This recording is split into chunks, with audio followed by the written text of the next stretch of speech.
cama. La coca está en cama, los coches son de alta gama. De su coreana, gitana con la katana. Creo que soy canelita por Cádiz con mi gitana. Ey, ey, ey, ey. No tengo amigos, si me tacho de las prendas se las doy a los adictos. No puedes joder conmigo, les mendigo. No creo nombre porque siempre me han vendido. Ey, crimen perfecto, no hay cara, no hay testigo. Ey, no hables de mí que no tenía ni pa' vestir. Ey, me la chupo también que le compré un vestido. ¿Qué? Yo que soy quito más gitano que un chino. Ey, comiendo faitas con comino, de coñitos con corrido, leyendo narco corrido. En las calles no te quieren, pichón, hace mucho ruido. Nunca la compra, estamos en la trampa. Aquí siempre hay guerra, aquí no hay paz. ¿Qué? Estamos vendiendo. ¿Qué? Come papel, te invito a mi entierro. O déjame tirar en la calle como un perro.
what's your line? Tell me what's your line? Go!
This stream contains fast-flashing images that may affect viewers who are susceptible to photosensitive epilepsy and other photosensitivities. Viewer discretion is advised.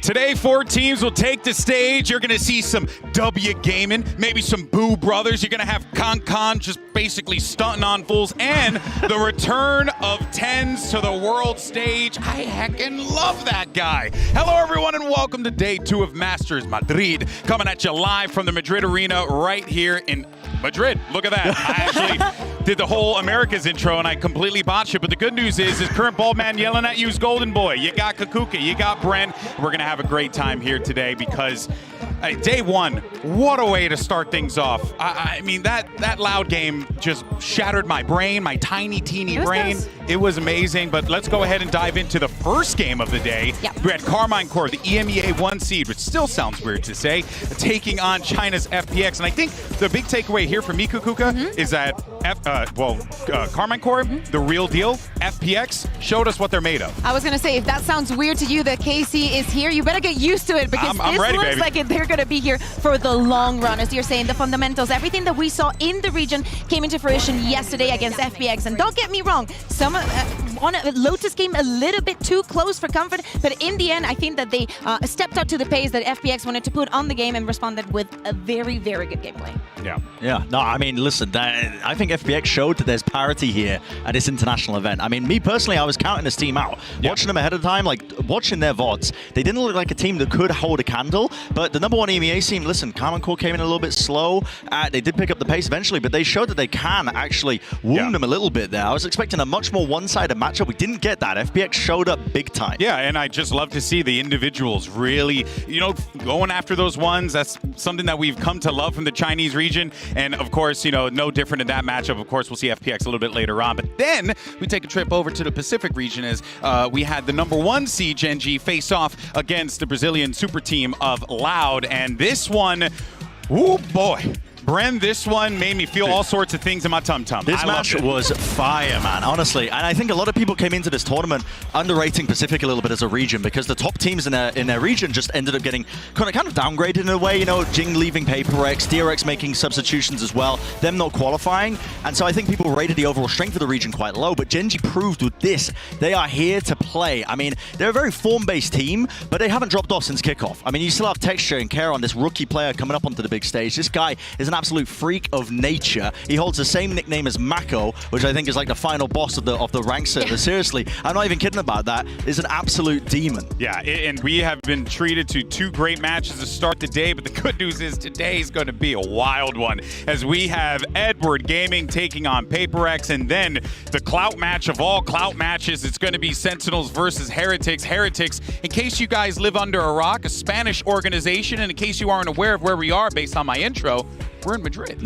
And you roll your R so good, actually. I really like it. Thank you so much. You know, what can I say? I'm not Puerto even going to Rican. try that. I won't attempt Go for it. I'm not doing it. I'm too white. I can't do it, man. I can't do it. I can't do it. I can't do it. I'll butcher it. I'll butcher it. Oh, man. The silly tongue. You were Kind of. I was close. not- I don't want to try it again. I don't want to You're try it honestly again. too scared, but I'm telling you, it's not that hard. I'm proud of you, buddy. I'm proud of you. All right, folks. For you wonderful people at home, let's have some fun. We got the polls back. MasterCard fan poll this time around. And here's the thing. Yesterday, we saw a bunch of #1 seeds pick up duds. Is that going to happen today? That's going to be the question that you have to answer. And of course, we'll check in with you guys later on. Make sure you scan the QR code that pops up right here on the screen. It should be there somewhere. Or good news is you could just go to the Valorant social medias and you'll find it there, and you can go ahead and vote away. Also, use those hashtags Masters Madrid and VCT so we can feature your stuff on the show. Be nice. Anyway, let's go. Let's talk about what we have on stage. A lineup of teams that genuinely no one has predicted, Kukuka. This has been, coming into it, everyone's saying, we have no idea who's going to win. And I think today it's equally the same thing here, but we're going to have to make an attempt, right? We gotta maybe get a little spicy. Oh, yeah. Maybe get a little hot eyes. Oh, we need some hot takes. I don't know why I sniffed the air, but I just decided to go for it. The air hot? I mean, we could have had some patatas bravas, but I guess this will do. Yes. All right. And by the way, patatas bravas, very delicious. Come to Spain. All right, folks, here we go. We'll dish out our hot takes here. We're going to start first with Bren. Yep. I think I remember what mine was. I don't remember mine. I think I remember it. It's in the prompter, so I should remember it. It's Tens will beat his Reykjavik stat record on Omen this event. Ooh. This is, I'm going to rate my own. This has got to be extreme heat. Because no one is... you can't rate yourself. I'm going to rate my own. I mean, this is... No one has broken Tens' Reykjavik record on Jet because, listen, the playing field has leveled out. He was dominating that event. He's put up numbers. He didn't drop a single map, did No one's been able to reach those numbers, so I'm basically predicting that he's not only going to be able to do it again, probably not dropping a single map, but also he's going to do it on Omen. Ooh. I love Tens. I heckin' love him. Okay, all right. So I'm going to give you pretty spicy. That's only pretty spicy? It's only pretty spicy. Okay, I'll give it to you. It's heat. That's got to be extreme because it's not happening. All right. That's rude. Well, I mean, just saying, man, he pulled off like something miraculous at that last event. Yeah, he did, yeah. And this time, you're going to ask for lightning to strike twice? Yeah, on an Omen as well. On an Omen. Yeah. Okay, so I don't think it's that mean. All right, now let's go ahead and see. Kukuka, what did you have? I do not remember what I submitted either because this was before the event started. But I think I said something along the lines that a team that has never been into an international event or a player that has never been to an international event will lift the trophy. Now, I know that we have a lot of rookies, so I'm going on and submit also and take into account Ascension. You know, I'm going to give you... That halves the teams. Dude, I'm trying to account. Yeah, I feel like that's kind of mild, do you want me to give you the names? That would be either Casey, Heretics, FPX, or Gen.G. Yeah, again, those are all four. After watching Gen.G, but that's the thing. I got high stocks in KC. This is supposed to be for yesterday. I think this is mild. I mean, okay. I'm going a touch mild, but here's the thing. I don't remember what I said. Okay. I mean, it's in the problem. I love the 2024 All right. Actually, there it is. It. Heretics will finish top 4. My boy Benji Fishy will come away with a top 4 finish. You calling that mild? I'm going to say it's pretty... so mild I cannot even taste it. Oh, that's just just the EMEA bias kicking in, though. Listen, bias and base are only one letter away. That is very true. That is very true. I'm gonna be pretty spicy. Yeah. Because I think not the Heretics are a bad team and they can't get top 4. I think that team is actually going to surprise a lot of people who don't expect them to do work. But there's a lot of very good teams at this event. This is the most highly competitive event we've ever had. Because you've got the best teams of each region. We've only got 8 teams attending this event, and it's really the best in each region. So you don't really have like bottom barrel teams to beat up upon. You know. And there's also a very big difference, right? Because, for example, like previously we had like the whole split to see how the teams will unravel in time and then come in here. But we've only had kickoff with a lot of changes, so that makes it even harder to predict how all those changes are going to translate into the big stage. Oh, it's going to be really fun, and thankfully we're going to be diving into the action a little bit. But for now, though, let's go ahead and put our hot takes aside. I'll take a pretty spicy and a mild, though. I'm quite satisfied with that one. Even though Bren's out here giving himself his own rating. I did. Yeah, I did. Well, I rated my own. Let's talk about our first matchup, PaperX versus EDG. Now, a fascinating thing about these two teams, they've met plenty of times at global events, but also coming into this one, these are the two teams, the EDG, literally no changes. And then on the other side for PaperX, you got a team that just swapped out one player only because Jing, had to leave. So these two teams pretty much stalwart in the circuit, I would say, right? They've been here for a minute. Yeah, I mean, they've got a ton of history. These teams are deeply familiar with each other. I mean, I know that the Chinese teams scrim a lot against the APAC teams, so they're going to know each other inside and out, but there's a difference here. I think PaperX have come into this international event. They're looking a bit weaker than prior turn-ups, when they've been to these international tournaments. And on the contrary for EDG, they've only been leveling up. Every single international event, they always show up big time, and they're just waiting to break their new glass ceiling, which is essentially, like, what is it, like lower round ones, maybe? I mean, they got their first win a while ago. They want to try and really go the distance. It's a team that's very hungry to prove themselves. Yeah, exactly. And many people were saying, wow, the big hitters, the Energy, Fnatic, DRX, they're not here. Maybe this is PaperX chance. But I actually agree with you. I think that EDG is catching up very, very fast. Remember that they did not have the game for as long as we did. So probably they're in previous stages that we have already been in. But I think that for PaperX, the process and the growth has slowed down a bit. Yeah, which is kind of shocking to see, considering this team was like, coming in with so much noise last year, and then now to see them kind of like struggle a little bit. We'll have to see how this all plays out. Now, here's the thing, though, right? While PaperX on the other side might be licking some wounds, Kong on the other side is just dropping some heat. My guy's cutting promos on fools out here.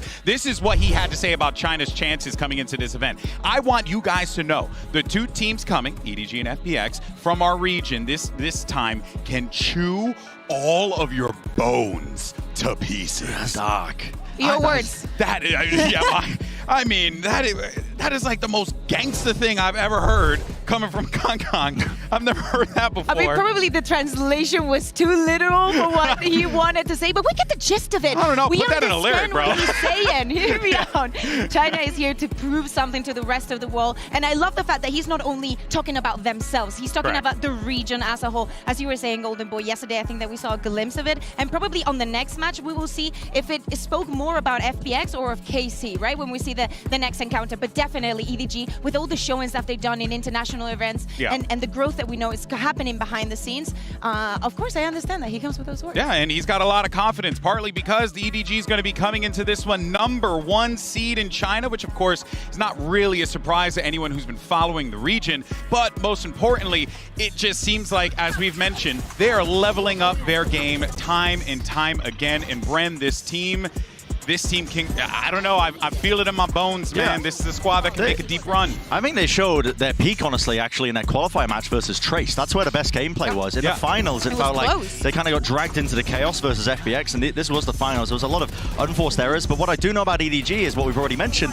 This is a team that always shows up at the international stage. They always kind of just overextend themselves, but they always perform more than kind of the expectations around them. Maybe not themselves, but definitely ours. And I think that you can expect the same here from an EDG squad. A lot of the players as well around the world in APAC are rating EDG as a top team in this event. I think a lot of the players, when I was looking at the Preds of like teams like Talon, they were posting it on social media, they're expecting EDG to win this matchup versus PaperX, which you wouldn't expect if you looked at the historic records, it being the 3-0 wins for PaperX themselves. But listen, this is a highly rated team by a lot of the talent in that region for very good reasons. They have leveled the hell up.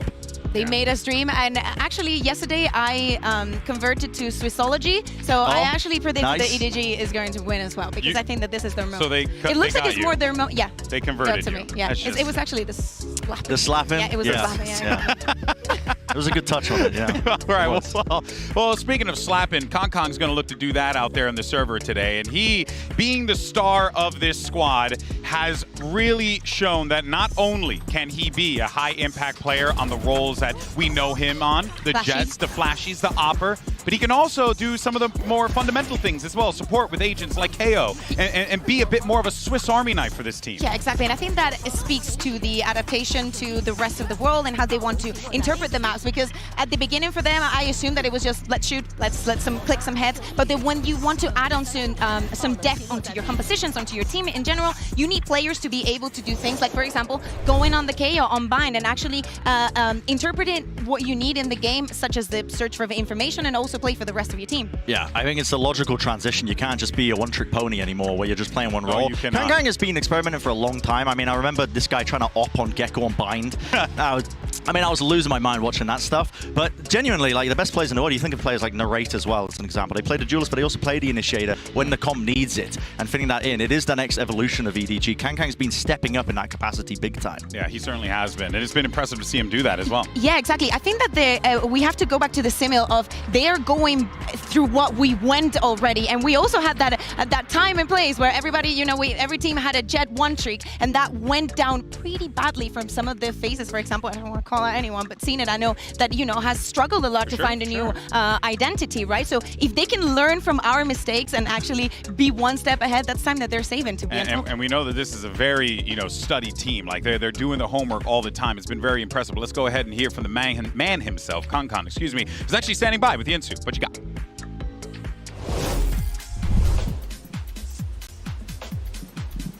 Oh, EDG, they're back! Come over here and have a word with me real quick. And I got DJ here who's going to help me with the translations. Now, after you guys won in CN, you said that the two CN teams were going to come into this tournament stronger than before. Why do you think that is? What's so good about the CN teams this time around? 之前你说过，现在 CN 的两支队伍跟之前相比会做得更加的好。那你觉得这次你们会有什么改变，有什么进步呢？我觉得这次我们的进步点是因为我们之前一直都是给大家展现的是我们的瞄准能力特别强，然后我们的道具配合之类的一直被人诟病嘛，所以说我觉得这一次我们精进了我们的道具配合，再加上我们自己本身的瞄准能力，所以说我觉得会让全世界的人大吃一惊吧，对。Like before, we are knowing that we're really good at our aiming, but now we also like improve a lot of our like kit, our synergy and cooperation. So this time, maybe it's time to shock everyone that we're at both of this. Oh, I can't wait to see it. Good luck, Kong. See you later. A confident EDG is a scary EDG. But for now, though, let's go ahead and move on to their opponent, the number 2 seed from the Pacific region. Now, they finished second at Champs last year, but it seems as if this team, and you know, I hate to say it given the circumstances, Brad, but it feels like this team has lost a little bit of that luster. Yeah, I'm a little bit concerned about map pools, I think, as well. This is a point I wanted to make about the shaky map pools for Paperex coming into this event, because what you just saw there was them trying to condition for A approaches, and Gen.G just ripped us apart. They watched the VODs, they were doing a lot of aggressive extremity control out towards Gelato. Here's another attempt as well from Gen.G, where they just sent everything, the kitchen sink at them when they had this. And it really caught a team like Paperex off guard when this comp on Ascent, they ran out against T1. It was looking pretty good. And I think this is a danger for this squad, because right now it feels like they don't have a strong footing on a large variety of maps across the board for this squad. They're really trying to come to grips, I think, with how to flesh that out. It's more evident as well when with their split comp. I think they ended up just replacing last minute the Sky just 1-to-1 with Yoru to run the triple duelist. And this is a team that really, they do just throw sugar at the wall sometimes, man. They really do, and they see what good sticks. there, buddy. They see what sticks. I mean, listen, we're not PG-13. I could say that, but I'm not going to. Listen. We're talking about Gecko, obviously. Yeah, well, whatever. Dude, this squad, I think, has had time, though, which is one of the benefits. Their kickoff qualification happened weeks ago. They've had some of the most team out of any team at this event to actually shore up their map pool, and that's what I want to see from them here, I think, at Madrid, is actually showing the evolution of their comps. They've got some cool ideas, but I don't think it's strong enough initially, from what I've seen all those weeks past, to really make a strong showing in Madrid. Yeah, exactly. That's what we were talking about, you know, the slow start that they've had for the year. I really hope that they use that time to think of what they want to do when they come to the big stage. Those mistakes of like cutting someone literally in the middle of the usage of an ultimate, having no response to that, having no one covering for it, feeling maybe too cocky and confident that everything and all these surprise set plays are going to work. They will not work here because every single team is adding a little bit of FIPRX in them, a little bit of crazy comms, a little bit of advancing in the meta as well. So if we thought that FIPRX was going to be just a team with flashy comms that always makes it long and deep into tournaments, this should not be the case anymore. Yeah, I think we now just have to, rather than say W Gaming, no, it's they're the fastest. It's got to be W far. strategy at this point, right? We need to see a little bit more from them. We got to get a little bit more in the oven from Alex and the rest of the boys, and I know that they feel the same way too. But for more on FIPRX, let's go ahead and send it over to Yinsu once again, who's standing by now with Forsaken.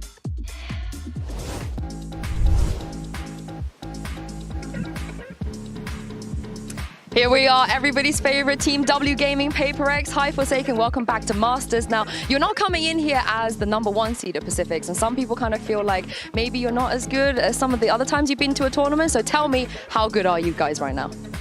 I would say 6 out of 10 for this tournament, but maybe you can improve more, who knows? We get a 10 out of 10 maybe later? Hopefully. I believe we're going to see it. Good luck, Forsaken.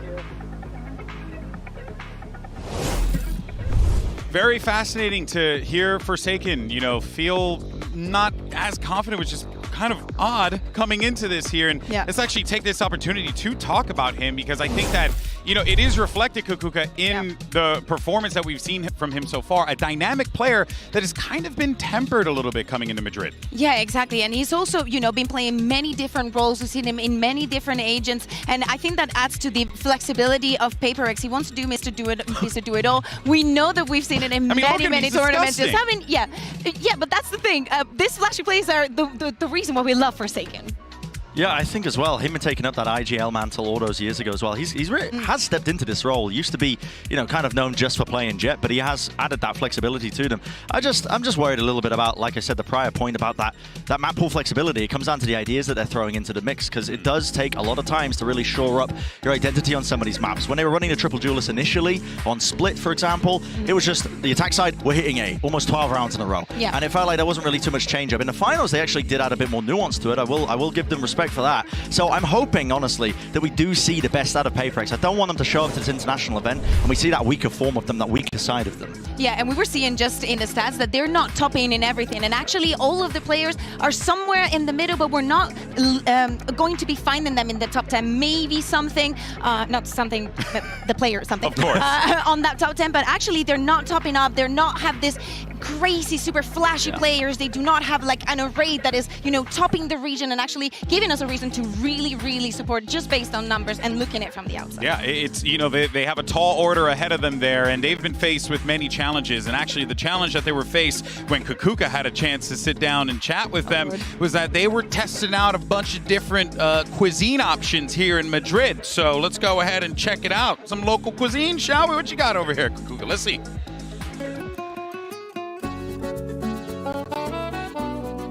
Hello everyone and welcome to One Tap on Tapas. I am joined by Forsaken and Monier from FIPRX. And guys, I'm going to ask you to put these blindfolds on. While I ask you, have you guys had the chance of doing your glasses? Okay. Have you had the chance of trying some Spanish food? No. No? This is my first time. Okay, what about you, Forsaken? I tried one in the hotel. It's called something paella. Okay, did you like it? Yeah, I like it. Okay, so I'm just gonna ask our amazing people to just bring some food in. Okay, so for this first one, okay, you're going to be using your hands. I'm going to ask you, okay, I will guide you, no worries. I'm going to ask you, okay, to think of what it is. You can try it, you can grab one and try it. Wait, is it here? Yeah, it is there. It's exactly that. Oh, it's so soft. It's soft, yeah. Wait. And I'm going to ask you to rate them as well. So I just... Yeah? It's edible, I promise. Monier, thoughts? What do you think it is? It is... Tastes kind of like a ham, I think. Yeah, it's ham. Do you like Definitely it? ham. I like it. You like it? What I mean, yeah, I always eat breakfast with this, so... Okay. It's like a bacon or ham, I'm not sure. Okay, you're right. This is jamón. Jamón ibérico. Jamón. Very nice. You like it? What grade? How, from 1 to 10, how do you rate it? I rate it 8.5 out of 10. 8.5? I already ate 6 because I don't really eat this breakfast, like this kind of breakfast. Ooh. Okay, we're gonna move on to the second one. I hope you guys didn't have breakfast this morning. I'm gonna pass you your forks. Okay. This hand? Sorry. Okay, you good? Thank you.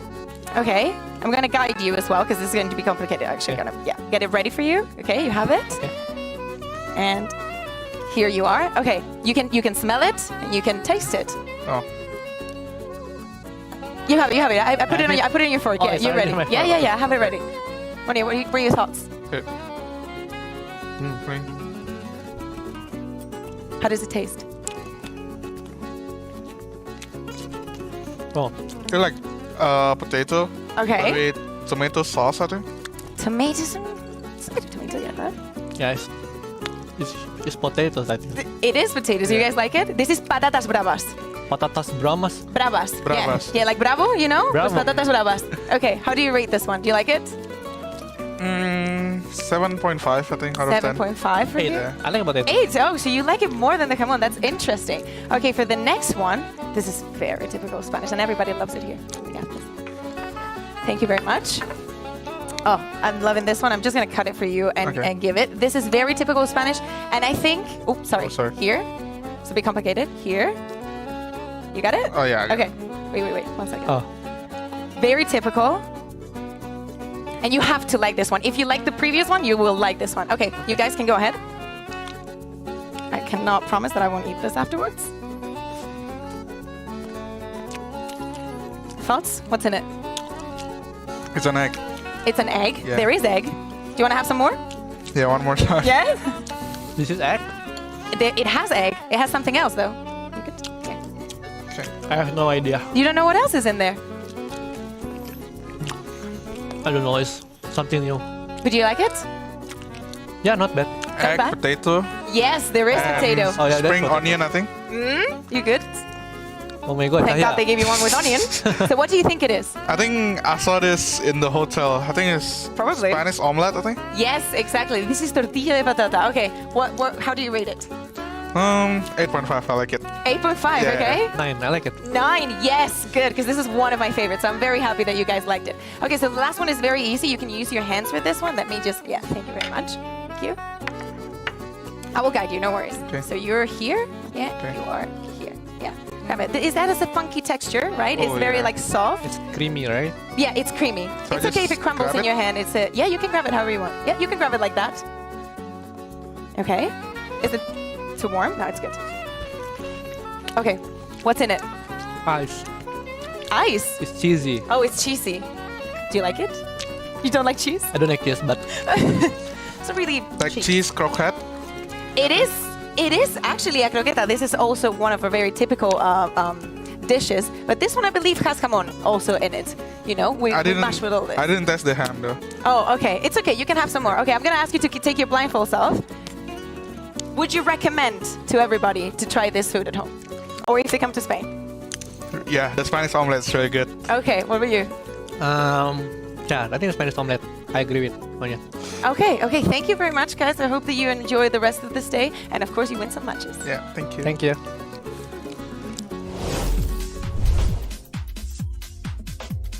I learned a little funny thing because we went out to dinner with our Spanish colleagues over on the Spanish commentary team, and they were telling us about the great debate in Spain about the Spanish omelet with cebolla or without cebolla. That's onions, by the way, for you guys at home. Languages. So now I'm on the onion train. Yeah, exactly. Many people do not, just because they don't like the taste of the onion when it's a little bit cooked, especially when it's on the omelette, you have to try it. Why is this to actually controversial? because some people say that the best tortilla de patata is without onion, But actually the onion? best tortilla de patata has onion. You heard it from And the it's queen a bit herself. runny in there. It's very easy to make and it's very yummy. I can and teach you guys to make I it. will be making it. Actually, we should make a piece where you try and flip it because the difficult part about making a tortilla is actually flipping it and not making it. Yes. All right, well, we'll do some more cooking with kukuka later on today. That sounds really good. Or one-tap tapas. But in any case, so let's go ahead and see the results for the MasterCard fan poll. Earlier, we asked you guys if the number 1 seeds will walk away with the dubs today. And you said that the number 1 seeds will take it, but number 3, a mix of both, right behind Bren. Mild. Mild? Mild. 3's mild. 3 is mild. Yeah, I know. Commit to something, you cowards. You know. I wouldn't know what to vote in that poll, honestly. I mean, I don't know. Which direction is this going to go into? Because Seed 1. Yeah. You think it's just the first seeds? Yes. Across the board? Yeah. Ooh. So that's EDG and Sentinels. Okay. All right. Well, look, this is it's going to be a good one today. Are you going to be a mix? Are you going to be mild? No, I don't know. I don't know. All right. Well, I wouldn't be surprised if the other teams won. While Bren questions his life choices. Yeah, I'm questioning right let's now. actually see where we're going to be playing at this series. Map selection's ready to go. Let's go ahead and listen in. Welcome to the map select presented by Omen. We're going to get started with match 1 of the day. EDG, you are a higher seed coming into this. Would you like Team A or Team B? Team B. Team B. So Paper X, you will be Team A. And we will start with your first ban. Ben Breeze. Breeze, your ban. And Lotus. Lotus. And map number 1 from Paper X. Sunset. Sunset. Side on Sunset. Defense. Defense. And map number 2.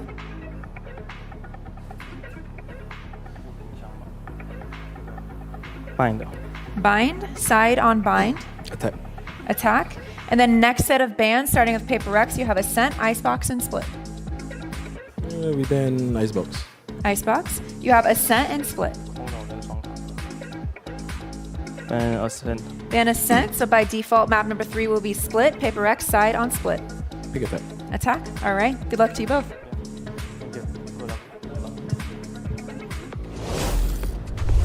I mean, I love what I'm seeing here. I love the fact that EDG has decided to go for that Lotus ban, and Paper X does not want to see any Breeze have nothing to do. But I love the fact that they went and banned a map that they haven't played, and that actually Paper X has picked a lot. Sunset as the opener, I am so fucking hyped for. I'm sorry, I am excited for this one. Listen, Sunset is the best map for both of these teams. I don't even care. Listen, I'll curse all day long. This is the best map for both of these teams to a high margin. You're bound to get a banger series out the gate straight away. And not only that, right after we have the bind, which is like the stellar pick for EDG, exactly what we were talking about the KO. So I agree with you, Brent. I do not think that there is any other way that this could have gone better for all the audience to see what these two teams are capable of doing. And this is going to be absolutely awesome. Do you have a quick prediction, real fast? I know you said you think EDG.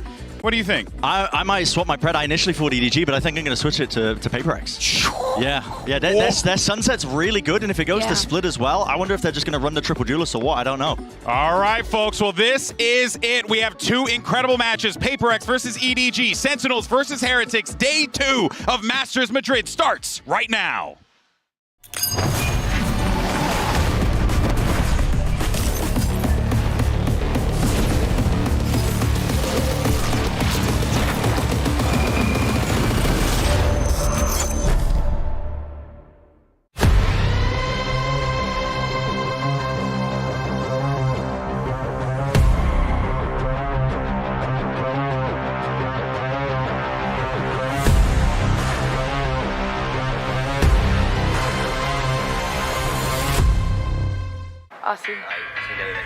Okay, here we go. Ready and action.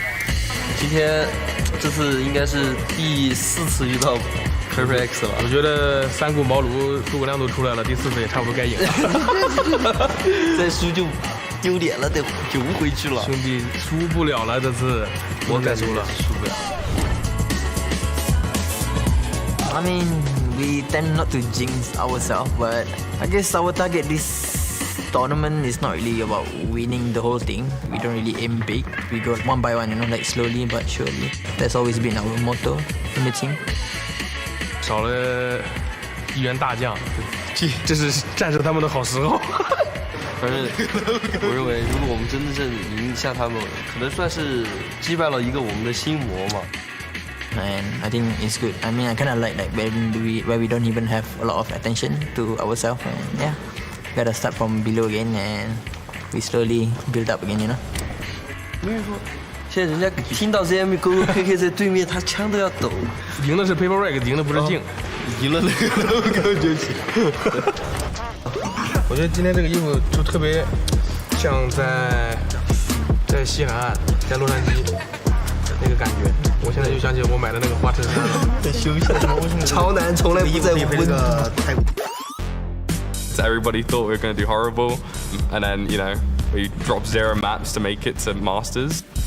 So my directorial vision for Masters Madrid is going to be beautiful, spectacular, 10 out of 10, beautiful plays, trophy lifting, just absolute cinema. We did a lot of preparation for it, and I think us being kind of underdogs helped us a lot. I feel like it was written in the stars for Heretics to make it to Masters Madrid. The mise en scène, the cinematography, everything is going to be perfect.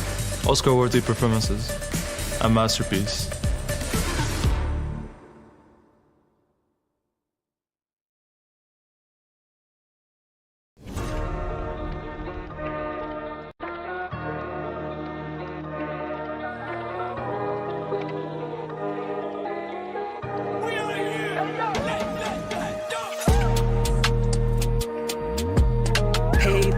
No confiaron, pero mira, no.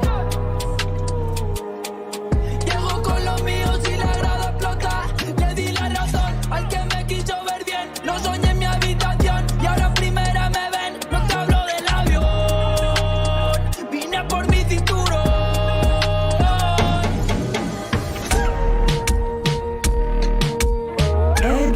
No confiaron, pero mira, no.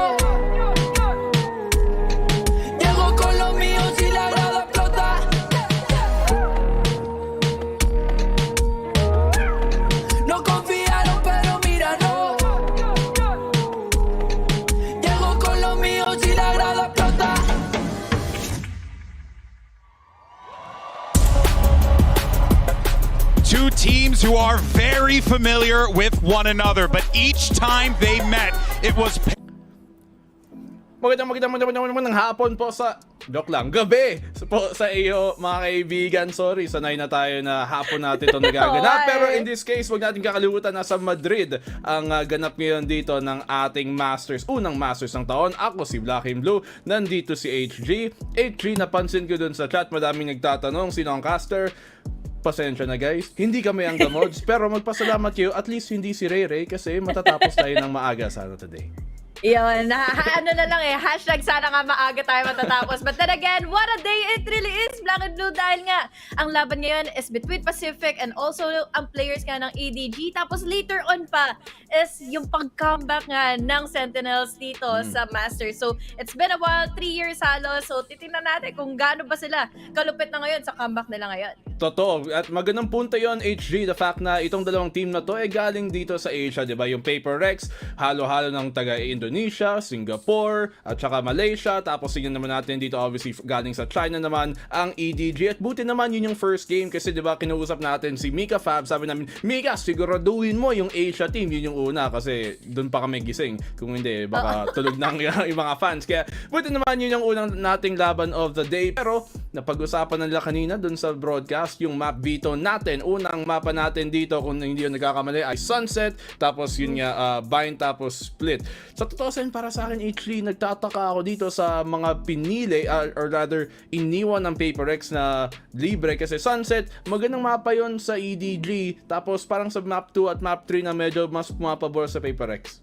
Yun nga kumbaga may pagkakataon talagang ma-twist upon itong series na ito dahil once more, sabi nga ng ating mga panel kanina is parehas ang teams magaling nga on Sunsets. Nagkakatalo-talo na lang siguro tayo dito in their agent composition and even underperformance going into this map dahil nung nakaraan na napanood natin yung Paper X hindi naging maganda kasi napanalo nga ito ng Genji. Kaya naman this time it's going to be different. It's between EDG and the ultimate comeback ang pwede nga maganap din dito for Paper X to make sure na makuha nila itong panalo.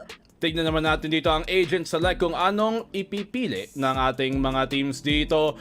Nagulat kayo, no? Nagtatagalog pala si BNB. Galing pero ni BNB, guys! diretso na tayo dito sa laban natin. Sunset at ang EDG.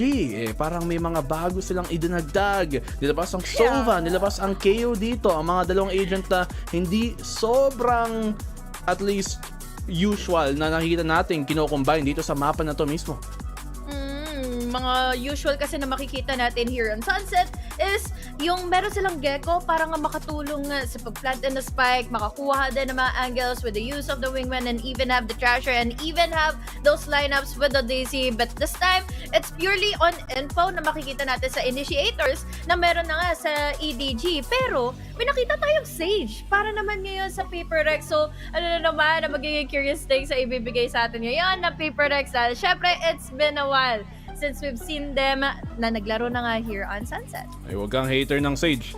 Maganda kaya yung Sage. Ikaw porket umangat ka na. Alam ko, porket ikaw Immortal to ka na, hater ka na ng Sage sa atin. Ako kasi hindi ako nakakakalaro ng kasing karaming beses katulad mo ngayon. Pero walang pa rin tatalo dito sa Paper Rex at ng EDG. Simulan natin sa unang mapa ng, sasabihin ko sana araw, pero gabi na to dito sa map number 1. Hoy, akala ko fraction yung pinakita kanina na parte na nga ng mapa na ito. But then again, yun na nga, magbabalik tayo. Paper Rex on the attacking side. So may pagkakataon silang ibahin yung tempo ng game. Lalo na't ito na, press W na sila, going into elbow. Pero wala namang ibang nagbabantay. So binigay lang ng EDG yung site. Alam mo yung pinaka intriga sa akin dito, mismo sa Compton Paper Rex, wala silang Cypher na napaka-meta dito sa mapa na to ngayon at saka sa laro natin. Paano sila makakapigil? Paano sila makakuha ng passive information gathering ngayon na wala silang totoong Sentinel? Pero nakuha na yung plant dito sa A side. Tingnan natin ang retake. Oh, yung retake na ito ay tutugunan na kaagad ni Nobody, going in for the first kill. Susunod naman sila Monyet and something. But then there goes the trade. Ito na, may natatapilok na doon sa mga tripper. So it's just down to Davai. Pero numbers in favor kasi ng EDG. And unfortunately, that is the pistol round na mapupunta na ngayon sa EDG. Yun nga no? Parang na-bypass lang din tuloy dito yung posibleng epekto ng Sage, yung mga slow orb, yung wall niya, na blast pack lang din tapos na lampasan nila dito galing sa city. Good entry dito kay Kangkang, syempre si Nobody, kahit bulag, may palag pa din at wala silang naigawa, and yun lang, naubos din sila. Yung Cypher trip, nakita mo doon sa may parang pa A main, yun ang sinasabi natin, malaking bagay yung trip na yan. Malay natin kung may Cypher sila doon, baka napigilan pa yung EDG sa retake. Kumbaga, parang may multo na umaatake kanina sa Paper Rex na hindi nila malaman kung saan nga nanggagaling dahil sobrang busy pa ni Mindfreak kanina. Tanggalin nga yung trip part. This is a different round. Slow pace na nga ba muli para sa side ng Paper Rex dahil sa nakikita ko. BNB, dire-diretso na naman sila. Elbow take. Walang kahit sino na pwede nga kumuha kagad ng mga pick-ups. Kaya naman ang decision ngayon ng EDG is just play for the retake again. Kaya nga W Gaming tong team na to, 'di ba? Wala silang pake sa pag-hold, wala silang inatupag na talagang i-hold pa natin yung site. Hindi, diretso lang, W Gaming. Nakuha naman lang yung site, katulad ng yung round number 1, pero ang tanong, ma-hold ba nila to? Divide dito, naglalurk sa may mid. Bilis. Uy, hindi mga alam. executions ako nasa lisihan pa dahil ayun na sana yung pagkakataon niya mabawasan sila ng isa. This time, it's down to one player na lang na natitira, Davai. Nako, Sheriff lang din ang hawak niya pero apat pa ang kalaban niya. Mauuluhan naman si Kangkang. This time, there's 3 more. Pero unfortunately, ito na naman tayo. Numbers in favor of EDG. Another round goes into them. Sayang yun, may chance pa sana si Monyet baka isa doon. Nung nabulag si Chichu ba yun? Or si Kangkang? Hindi ako sure. Pero nandun sa may kanto, sa parang pa-city. Makakaisa pa sana at malay natin kung dalawa na lang natira doon, baka nagawan pa ng paraan ni Davai. So, syempre yung timing din hindi umabot. Si Chichu nga dito. Gandang flash din, in fairness, galing kay Forsaken na ngayon nasa parang KO role siya. Hindi siya duelist katulad ng nakikita natin nung una. Talagang ang laki rin ng player pool nitong player na to. Ganda ng ginawa ng EDG kanina, no?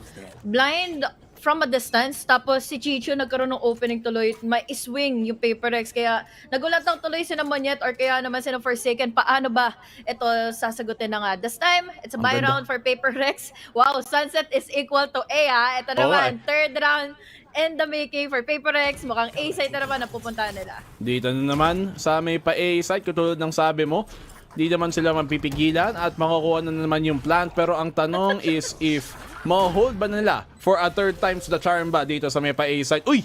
Grabe naman yun. Galing TikTok daw yun Saan mo nahanap yan? Dito kung sakali. Naku!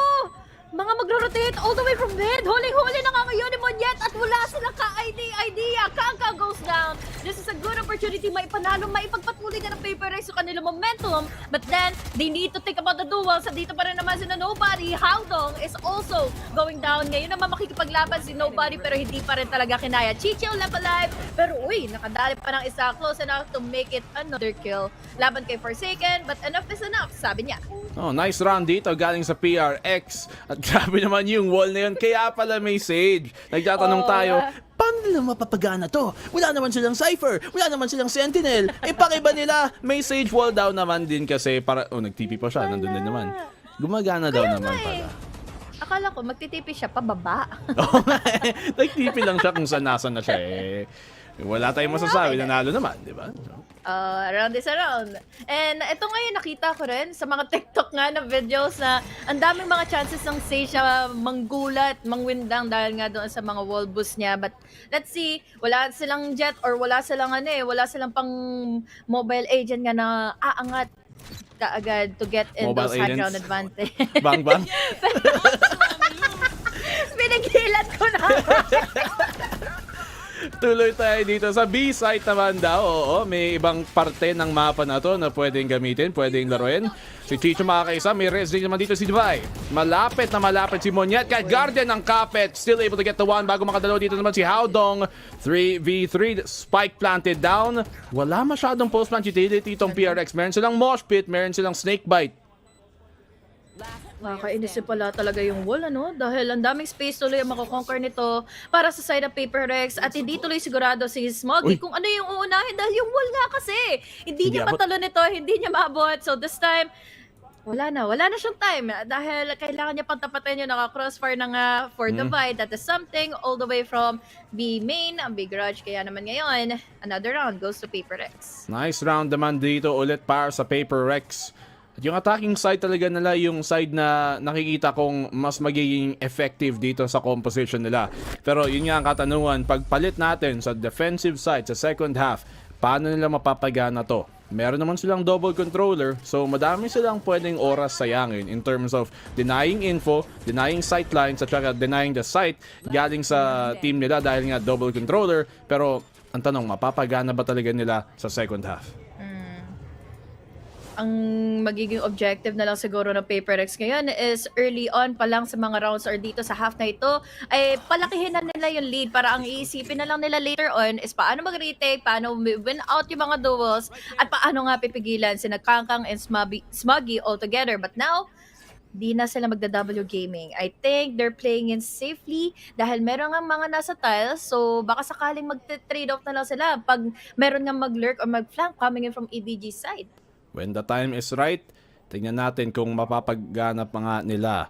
EDG, parang tama naman hula nila dito. Tama na lang yung basa nila sa opensa ng PRX na parang pupunta nga sa may A site dahil yung B, napakatahimik. Ito na nga, nag-iingay ang Paper Rex. Execute na dito sa A site na naman.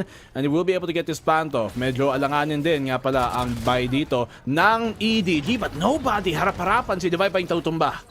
Ay, nako. Sinagot lang kaagad siya ng Stinger ngayon in a really unfortunate event. Yon kung sakali dahil numbers are in favor of EDG. Nakakuha pa kaagad ng Vuelo to use that neural tap. We even have here the blind, the paranoia. Magkoconnect na nga sa dalawa. Something too late on the trigger or kaya naman doon kay DZ. But now, we even have the showstopper pero hindi niya ito napasabog agad kina Mindfreak side. And now Mindfreak, oh my god, closing it out to a triple. Muntik pang makaabat. Pero ngayon, it's all up to Tichu and also si Something. Kaya naman, mas nanaig ang buy round na naman ulit ng Paper Rex. In fairness yung EDG kahit eco yun, muntikan pa nila magawa ng paraan para manalo doon.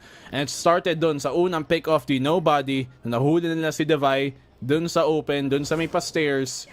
Kailangan mag-ingat yung Paper Rex sa mga ganong klaseng round. No need to take those big risks. Pag alam naman nila na naka-eco ang kalaban, binigyan pa nila ng pagkakataon. At ito yung isang minsan nagiging butas ng Paper Rex. Yung sobrang risky na style nila minsan na pwede naman sure ballin na lang. Nako, kitang-kita na ngayon sa kanilang body language na kung gaano sila comfortable na i-win out yung mga rounds, yung mga duels. Pero look at that. Napakalapit at napaka-risky na naman ang ginawa ni Monyet. Jumpy to go in mid, pero hindi siya naging ready. This time, Howdong holding on to market. Ilan na ang natumba? 3 na kaagad na nawala sa mapa for Paper Rex, and it's all up to something and Mindfreak, pero si Mindfreak dumidilihensya pa sa kabilang side ng mapa. Hindi naman sa mali na walang duelist sila, pero nakikita nyo nagiging problema dito ng Paper Rex na yung W Gaming nga na style nilang gustong gawin, minsan wala silang pang breakthrough doon. Kung may jet sila, kung may raise, baka naisugod pa nila yung market na yun. Pero yun nga, dahil medyo mas utility play sila, double controller, double ini, tapos nag-iisang Sage, medyo sobrang hybrid ng composition nila. They have to play to the strengths ng nilang baraha dito instead of yung usual nilang play style na W Gaming nga. So, this round, tignan natin. May oras pa naman mag-clutch dito si Something. Alam nila na sa may A site siya for the most part. Magagawan ba niya ng paraan?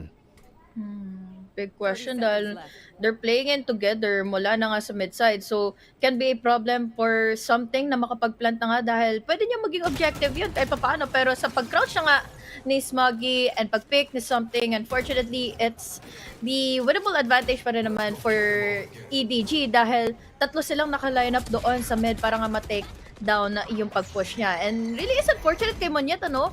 Ano kaya yung toss nila dito kanina kung bakit siya nagtipi lang doon? Basta-basta dahil, again, there's already the smoke. So, siguro, control ng space, no?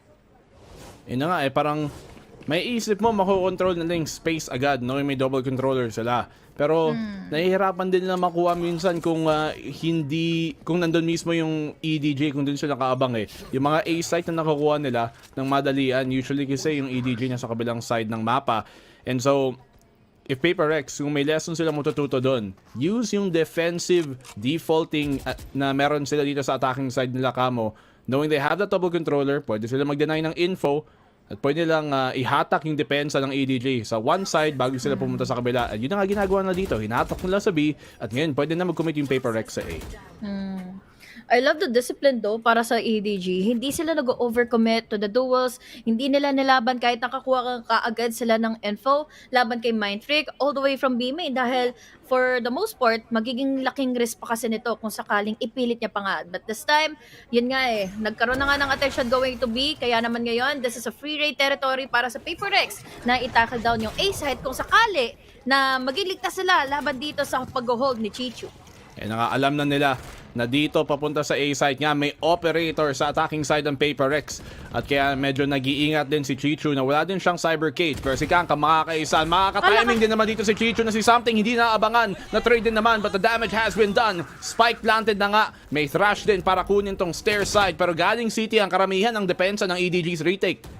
At least alam na nila at saan nila aabangan na nga ang EDG. Warning shot na magmula na nga ngayon kina Davai. Unfortunately, hindi agad tumama. 3v3 pa rin naman. Kahit papaano, malaking bagay pa rin. Itong operator sa mga kamay ni Something. We still have wingman para makakuha ng space, para makakuha ng info. Pero wala pa rin talaga nagpe-pursue further for this retake na magmula sa EDG dahil the crossbar, the triangle formation is just there for Paper Rex to commit 4 kills for Something on that operator sa attacking side. Nice discipline dito galing kay Something. Hindi siya nag-overpeak. Sige, may timing doon na nakalampas si Chichu pero syempre si Something iniingatan niya din He's playing off of the notion na alam niyang or at least ina-assume niyang hindi sila magpipick sa kanya doon sa may stairs kasi alam nilang may operator. So di niya tuloy in-expect si Chichu na lumapit pero nung naplanta nila, naging 3v3, doon natin nakita ang kalakasan ng Sage Wall ng Paper Rex dito na ng kay Devay na nung nilapag nila, talagang na-filter tuloy ang EDG sa retake at doon nakamarka si Something. Ang laking agaw ng spasyo ng wall, no? Imagine, hindi ka tuloy makapwesto na maigi or hindi ka makapag-decide na maigi kung ano ba yung maipupush mo. Kung katulad ng kaninang round na nasa B-site nga ang players sa Paper Rex, Smoggy was able to use that wall to counter outplay sa manggagalingan ng boba at hindi tuloy sila maka-hard right. Dahil dun sa wall na yun, hindi sila makapwesto na maigi to take down the pick-offs, to take down anything, kahit kasi basagin nila yun, magiging ang laking factor or buy time yun para sa Paper Rex sa makapag-adjust or kaya i-tackle down yung nag-shave ng wall na nga doon para magkaroon ng mais konyelo. But then again, bayram yata yun ang EDG Gusto mais konyelo, pero kung sa bagay, ang onti kasi ng sahog ng mais konyelo. Sa akin, gusto ko hala-hala pa. May ice cream. May Kung ice gusto mo cream, may medyo fancy, may ube. leche flan. May langka. May mga beans. Ano bang beans sa Tagalog? Sorry, nakakonyo lang ako. Guys. Hindi ko rin alam eh. Ano ba? Beans? I-google natin. Beans, Beans in Tagalog. Baguio beans daw. Halo-halo. No? Pero, sige, balik tayo dito. Time purse, time done. Diretso na ulit. Paper Rex, nasa kanila pa rin ang operator dito ng kay something. And knowing that, syempre yung EDG medyo mag-iingat. Kasi baka mapitas lang sila. Parang ito yung usual wall going in split, ano? Mag-wall dito, kalagitnaan, papasok na nga ng site. But then again, hindi sila makapag-plant in a spike. Pero buti na lang, we have the Viper Split available for Paper Rex to use. Kaya naman, more time and more space is controlled by Paper Rex. Pero nadali kaagad si Chichu bago pa siya makapasok na. Ano din kasi yung wall na yun para makakita sila over nung Viper's wall na yun. How dong makakaisa pa? Kahit naka-sheriff lang. Sige, retake dito galing sa all sides nila. Nakita mo yung Paper Rex talagang naghihintay dito sa loob ng Viper Spit. Di sila makabuelo. Pero ngayon, nadali pa kagad si Forsaken naman yan. How though? Going in with a double pick dahil kahit na ngayon merong ang Viper Spit, but now it's all up to something. Operator pa rin naman ang hawak niya. Low HP dahil na-decay si Smoggy, but the time is already ticking. Hindi niya na kinaya dahil pinaglalaruan siya. Nakikipagpatintero pa si something. And he still gets in that kill. Sobrang linis lang ng ginagawa ni something dahil hindi siya nagpaparamdam sa loob mismo ng Viper Spit eh. Umabot pa doon yung sabog, pero Paper Rex, good discipline doon sa dulo. Galing kay something, pero si How Dong parang nagtipi lang ata siya eh. Tapos hindi ata napansin nung lumabas. Ayun unang shot pumunta doon. Tapos hindi napansin kasi bulag si Forsaken sa flash galing sa itaas. Tapos nakatatlo pa nga dito si Howdong, muntikan pa. Buti na lang si Mind Freak, baliw, tumutok din. Nakuha tuloy nila Paper Rex ang round at inangat pang lamang sa dalawa. Lady, inabutan kasi siya ng kanina pagsabog nga ng spike. But then again, ang lala ng mga nangyari na nga for EDG earlier on. Hindi sila nakabawi, hindi sila nakakuha kaagad ng magandang round. But this time, that's 2 rounds lang naman na kailangan nilang habulin. But then, kailangan problemahin ni nobody is yung mga pressure na nga na ito dahil makakapag-plant na kaagad sa wingman. We even have the walls and even have the utilities para nga mapigilan sila. But now, hindi ituloy ni wingman yung plant. Na-deny pa nila dito yung plant pero only momentarily. Makukuha din naman. May operator dito si Kangkang para sa retake. Paranoia sa backside para lang pigilan, para lang magsayang ng time. Hindi nakahanap ng opening. Nice flash dito. Galing sa itaas. Nakaisa. Nakadalawa pa nga dito ang Paper Rex. Pero Chicho sasagot. 4 kills ngayon para sa Paper Rex. At nag-iisa na lang dito si Kangkang. May operator sa kanyang kamay. Pero wala din masyadong mapapala. Kailangan niyang tumakas. Kailangan niyang magtipid at i-save to. And that will be Paper Rex taking the round na leg niya. Baka mapatay pa ng granada. Hindi pa din. Si Monyet pa din makakaisa. And Paper Rex, what a round dito para iangat pa nga. Wala eh. Minadali lang nila pagpasok ng site. We have so many worlds to think about. Yung Viper wala nakaka-inas palalo dahil nahati niya mismo yung B-side tapos dadagdagan mo pa na we have so many pressure given dahil nga nag-push si Monyet and something altogether papunta ng backside. So ang laking bagay nun dahil nakapag-swing pa sila, 2 players are down immediately to EDG. So much comfortability ang nakikita natin ngayon for Paper Rex. Grabe Paper Rex. Confidence in full swing dito sa mapa na to. And EDG na naman nailagay sa isang eco situation. Pwedeng tamawid nga dito si Nobody. Tingnan natin kung may mahanap. Alam ba nila? Ngayon alam nila. Ngayon ipit dito si Nobody. Hirap. Nadink pa niya si Forsaken pero okay lang, may heal naman.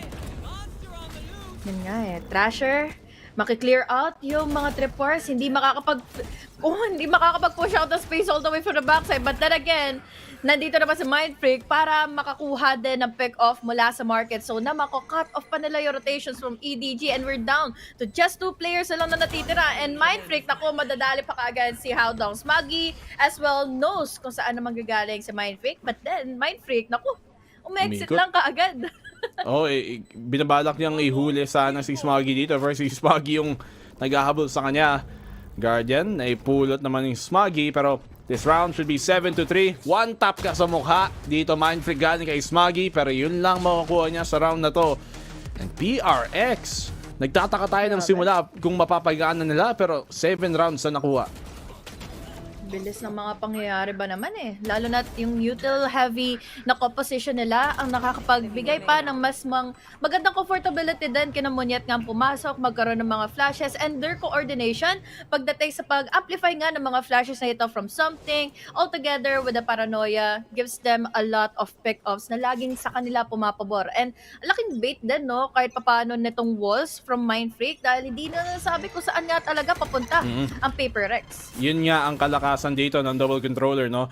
Yung fact na meron kayong default potential, yung perceived pressure na paboritong salita ni aking TikTok god Fluffy O2 Gaming na yun na nga, malaking bagay yun na mayroon silang default, hindi tuloy alam ng EDG madalas kung saan talaga magko-commit ng Paper Rex.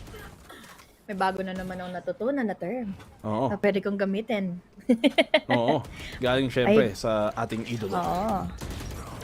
Oh, Okay. kakapatintero, palitan ng mga utilities, nabawasan tuloy ng isa, and now, it's going to pose a problem dahil iba na ngayon ang pupuntahan nga ng Paper Rex dahil they have the availability para nga ma-erase pa si Mindfreak. Down to just the free fires.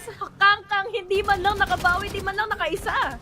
Na-spam pa nga dito, nobody makakaisa. Chichu galing sa flank, makakaisa pa din. Nobody, pangalawa para sa kanya. At nakabawi bigla agad dito ang EDG. Smuggy, hindi na na-expect. May TP pa dito ang PRX na si Monyet para mag-plant, magiging 1v2 to. At si Forsaken tutumba na rin sa bandang dulo. Monyet, ang pinakabagong dagdag ng Paper X. Magagawa ba niya yung clutch na to?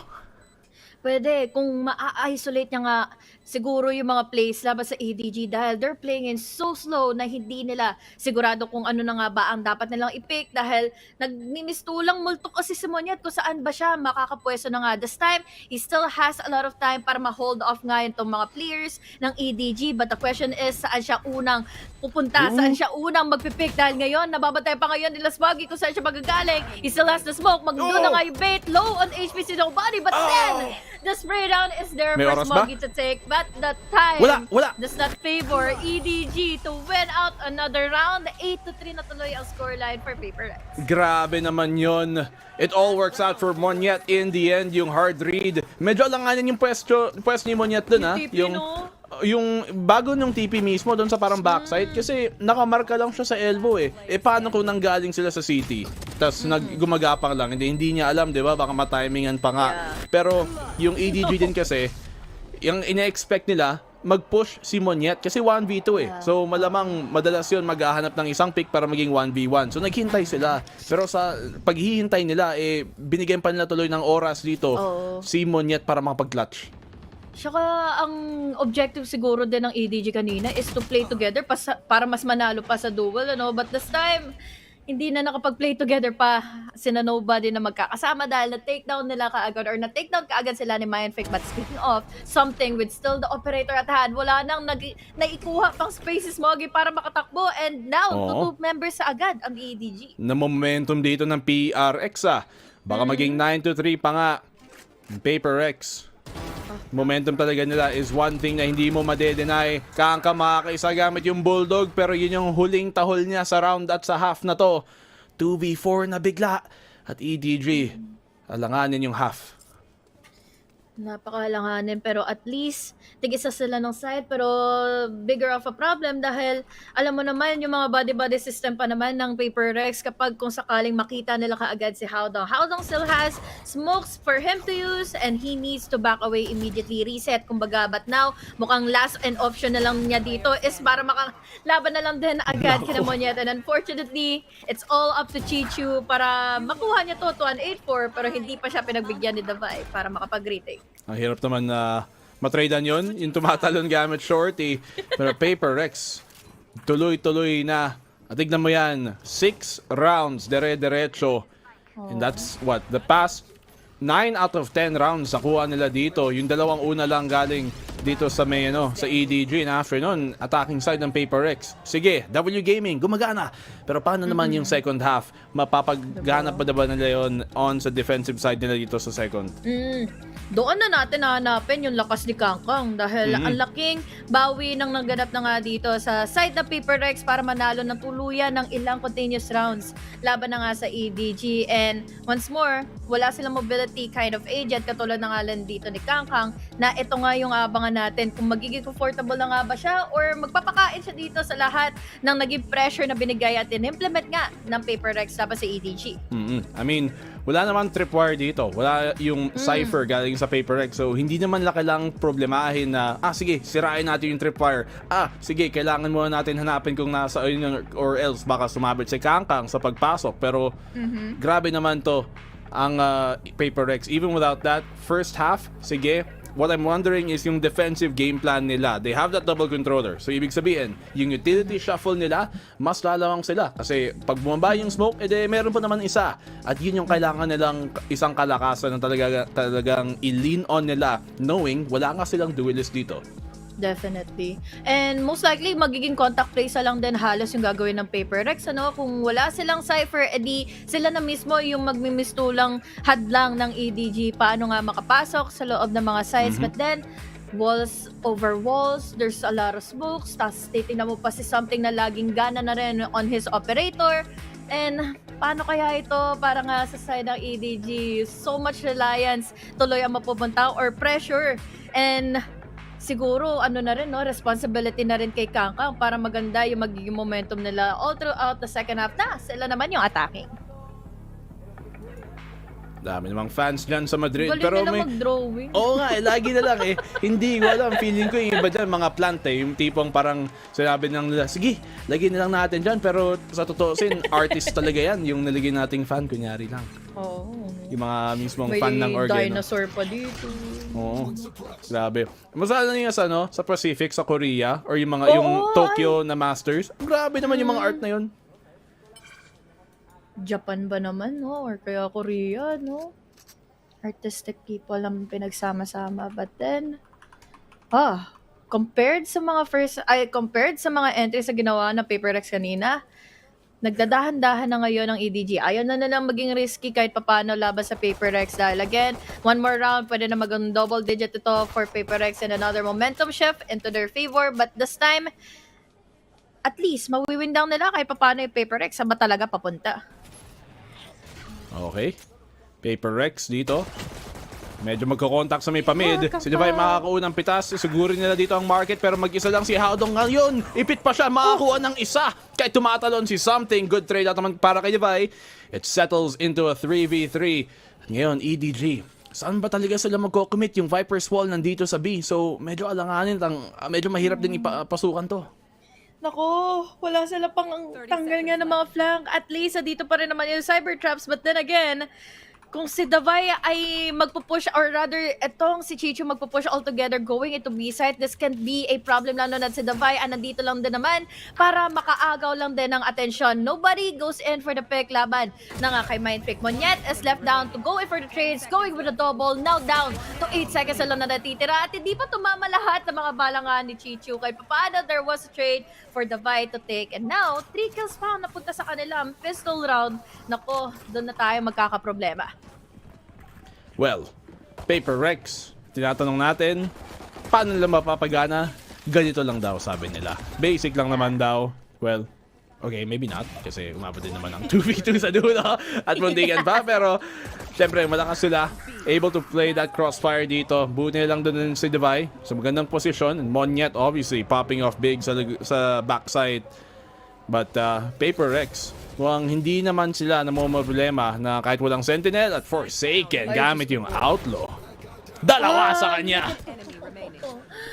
Ha? Kakasimula lang ng round na ito, edi isa na lang kaagad na natitira. Down to Haodong, pero ngayon na nag-detect at nag-connect pa sa kanya yung paranoia, wala na siyang maitatakbo pa. Flawless round para sa buy round pa ng device, or rather the device. Pero again, si Davai ang nakakuha nga ng final blow laban sa ADG. Grabe naman yung device. Umabot ng Madrid. Shoutout sa kanya. Buti pa sila. At least, di ba, kung nandun yung device, edi may kasama na rin. Memory. May kasama na rin si Mika Fabs na kapwa Pinoy, di ba? May Pinoy pride pa tayo. Okay lang yan. Huwag mong kakalimutan, HG, na malaking bagay ito makapag-cast tayo ng gitong oras. Kasi yung huling beses kong ginawa to sa bahay, doon naganap yung tamber-tamber eh. Kaya, huwag kang mag-alala. Wala pa rin tatalo sa akin. Don't remind me. Sa mga nakakaalam, shoutout na lang sa inyo. Alam nyo na yan. Tawa. If you know, you know. If you know na lang. Tamber lives on. Pero EDG, will they live on? Oh. They get the first opening pick dito. Magandang force para sa kanila. Definitely, lalo na si Mind Freak pa ang nawala ngayon sa mapa. So it's all up to Davai and also Monyet, or rather si Forsaken all the way from backside. Pero then again, nice decisions din naman ang gagawin ngayon ng EDG. Just more on discipline.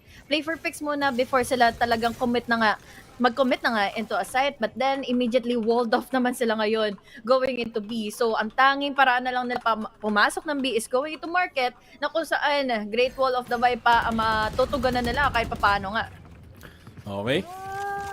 Wall dito wala din namang masyadong naigawa except for burn a bit more time. Smoggy, good opening pick dito para kay Forsaken rather. Divine makakatakas pa ba? He does. Pero yung magandang lurk dito para kay Chicho, isa lang nga makukuha. Something may judge. That's gonna be it dito. 4v2. Medyo mahirap to. Ipit pa nga si Divine. Narinig nga yata siya na hindi siya nakatalon all the way from that top. Pero ngayon, hindi rin tumama yung mga bala coming in from Kangkang. Pero at least, na-low na yung HP ngayon ni Davai. It's all up to something. He only has wingman and eto nga mosh pit.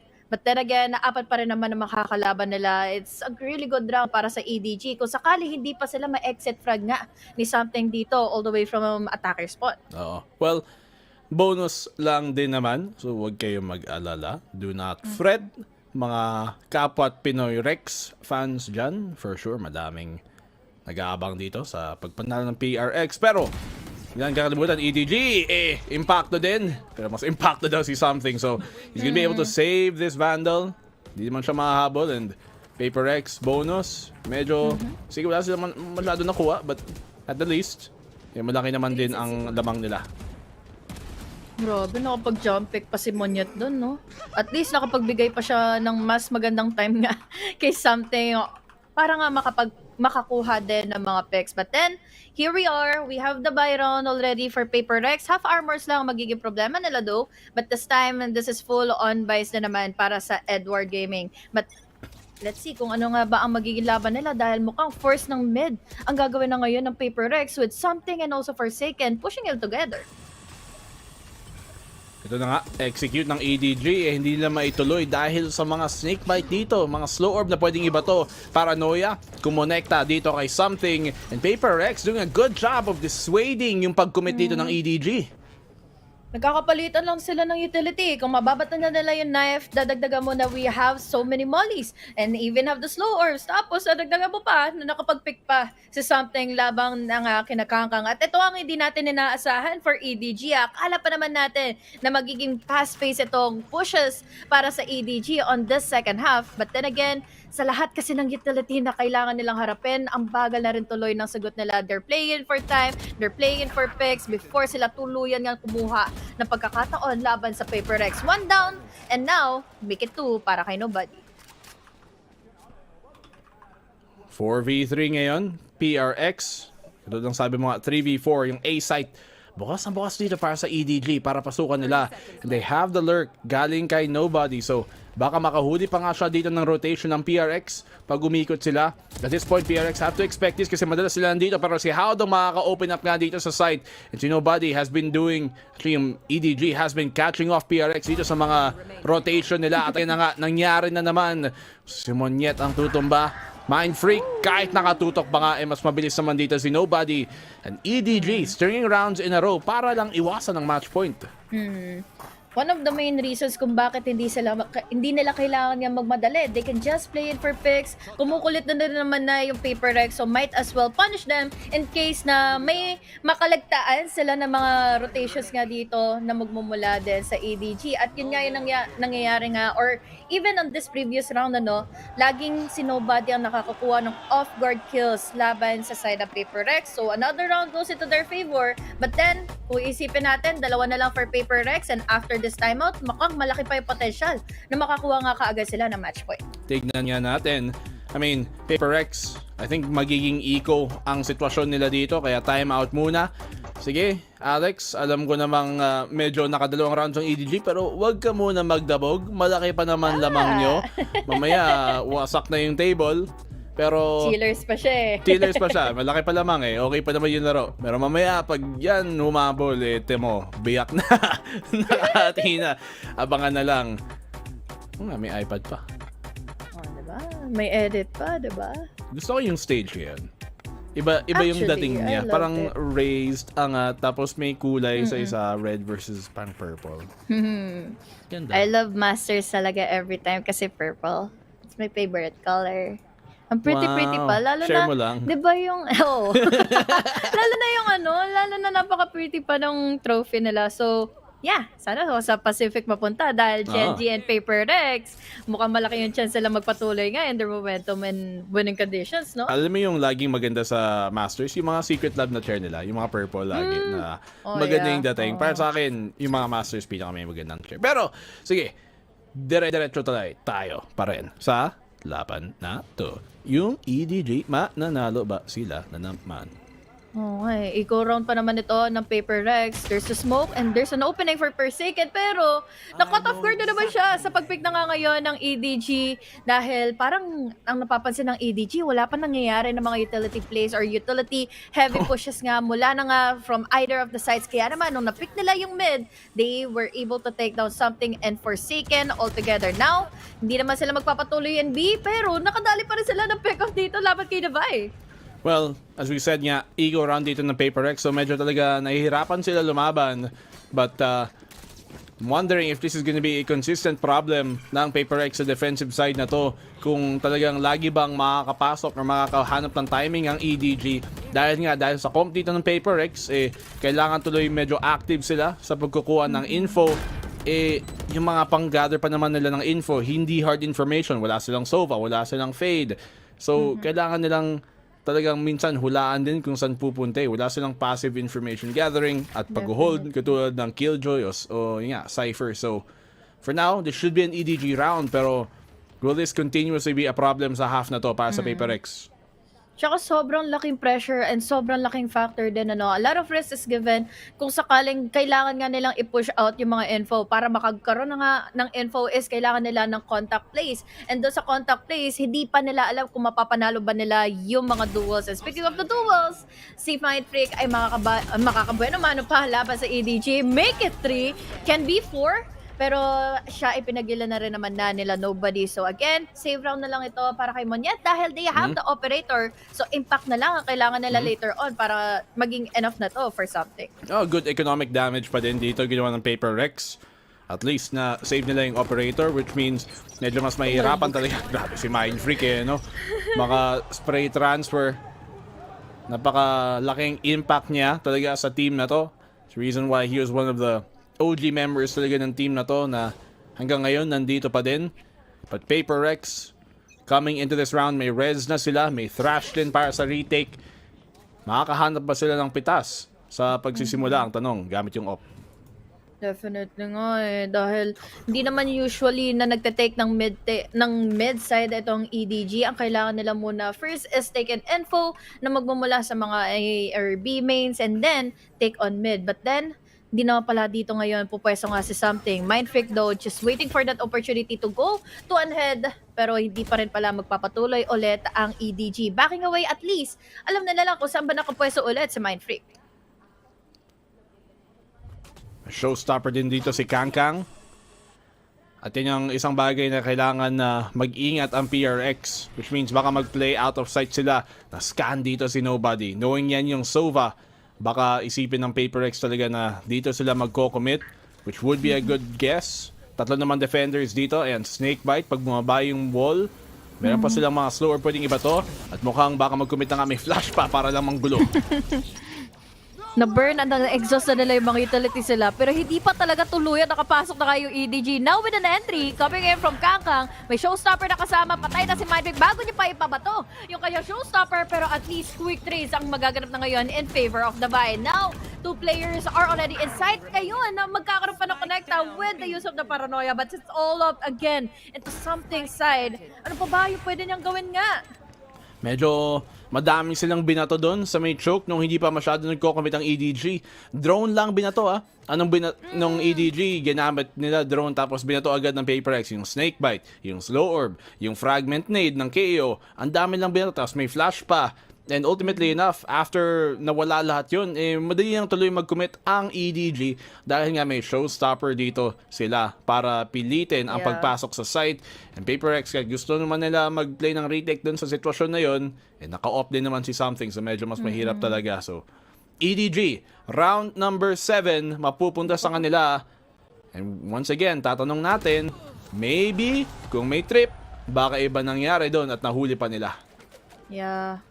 Yun na lang din talaga ang kulang dahil dalawa na yung controller sila mawiwindang pa nila ang EDG sa pagpasok. But then, the problem is kapag narinig at nagkaroon na nga ng comfortability si Kangkang, kailangan niya lang dito is yung tulungan ng mga initiators niya. At yun din naman ay natutugunan ng maigi nila Smuggy and Nobody all together dahil ang dami pa nilang utility. Buti hindi hinampas yung thing.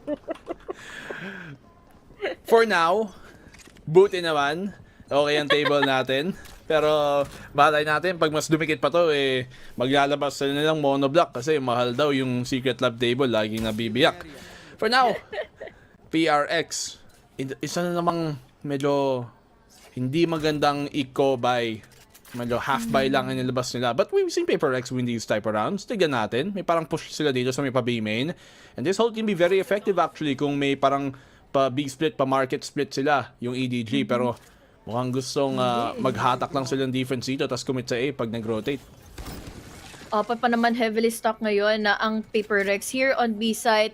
Pero ang iniintay na lang din kasi ng EDG is kung sakaling may mag-push nga kaagad aggressively for the side of PaperX dahil yun mismo ang naging or yung pwesto nila ngayon into this committing into A side dahil they have the spike altogether. We even have here the trash na na-exhaust na rin ngayon into the side of Something. Kaya ngayon, this is a good opportunity para sa side ng EDG na i-commit na talaga fully going into A.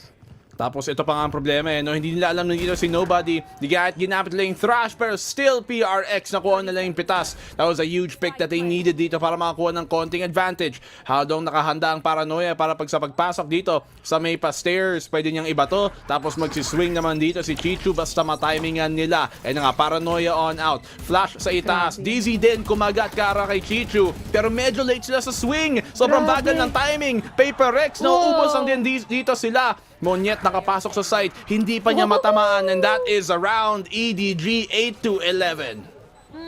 Grabe yung delay nila para makapag-push together with the Dizzy and even have the flashbang. Sobrang sayang ng opportunity at the time para nga sa kanila na makuha nga yung mga pickups na yun. And again, nung na-blind nga kaagad, sila Chichu all together, nagkaroon sila ng opportunity to tumawag din ng puwersa. Look at this, Haldong all the way from the back.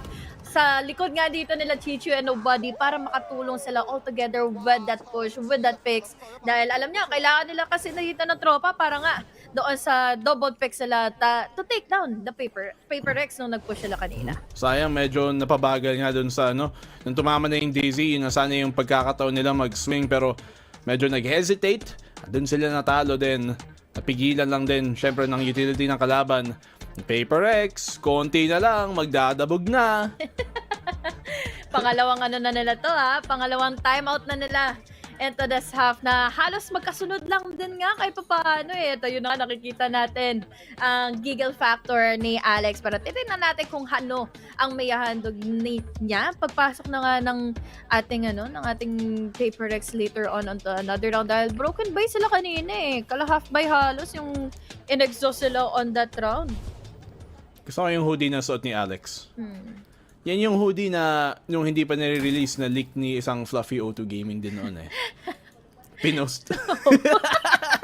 nasuot. Hindi pa naman Hindi pa naman nire-release. Official. Hindi pa official. Pero sige lang. Okay naman. Magandang kulay. At sana gumanda na rin ang laro dito ng Paper Rex. Eco nila yon, oo. Pero ito naman, nilabas nila yung op. And I'm not too sure if ito talaga dapat ang plano nila dito. Kasi parang medyo nasa kailangan nila yung pag-brawling ng isang Vandal o Phantom dito kaysa sa op para sa akin sa defense nila. Since wala nga silang Sentinel paghawak at saka puro retake ang nagaganap. Exactly. Kumbaga, tinatansya lang din kaagad ang EDG kung saan ba talaga ngayon nakapwesto yung operator, kung meron bang pwede mag-push from the mains itself, dahil most likely ito na nga ngayon ang gustong ibahin ng Paper Rex, yung tempo kung paano nga nilalaro ng EDG itong game na ito. This time, itong half ay patuloy nga na pupunta sa kanilang favor ngayon dahil continuous rounds ang nakukuha nila and continuous nilang napapunish yung eco ng Paper Rex. Speaking of Paper Rex, wala na silang ibang option pa kundi i-wall na lang ito kaagad na mid-take. But now, how dong? Sayang, nahulog. Okay pa sana. Pero yun nga, ina-expect nila baka naka-boost dun sa may wall.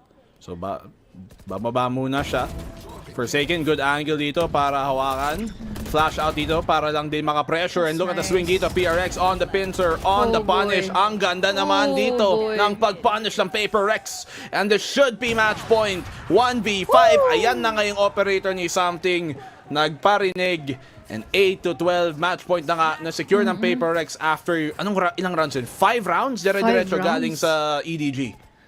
Definitely. And super unfortunate yun for EDG dahil nakukuha na nila yung momentum nila at nakukuha na nila kung paano ba timplahin ang Paper Rex to win out so many rounds. But then, nung nagkaroon lang ng timeout, nagkaroon din ng opportunity makapag-reset nga yung Paper Rex. At napakaganda ng pwesto nga kanina ni Something earlier together with Monyet dahil they were all together na nagsunod-sunod nga ng utility push or utility counter doon sa pagpasok ng EDG going to mid, kaya hindi na sila nakapasok pa ng maigi. No trades were given for EDG side, kaya ngayon ang flawless match point pa makukuha ng Paper Rex. Ganda ng pincer doon, medyo na pilitan din kasi yung EDG pumunta doon, market, sarado ng wall, yung B main, syempre may Viper Spit, which means expect nila na yung operator sa A, so talagang gusto nilang iwasan sana yung A main, pero sa pag-push nila sa mid, ayun, handa din ang depensa ng Paper Rex. So good adjustment sa kanila. Ganun yung klaseng depensa na kailangan nilang gawin. Kailangan may net of defense. But now na wala silang Viper Spit, medyo mas bubukas na naman dito ang mapa para sa EDG para kumilos. Tingnan natin kung magkakabutas na naman para makakuha sila ng isa pa. Hindi pa enough yung eco nila for full armors But then again, ilang rounds din naman or kahit pa paano na ilalaban nila ito laban sa EDG. But they need to think about the null command na available nga ngayon into Smoggy. Kaya most likely, baka sakaling mag-rush na nga ngayon finally ang EDG kapag nakuha na nila yung info. Lalo na't after nila magbato ng 0 point, dalawa kaagad na nakuha nilang info and tukang hindi nila gugustuhin i-duel pa. Itong dalawang nag-push nga going to be made. Pwede naman nila ma-flush out to. That is si Mind Freak. Wala siyang pang TP out kung sakaling namoli siya dyan. Pero parang ayaw munang paglabanan ng EDG to. Looking to try and drone dito sa may pa-A site. Naka-off niya si Something. Kailangan nila mag-ingat. Alam nila, nandito siya. Ayun na nga, sigurado na rin. At EDG, naghahanap pa rin ng butas. Makapasok, parang B site, susiguro nila. Ito na nga dahil meron ng off the paranoia, pero nandito naman din yung bait nila Something and or rather nila Davai and Mindfreak para magkaroon din ng switch para makakuha din ng mga pick-ups. And now it's all up to 2 players pa na naiwan na bantay sarado pa going to Trials. We even have here the camera para makapag-check-in ng mid, pero the spike has been already compromised, kaya si Mindfreak na lang makakadali pa finally labang kina Chichu. And that was such a beautiful round para sa side na nga ngayon ng Paper Rex dahil hindi man lang nakaapak ng sight ang players ng EDG. Ganda din ang slow orb doon ni Defy na naipit talaga agad sila sa pag-push. Tingin ko doon, kailangan na gamitin yung ulti, yung meron naman silang null command sa EDG. I was surprised, hindi nila ginamit. Yun yung best way para ma-shutdown nila yun. Alam nilang din yung Viper, alam nilang din yung Sage ng Paper Rex. Kung ginamit nila yun, walang Snakebite, walang slow orb, walang smoke na pwede lang iangat. But EDG, not using yung tools na meron sana sila, It allows Paper Rex dito makuha ang map number 1. At ito pa nga yung mapa sa rotation natin sa tatlo na to na pinakamataas yung chance pa ng EDG manalo sa stats. Kung tutuusin, may pagkakataon din sana ang EDG na magkaroon nga ng opportunity na maging aggressive into the first few halves or in the first few rounds. Pero ang naging problema lang din kasi is yung kapalitan nga ng mga utilities eh. We have so much space control para sa Paper Rex to immediately get into the site, immediately gather themselves a lot of kills. But then, after so many rounds na naging ipon na ngang winning condition ng Paper Rex, hindi tuloy nakabawi ang EDG kahit na isa doon sa first half nila. Ayun na nga. Masyado malaki tuloy yung lamang din kasi galing sa first half yung 9-3 curse hindi nga naganap. And because of that, well, that's an opening map dito sa Paper Rex. But map number 2, yung bind, tsaka yung split, kung umabot man tayo dyan, titingnan ko yung mga stats dito, HG, and it's not necessarily something na pwede mong i-consider na parang, uy, sige, consistent talaga dito yung EDG, masala na dun sa split kung umabot tayo. Bind is actually a pretty good map, I think, for EDG, considering now that I look at it, kasi yung Paper Rex, the one time na nilaro nila yun, hindi sila nanalo, so malay natin kung paano mangyayari to, but I believe may break tayong pupuntahan. So, we'll see you guys in a bit. And, joke lang, I am a liar. Kumbaga, pinapa-warm up lang natin before tayo pumasok nga into the break. But then again, that is going to be it. Into the first map, napunta ito sa Paper Rex. Tignan natin ngayon kung maganda na ba yung second game natin. Honeyglazee na double kasama ko ngayon si BNB. Magbabalik kami ng ilang sandali.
Paper Rex, they pick up their first map win here at Masters Madrid, and I'm now joined by their coach, Coach Alex. Alex, fantastic attack side half, but on that defense, it wasn't until your round 20 tack pause that your boys managed to close it out. What went wrong on that defense side, and what did you say to them to fix everything? I mean, you know, it's funny, right? You think a comp with no duelist would be way better in defense. I think we just gave them too much respect. You know, we played really, really far back and we're trying to guess where they're going. So around 20, I think we decided that we just want to make sure that they work for B main, and that's what happened. And found the kills and we managed to close it out. Big brain plays from you, Alex. Congratulations on map 1 and best of luck for the second one. Coming into this one, we were unsure of what was going to happen with PaperX, what their fate would be, but we didn't respect their game. And for that, I apologize. Buy the PaperX skin. I got scared and started respecting their game. I was a little worried for a bit there, but that first half was a thing of beauty. So I will give them the flowers for that one, Kukuka. But that being said, though, EDG certainly to make it easy for them, but you could definitely see exactly what Coach Alex was saying. Yeah. They were giving too much respect, and they were paying as a result of that. Yeah, exactly. You would think of they might have gone crazy after you see a Gecko on an operator, but it's something that we have seen in the past from them, and it's definitely something that they need to do, as Coach Alex was saying, when they do not have that duelist. They need someone to be that impact player, and I think that it is so important that what Sue asked the right question. It is round 20. It is the round that changed everything for PaperX because they were not finding success after getting that pistol round, and this is exactly what they needed to do, just putting pressure in every side of the map, on the sides of the maps, in pushing EDG to push onto mid. Yeah, just having that B main control is so important because you can stack players into the top section of mid, and it's exactly what they were talking about. And as soon as this comes through, they just set it up beautifully with just a double flash play, peeking together, making sure they take the fights, not showing the respect anymore, just to try and get it over that finish line. And then a follow-up round, which we didn't actually pull, but it's the exact same scenario. I mean, you just see the delayed B main take, really forcing EDG to take control of that one. And they were lost, EDG, on their attack side in that one particular round that was the turning point for EDG to end up taking that map. But, you know, some signs of weaknesses, I would say, just at least on that half, but definitely form focus wise, PaperX have come here to play. They got some shooters on their teams, man. They are going pound to pound with a team like EDG. It was a concern of mine, I think, as well, but listen, the mechanical ability is all there, I think, for PaperX. Yeah, it certainly has been. And you can even see them too, like they're laughing, they're having a good time. Yeah. That is incredibly important because you got to keep the spirits high, especially when you're in these tense situations on that stage. But let's jump over to the other side, though, for our Aim Lab shoot around. We're going to check in with Kong here and talk about EDG going into their pick on Bind. This, you know, I think that we were prepared to see EDG supremacy. Yep. And even though we didn't quite get it in map 1, I'm not trying to sell the stocks quite yet here, Brent. I do believe that EDG can very well bounce back. Bind could be the map that they do it, and Kong could be the catalyst. It could be, yeah. I believe he plays the KO on Bind, and they have Smoggy playing the Raze. Yeah. So they swapped the roles up again for this one, which is the next map we're going to be heading into. It's going to be interesting to see how he performs, but it's about that setup as well with the flashes and the plays. I think we might see just familiar patterns in terms of the win conditions. You know, how much we were talking about disrupting the retake protocols with the util coming in. Yeah. Bind, when you're playing on the attack side, is pretty heavily, especially with the comps that they played, the double initiated comps, is trying to disrupt the retake timings. Either that or through B or A, trying to fight for backside A control. I mean, one of the first teams to put me on that one was, you know, Krax's KO on Bind for Foot. There's a shout out for you. I mean, they were one of the best teams in the game at doing that, disrupting that backside control on Bind. And so I think those are going to probably be familiar elements again. Yeah, a long time ago now. No, you can't. Karen wasn't playing the game. No, so I it's true. It's true. He wasn't even playing. He wasn't even born then, apparently. Yeah. Well, let's go ahead and see what Coach After has to say as we get ready for map 2. I'm now joined by Coach After from EDG and Luna to do some translating as well. Now, After, it felt like you could have really won that map. Do you think the slow start in the first half costed you? And how do you fix that going on to map 2? 其实在这张图第一开始的时候其实是有一点慢热的。你觉得如果说并不是这样慢的开始如果不是这样慢的开始的话，能够有机会赢下来吗？以及在第二张图能不能解决好这个问题？其实我们下半场已经找回来比赛节奏状态了，所以可以在第二张图体现出来。然后第一张图慢热的问题其实是在节奏掌握上，我觉得我们一开始是熟悉他们的，但是我们在辩证的过程中，可能在少了很多细腻的沟通吧，就可能会变成是阻碍我们的一个情况。然后接下来在第二张图，我们会把这件事情给调整过来。I think in the second half of the first map, we kind of like find our pace back, and we are definitely gonna bring it back to the second map. And the reason why we are starts so slow is because there are miscommunication, and we're gonna fix that in the second map. Well, thank you so much for your time. After, thank you, Luna, and best of luck. Miscommunication issues with EDG, certainly something that they're going to need to have to clean up as they get ready for Bind, because PaperX, it just seems like they're just vibing out there. So you really got to try and catch them off guard here. Oh yeah, exactly. If you think that attack in half that we saw in the first map was something, just wait until you see 2.5 initiators, because I count Yoro as a half initiator with all that utility. Oh! Magbabalik tayo or nagbalik na nga tayo after such a quick break. Nanibago ang lahat na nasa comments kanina. But then again, here we are. Honeyglazee na double nga po pala. Kasama ko ngayon si Blackenblue. At papunta na tayo ng Bind na kung saan pwede ito maging pabor na nga for EDG. Papasok na nga ba tayo into game number 3? Ayun na nga, di ba? Katulad ng sinabi natin kanina, yung mapa na to, medyo nag-aalanganin tayo para sa PaperX kasi this is only na map na nalaro nila one time, and the time that they did play it, natalo sila sa JNG na medyo tambak nga nung finals. Yan, ito namang EDG, isa to sa mga pinaka-consistent na mapa nila. So, tingnan natin composition-wise, si Reyna ang inilabas dito ni Something. Harbor si Forsaken. Nakita naman natin dati ang Harbor ni Forsaken, pero grabe, confidence pick galing sa PaperX. So, kumbaga, magiging laban talaga nila dito is playing all together as a double-double setup na kung saan kailangan nilang tapatan lahat ng mga duels, lahat ng mga pwede maging contact plays. But then, we see so many util-heavy agents na naman para sa side ng EDG. So, magkakatalo-talo na naman tayo into such performance na magpapadaig ba ang EDG all the way from the pressure na ginawa na nga ng PaperX sa kanila into Sunset dahil they were close enough para magkaroon din ng comeback laban sa PaperX. Pero, mangyayari ba yon dito? Maitutupad ba nila talaga ang comeback? Maipapantay ba nila ang score sa series na lo para pumatas na rin maging 1-1, or do we end it here 2-0 para sa PRX? Opening map na punta sa PRX, pero punta tayo sa pistol round dito ng Bind, ang second map ng series na to.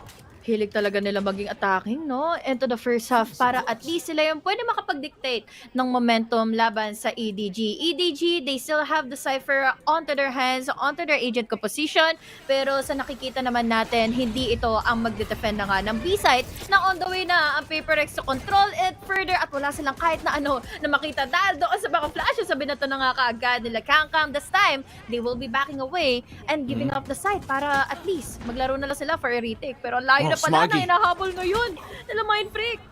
Grabe, makatrade pa naman dito si Something, pero naka-classic siya sa Reyna with armor. Grabe naman yun, what a buy. I've never seen that, but Forsaken's able to get the one. Ang malaking bagay dito is EDG, nahawakan pa nila dito ang Garden, trades out, manggagaling kay Monyet. 2v3. Tingnan mo ngayon kung saan nakapwesto ang PRX. Nandun sila sa Maypa City pa nga, kahit naka-post plant. Pero ang ganda ng position ni Devay. Hindi nila alam, hindi nila napakinibangan na nasa hookah pala siya. And PaperX, what an opening pistol round. Paano? Agaw atensyon yung dalawang duelist ng PaperX kanina. Nag-push sila all the way from City going into elbow and then overwhelm players ng EDG. Hindi tuloy nila alam kung ano yung uunahin. And sabi mo nga, merong armor yung Reyna. And ang laking bagay nito dahil again, pwede sila magsalit-salitan dito ni Monyet to go in with the picks, to go in with the duels at gawin niyang shining armor yung Reyna, kumbaga. But then again, pistol round, nako, mahirap ito for EDG dahil byron na muli ng PaperX. EDG on the defense dito. Tignan natin kung may magagawa pa silang economic damage.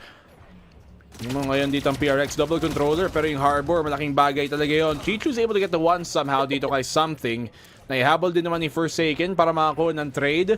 Ginamit nila doon yung Cascade para makaabante, para makalapit. Monyet, aangat, pero matatrade lang din agad ni Chichu. Nakakapangalawa na siya dito sa round na to.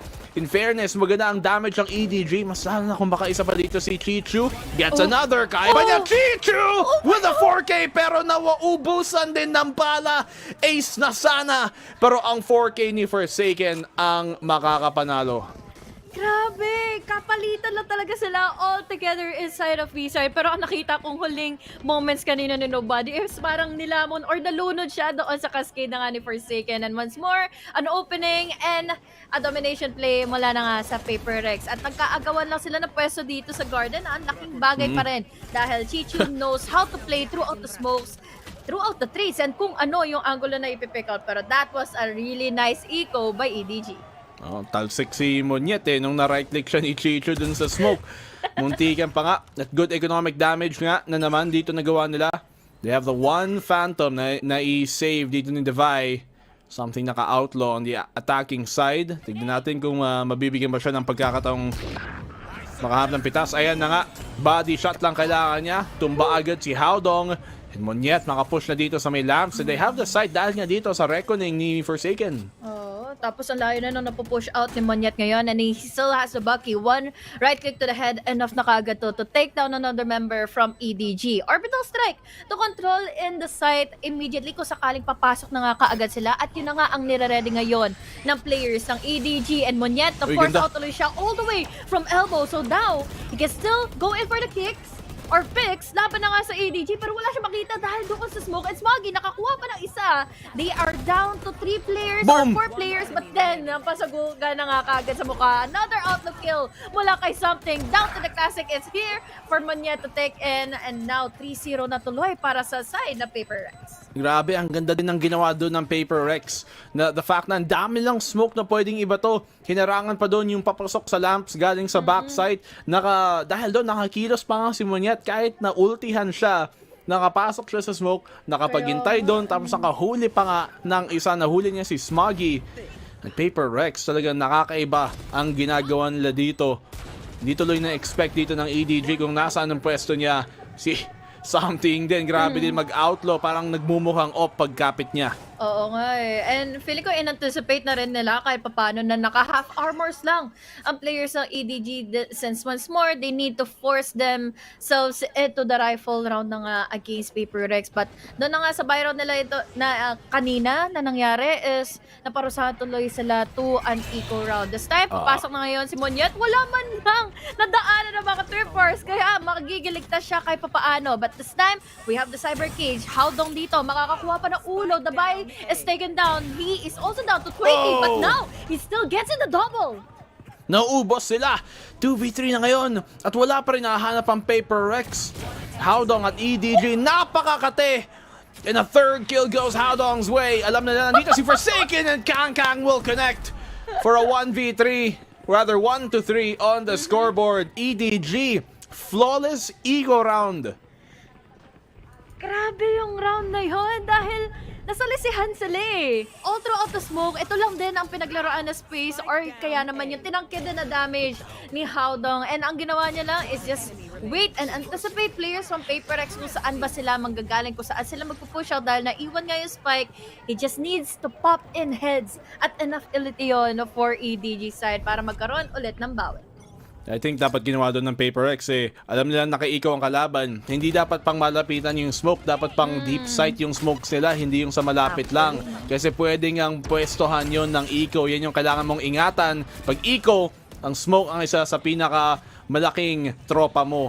Patingnan natin ngayon.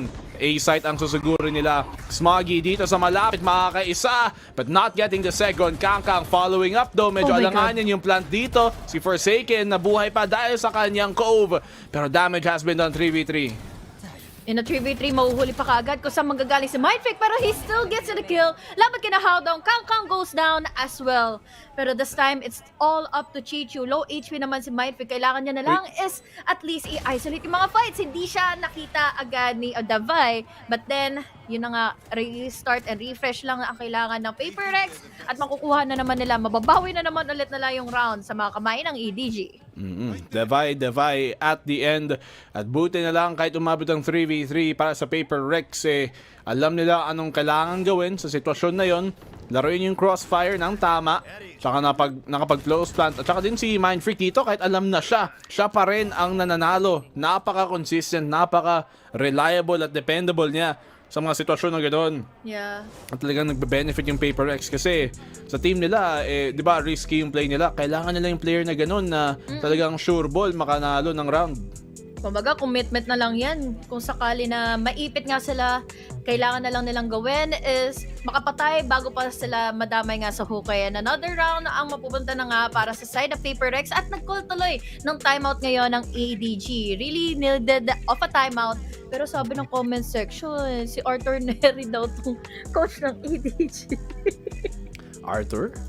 Arthur Neri. Siguro nga wala na natin. Nakikita ko kasi sa coach ng EDG, kamukha niya si Faker.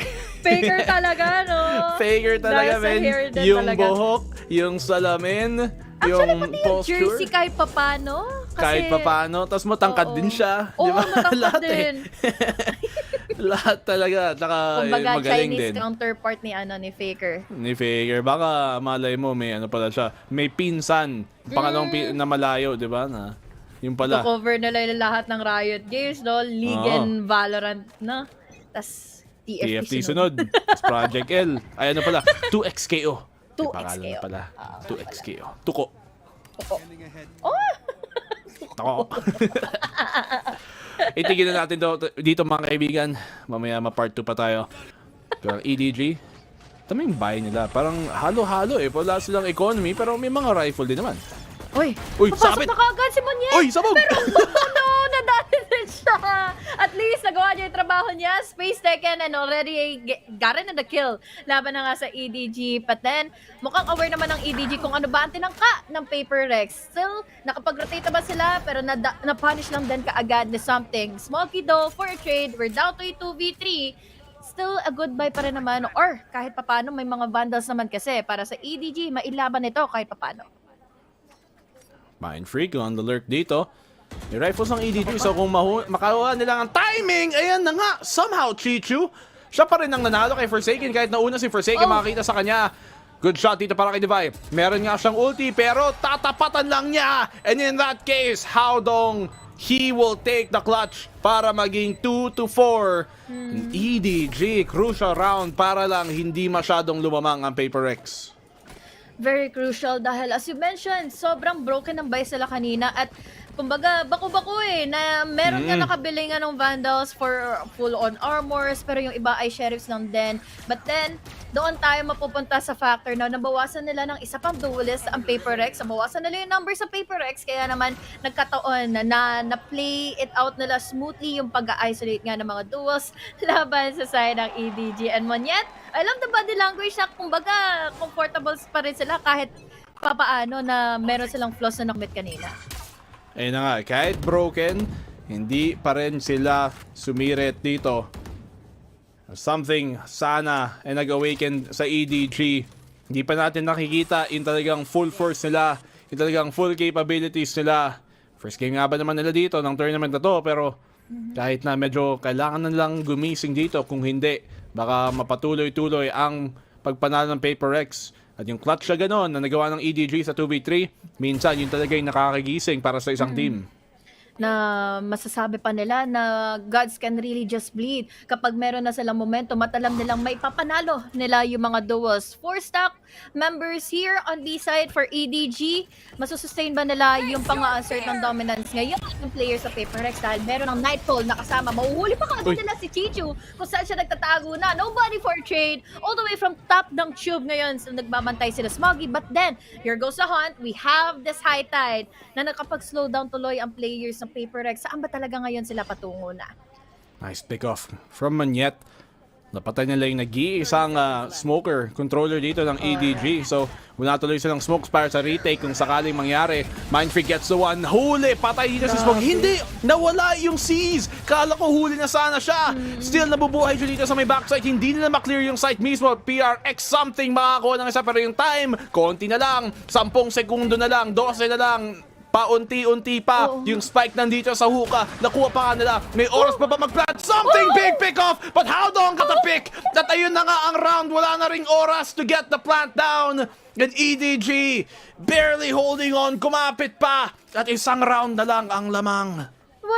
What a beautiful round para sa side ng EDG. Ang daming na-exhaust sa mga utilities and ultimates for Paper Rex para lang pumasok sa loob ng site. Ano ang nangyari kay Monyet kanina? Nadali siya kaagad ng stinger nga coming in from the backside ng players of EDG. But then again, it was so close for comfort nga ng players sa Paper Rex to planted the spike and yun na nga ang nangyari. Nadali sila sa wall bangable spot kasi sa angle na meron ngang hinawakan kanina si Howdong. So another round goes into their favor at hahabol pa tayo.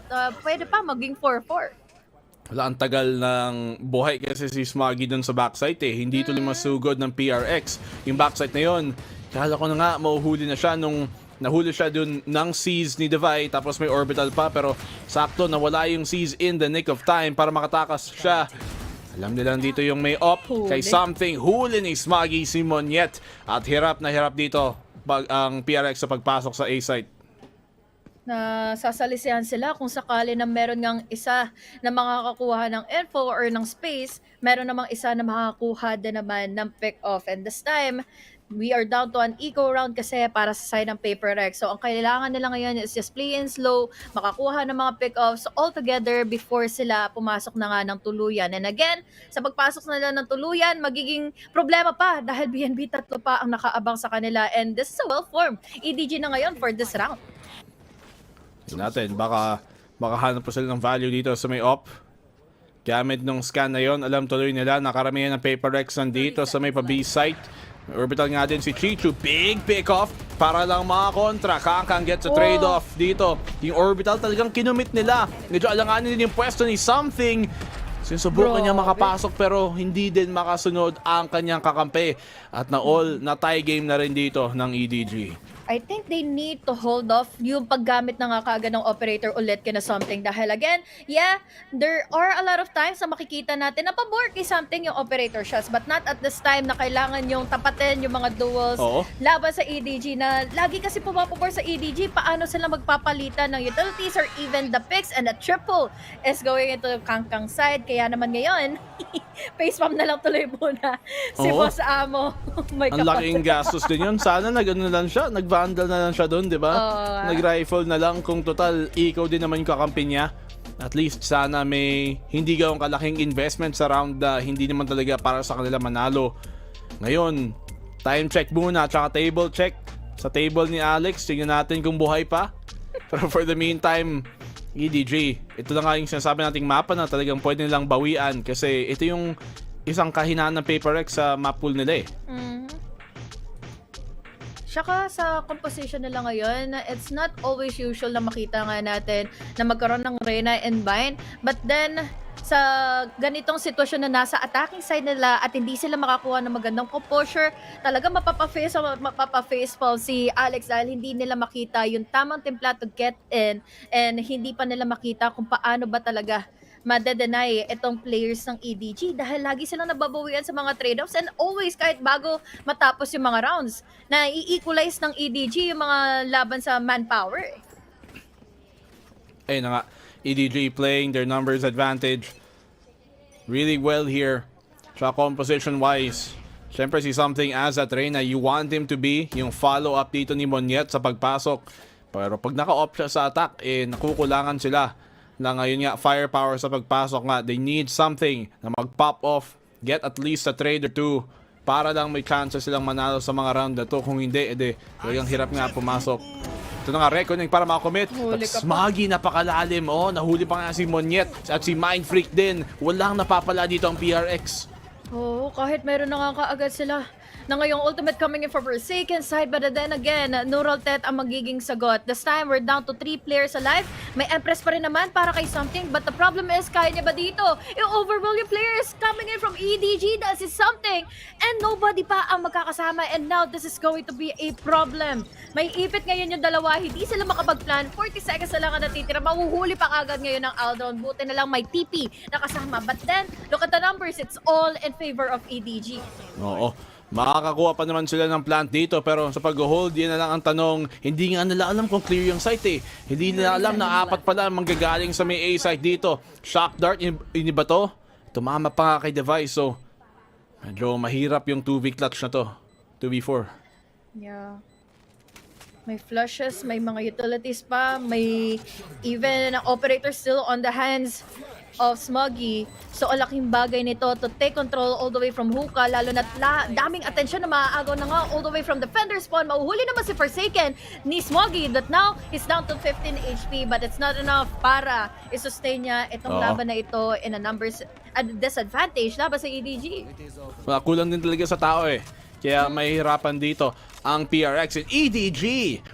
After yung opening 2 rounds sila sa pinakaunang mapa, this is their first time regaining the lead ulit sa series na to. Huli pa si Mindfreak dito dahil most of the time wala naman kasi talagang nagpo-push from bats ng EDG. Kaya naman it gave a lot of territory para sa side ng EDG na makakuha nga ng space. At ayan na, galit na si Alex. At hindi naman na talaga acknowledge natin na magagalit siya dahil we see so many flaws then for PaperX to commit. Even though na may ultimate na kanina si Forsaken eh. Lumalabas na yung ugat eh. Nakita mo, konti na lang. Medyo dabog kailangan, na, no? Oo, dabog na. Ingatan natin table na naman. PRX, they still have economy to buy up dahil nga sa plant doon, at least may konting pambili pa sila. Monyet, naka-guardian. Napaka-alanganin ng pwesto dahil nga doon sa may light, sa tripwire.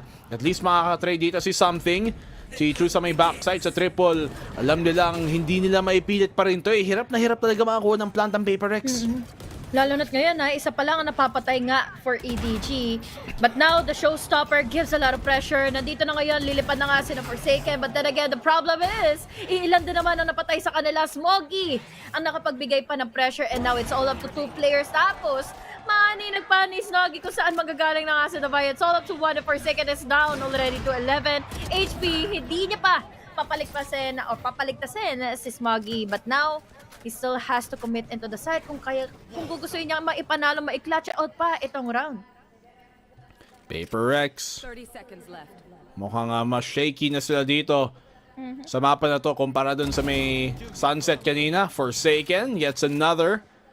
Dito sa pag-peak ni Kangkang. May oras pa rin naman siya para kumilos pero si Nobody nang gagaling dito sa may short, sa may flank.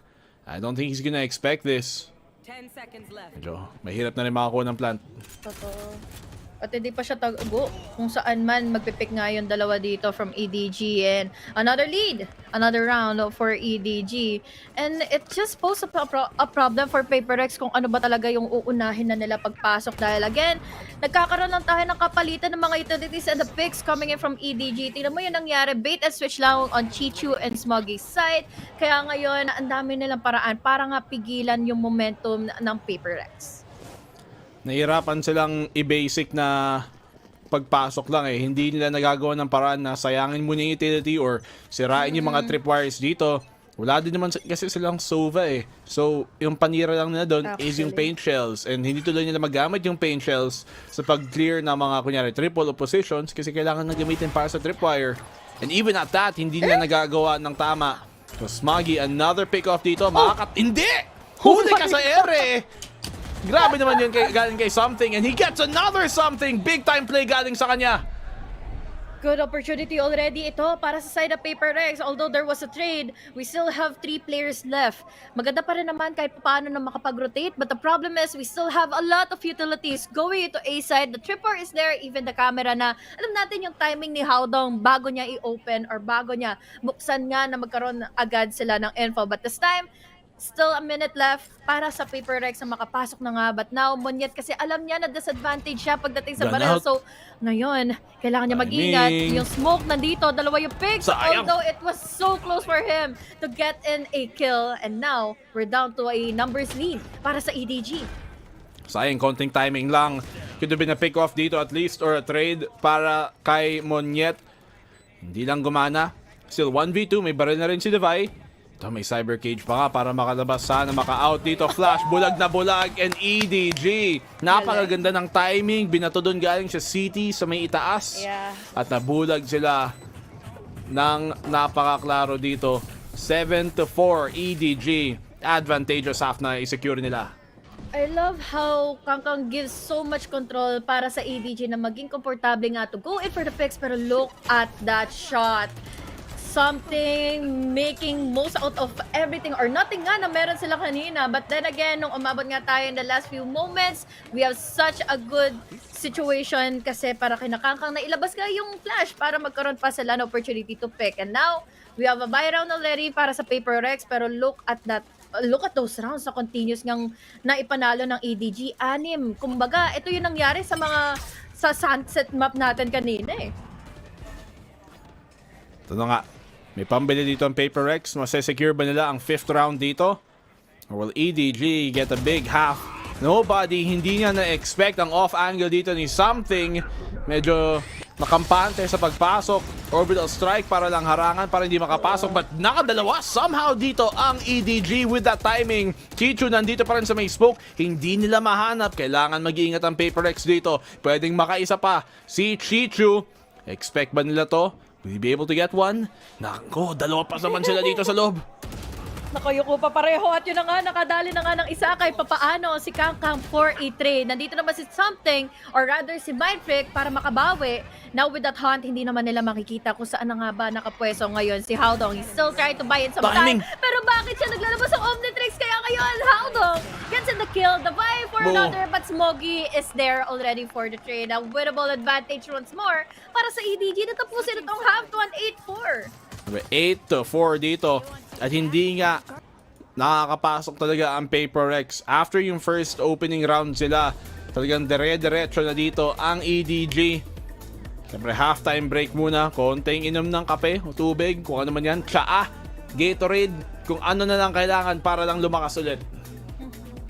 Hirap eh. Hirap sabihin kung paano sila makapag-refresh pa later on. But then again, let's not forget na dual heavy din yung composure or yung agent ngayon ng Paper Rex. We have Something who has been crazy enough with the use of his operator, pero no first half kasi hindi nag-hit yung mga shots niya, hindi nagkakaroon ng opportunity para maganda yung entry sila altogether dahil hiniintay pa nila na mag-pick nga yung EDG. And EDG, I love their commitments all over para nga mabawasan nila yung Paper Rex. So now, what a good statement na pwede sila makabawi dito sa second game natin, dito sa second map laban sa Paper Rex. Ang ganda naman ng jersey ng Paper Rex. Kahit hanggang ngayon, parang ang sarap niyang ipang gym. Ang komportable. T-shirt lang. Pero, syempre, mas masarap ang panalo dito. Kung makuha nila in a 2-0 fashion, pero mukhang pwede pang ituloy-tuloy to ng EDG. And for EDG, malaking bagay din to kung manalo sila because isa sila sa pinaka-huling region na idinagdag sa VCT. Di ba yung China, wala sila doon ng first year eh. Hindi katulad ng ngayon na talagang may VCT China. And the fact na napaka-competitive ng region na yun, napakalakas na rin even though pinakahuli silang dinagdag sa circuit sa buong mundo. And yet, ganito yung mga performance nila. Malaking bagay yun. So to get a deep round win or a deep tournament run, it would make a big statement dito para sa China as a region as a whole. Kumbaga, kaabang-abang din sila na statement for EDG na maiwagay-way nga yung kanilang bandera all throughout. The following regions pa naglalaro na nga here on a global stage. Pero ito ang una nilang step na kailangan ngang harangin or kailangan ngang lagpasan. Paper Rex, they're close enough para nga magawa yon, pero they need to think about how to finish it all out on their attacking side. Dahil once more, sino ba makakatapat nila? It's Mindfreak together with Forsaken sa kanilang magiging smokes and sa kanilang magiging strategies and pushes. And speaking of the push, ito ay magaganap na nga pala all the way from Hookah pa. Ito na nga. Push dito ng EDG para kontrahin yung Hookah push na gustong subukan ng PRX. Hinarangan nila yung Hookah dito para mahirap pumasok. Pero yung Guardian binibigay, may konting angle actually. Hindi ka pa makaisa dun si Munyet. Smoke off nila dito as they know EDG, karamihan sa kanila nasa may pabilong. Di naman din halos nagiging desperate yung galawan or yung push ngayon ng Paper Rex. So most likely, naabangan lang din nila kahit papano kung ano ba yung pwede nila magilap from EDG side. Dahil sa sound cue na ito, we have a go signal already na pwede na nga kaagad silang umikot. But then, we have the 0 point na nag-connect pa sa dalawa. Now, taking advantage na alam nilang pwedeng mag-push na nga ang EDG all the way from lamps. Nakakuha pa ng dalawa ngayon si Forsaken. Something all the way from the flanks down to 2 players. Ako, si Forsaken, the great holder of lamps. And 4K already para sa frenzy mismo ni Forsaken. Another pistol pa mapupunta sa kanila. The holder with the stapler. Grabe naman yun. Naka-nail gun dito, naka-frenzy sa may lamps. At talagang napakaklaro na ang hirap pasukan ito pag si Forsaken nakakapit. Great anchor galing sa Paper Rex at pistol round na kinailangan nila. Kung naging 9-4 pa yon, mas magiging alanganin kasi likely 10-4 pagkatapos after ng eco. So, Paper Rex keeping themselves in the game dahil sa pagpanalo na yon. Malinis lang dahil handles la automatically para nga kay Forsaken kanina. But now, may mahuhuli na nga kaagad ng info with the hot. Napakabilis sa mga pangyayari. Collateral damage ang nga magaganap into Forsaken side. So that is a huge casualty. Make it 3 para kay Forsaken. Multi-kills after multi-kills si Dabay. Makakahuli pa rin naman ng isa. And now it's all up to Smoggy na classic lang ang hawak niya. Tanging bagay itong Outlaw. Ang hirap talagang i-push. Siyempre ang Marshall din naman. Pag walang armor, nakaka-one hit. Pero yung tipong kahit half armor ka, tumba ka pa din eh. Galing dito sa Outlaw. So, laking bagay yun. Paper Rex. Suddenly, this lead has been cut down to 2 rounds na lang kung makakaisa pa. Hindi talagang may laro tayo mga kaibigan. Oh, yun no? Headshot pa yung tinagusan. Headshot pala! Kaya naman pala ang bilis sa pangyayari. And nag-line up din kasi sila. Yun lang siguro ang pagkakamali nila. But then, it's just one of the things na hindi natin inaasahan na mangyari dahil we have so many utilities na ginagamit nga ng Paper Rex kanina to hold all the way from Garden. But now, it's a Byron na for EDG. Tingnan natin ngayon, Paper Rex. Medyo half-buy para sa kanilang bonus. At the most. Tingnan mo yung wall dito na lapag nila. Talagang hinarangan yung fountain at saka yung sands dun sa mapay B long at short. So, that burns time dito sa orasan ng EDG. And so much hesitation tuloy yung nangyari kung ano ba yung gagawin nila dahil malay ba nila kung magpo-push out ba ng sobra-sobra to an extent na pwede silang lumapag agad na mabangkay all the way from short. But now, we have still so much patience for Paper Rex na intayin na talagang pumasok ngayon ang EDG dahil may judge sa mga kamay ngayon kasi nila Monyet. May judge nga doon sa may short, sa may hookah. Forsaken naman dito. May pwesto, but Monyet makakaisa. Kailangan niya mag-ingat, wag masyadong lumalim. Meron din naman reckoning dito si Forsaken para gamitin. Si Monyet lumalaban pa rin dito, makakaisa pa nga. That's a double kill na for Monyet. Yung kailangan nila dito para sa bonus na to. And now EDG. Malaking problema. Saan sila pupunta? Tamo, nakagapang na dito si Haodong sa may A site. Hindi tuloy alam ni Something na may flank pala. And now they have the A site para makaplant. Wala kasing nagbabantay ng bats kanina. Kaya naman, nasalisihan sila. We have the Cyber Cage. After ma-check-in kung meron na nga bang magpupush. Kaya ngayon, makakapag-reposition, madadalay all the way from the back si Mindfreak. And now, it's all up to 2 players. This is a bonus round by the way, pero at least, tingnan mo naman yung damage. We have the smokes na nakalapag na rin. And maganda ito kahit papaano nga for EDG. 2v3. Paper Rex ngayon. Grabe, Haudo. They can find economic damage. Okay na yun, especially na low HP dito si Nobody. Kumapitas man ang sana nila. Pero ang crossfire dito ay napakadelikadong pasukan. And EDG keep the lead back up to 3. The Paper Rex, hindi wala masyadong naipala sa bonus pero at least may konting pitas. Yeah, malaga ay yun naman halos din yung objective nila. At naging maganda pa dito din is kung ano yung ginawang crossfire ng bait and switch coming in from EDG. And I love what they did earlier na hindi sila sobrang nag-overcommit to the duels, to the fights, going into hookah kahit na nagkaroon na kaagad sila ng damage from Monyet. But Monyet was just cheeky enough na makipag-back and forth lang din ng mga duelo nga all the way from hookah. But now, it's a different story. We have so many lineups na kailangan niyang bantayan ngayon for the side of Paper Rex. What more can they do? Lalo na, this is their buy round ulit. Paper Rex, full gun round sa kanila. Karamihan ng depensa nakatutok dito sa may pa-showers. So lang nagbabantay ng short. Ngayon, umikot din naman. As soon as na itawid nila dito si Mindfreak sa loob ng showers. Ay, may bumaril. So ngayon, alam nila. Meron nga tao doon, EDG. Nag-aabang ng aggression galing sa PRX. Kaya medyo atras sila maglaro. And EDG, they're playing it so slow again, katulad ng nangyari na nga in Sunset. Pero titingnan natin ngayon kung makakaligtas na naman ba sila sa judge ngang hawak ngayon ni Monyet. Lalo na, again, he has the sound cues, nag-free forward na naman si Smoggy. So, kumbaga, binibait out niya lang kahit paano nga kung magpupush ba si Monyet.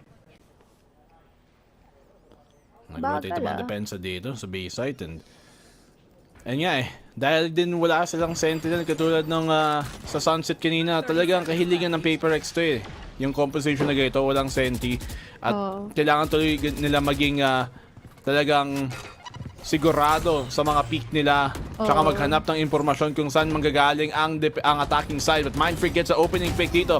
Pag-shutdown kay Smoggy, Forsaken, good shutdown. Daming oras na sinayangan dito. And Forsaken gets a triple. Wala tuloy na ipalag ang EDG. At si Chichu na lang ang natitira. At kahit anong abante pa niya, kahit anong kilos pa niya dito, makakaisa. But the round will still go to Paper Rex. That's a round that Paper Rex needed. Yeah, definitely. And sobrang clean na naman ito para nga sa side ni Forsaken dahil multi-kills na naman na ang kanyang na-secure laban sa EDG at wala na sila halos nagawa nga after that reckoning and so much time exhausted na rin bago pa man talaga makapasok nga yung EDG. So really is unfortunate but then ito na ang magiging problema nila ulit. Buy round, operator to the hands of something at wala silang kahit ano na pwede nga maipanglaban. At least orbital strike to make an opening happen. Wala nga pera masyado. Let's see if they can find the pick-off here. Ito na naman si Something, naka-operator dito para sa PRX sa defense nila. Kita ni Howdong kung nasaan nga tumatalon. At mukhang yung EDG magko-commit sa B-site. Magiging sure na nga ba ito? Lalo na't bantay sarado naman ni Monyet. Will the heads be popping? The timing of the blind is just immaculate para ma-force back nila ang players na nga ng Paper Rex. Now, they're just waiting it out. Mag-aatrasan lang naman ang players ng EDG pero nakadali. Nakasalisi pa si Howdong ng isa. Unfortunately, that was Mindfreak and a free upgrade tuloy sa mga kamay ngayon ni Howdong. But the operator not giving up the shot! Laban kay Howdong. So now, it's down to 3 players left alive. May camera pa, nakakuha ng info. Forsaken. Will he be able to win out the duel? Naka-double pick pa ang dalawa mula sa EDG. Ang ganda ng timing. Natagpa, hindi nga niya matanggal, makakaisa lang before he ultimately goes down. It's a 2v4. Alam nila may tao dito sa bench. Nandun nga ang may operator. Kaya sobrang alanganin tuloy ng pwesto dito. Howdong, what a round from him. A 4K, the opener and the closer ng round na to. At dahil sa kanya, nakuha pa ng EDG yung eco. Ganda. Again, broken yung buys kanina nga ng EDG and ang pagkakamali lang siguro talaga ng Paper Rex is the left out lamps too open para nga sa EDG na maging komportable, umikot at bumalik na lang going into A, hindi na sila nagpatuloy going into B and now we see so many desperate attempts tuloy para sa mga picks into the side of the players of Paper Rex and kung ano ang kinalaki ang nangiti ng coach kanina ng EDG. Gano'n naman din ang kinabaligtad. Ang kinasimangot ngayon ni Alex. Turn that frown upside down daw kasi. Pero ito na nga ang problema. Wala silang Sentinel which means puro hard read ang kailangan lang gawin eh. Kung hindi binibigay ng EDG dito yung impormasyon eh, hindi din nila nahanap din masyado Paper Rex dahil nga sa comp nila na ang hirap din talaga mapagana. Nagagawa lang nila ng paraan kasi magaling sila but it can be very difficult to make this type of composition effective masala sa itong ka-level na kalaban. At ayun, EDG, nakakapasok tuloy sila, nakakahanap ng butas at nakakahatak ng depensa ng PRX dahil nga wala silang Sentinel at yung nag-iisang inipan nila Fade pa. Nasasalisahan na lang sila every time na akala nila dadiretso na ang EDG sa isang site. And once more, yun lang naman ang kailangan i-commit ng EDG. Just go in for the fakes and then yung mga utilities, i-exhaust sila into Paper Rex site at hindi na tuloy maging sigurado ang Paper Rex kung ano ang gagawin. And now this time, iba na ang magiging strategiya, ang magiging mindset ngayon nila something dahil they are pushing all the way from B long. Hindi naman fully nag-commit. But then, a lot of info is already given for EDG kung ano ba ang iko-commit nila ng mga duels dahil Kangkang was able to manage to get in double kills pa. Yun lang. Ubos sila kay Kangkang. Sinubukan tapatan but Kangkang lang ang kinailangan dito ng EDG para ma-shutdown agad ang double push ng PRX. At kung hindi gumana yung round na to, mapapaikaw pa sila against yung pa-match point na round ng EDG. Let's see if this can be a much better of a round na naman for Paper Rex. Lalo na si Forsaken pang nagbabantay dito sa loob ng B-site. Orbital strike, mahuhuli nila kung saan manggagaling na kasi Munyet and Forsaken. Hindi na kinaya pa yung holds coming in from the other angle here on B. So now it's all up to Mindfreak. Pero what much more can he do? Lalo na't again, ang layo-layo niya pa sa site para makakuha pa ng retake. Ang ganda ng na movement ni Smoggy doon. Hindi tuloy gumana yung judge na nandun sa kanto, sa garden, nalampasan niya bigla. At saka, syempre, sa pag-angat, nakahanap pa nga ng isa kay Forsaken. And even though nakaisa pa yung judge, yun lang yung isang makakuha bago matradean din agad. So, EDG playing this really nicely din. At hirap na hirap tuloy dito ang Paper Rex. Na-bait out kasi si Munyet kanina into hitting the shots gamit ng judge niya sa paglipad nga, sa pag-satchel in nga ni Smoggy. And ito talaga yung magiging katumbas na punishment kung sakaling wala kang maayos or wala kang hard sentinel na pwede nga makapag-slow down sa kanilang mga duelists, even the trippers. Sana na pwede makakuha ng info or kaya panglito pa sa players ng EDG. But then, once more, it's another beautiful round for EDG. And 11-7 pa ang scoreline. Wala ngang pera ngayon ng Paper Rex and they have ultimates na pwede naman at least gumana kahit papano if in case makakuha sila ng enough damage. PRX, mahirap tong mapagana. Showstopper, isang pwede lang asahan sana makakuha ng kill. Stingers, Sheriff, dalawang Vandal. Will this be enough para bumawi dito? Information gathered, alam ng EDG na medyo abante sila at yun lang, naiipit pa ang PRX dito. Mindfreak makakaisa. But this round, kung masureball nila, it should be done. 4v2 na lang. 4v2 with the Nightfall, I don't think nagagamitin niya ito kahit papaano dahil once more, it's a lot of risk to take, lalo na at we have still the Owl Drone na pwede kang makakuha pa ng info and even have so many damage pa naman gagaling nga kay Smoggy dahil sa higher elevated angle niya. It's all up to the Vi with the Stinger. What more can he do? Lalo na at, wala na to dahil ang dami pang binato sa kanya ngayon. Kabili naman ng Paper Rex sa next round. Medyo half buy, half armor. Okay, isa para kay Divide, but syempre magte-trade din naman siya agad. EDG. So na nga ang bind na kinakatakutan natin. Match point na, 12-7. Huwag akong makakakita ng mga away ng iisa lang yung kill ha. Si Nobody, babalikan natin yan mamaya kung ilan na nga ba yung KDA niya. Pero look at that, sobrang laki ng punishment. Ito A-short ng Paper Rex ngayon. And unfortunately, hindi nga gumana yung kanilang aggression dahil ginamit nga parang initiator din itong si Howdong with the cyber cam. Kaya nagkaroon pa siya ng opportunity na makapag-back away nga. And wag lang talaga makakita na magagalit sa mga nakakaisa lang ng kill ha. Tingnan mo naman yung advantage nilang Nobody, diba? With the use of the utilities, ang laking bagay tuloy for EDG to make a lot of comfort happen sa kanyang mga nagiging playstyle din. Wala naman yan sa kills. Nasa nasa effective, di ba? Mga intangibles. Nananalo naman sila eh. So, wala siyang kasalanan. PRX, sila ang mas namang problema dito kung ano talagang maiaayos nila. Dahil medyo mahirap na paghahabol to sa score ng EDG. For playing things really so. Dahil medyo mabagal nga maglarong EDG. Napapahula tuloy ang PRX kung nasaan talaga sila pwedeng pumasok. Dami kasing pagkakataon din or dami rin kasing mga utilities din na pwede nga humarang sa side ng EDG. But then, kailangan lang naman nila is yung mga duels. Ang problema pa is paano nila mabibait out itong ultimate na available nga for Munyet to use. Tama ba ang site na kukunin na nga nila? We have the showstopper for them to use. Hunter's Fury as well. No one is holding inside of the site. Thankfully for Paper Rex dahil walang gaanong casualty kahit papano sa kanila ngayon. Site nandito. Spam, tumatama kay Nobody pero hindi niya ma-confirm yung kill. Meron nga siya lang showstopper but Smoggy sa malapitan. Ito na nga Hunter's Fury. Showstopper pala. Makakaisa dito kay Kangkang. The plant delaying spike. It's a 2v3. Howdong able to get another one. Still that 2v2 na ngayon. Galing kay Chichu. Nasa loob ng site. Si Howdong na natitira. He can find timing here. Alam nilang dito siya sa may palong. Pero nakaigot na nga siya. May camera pa para lang makita yung angulo. Spam. Alam nilang sa may elbow. Alanganin dito ang pwesto ni Howdong but Mindfreak keeps them alive and Paper X kumapit pa. Kung tutusin, nakakalito halos yung round na yan. But after that Eagle View, ang nagkaroon dami tayo kasing ng usok. opportunity.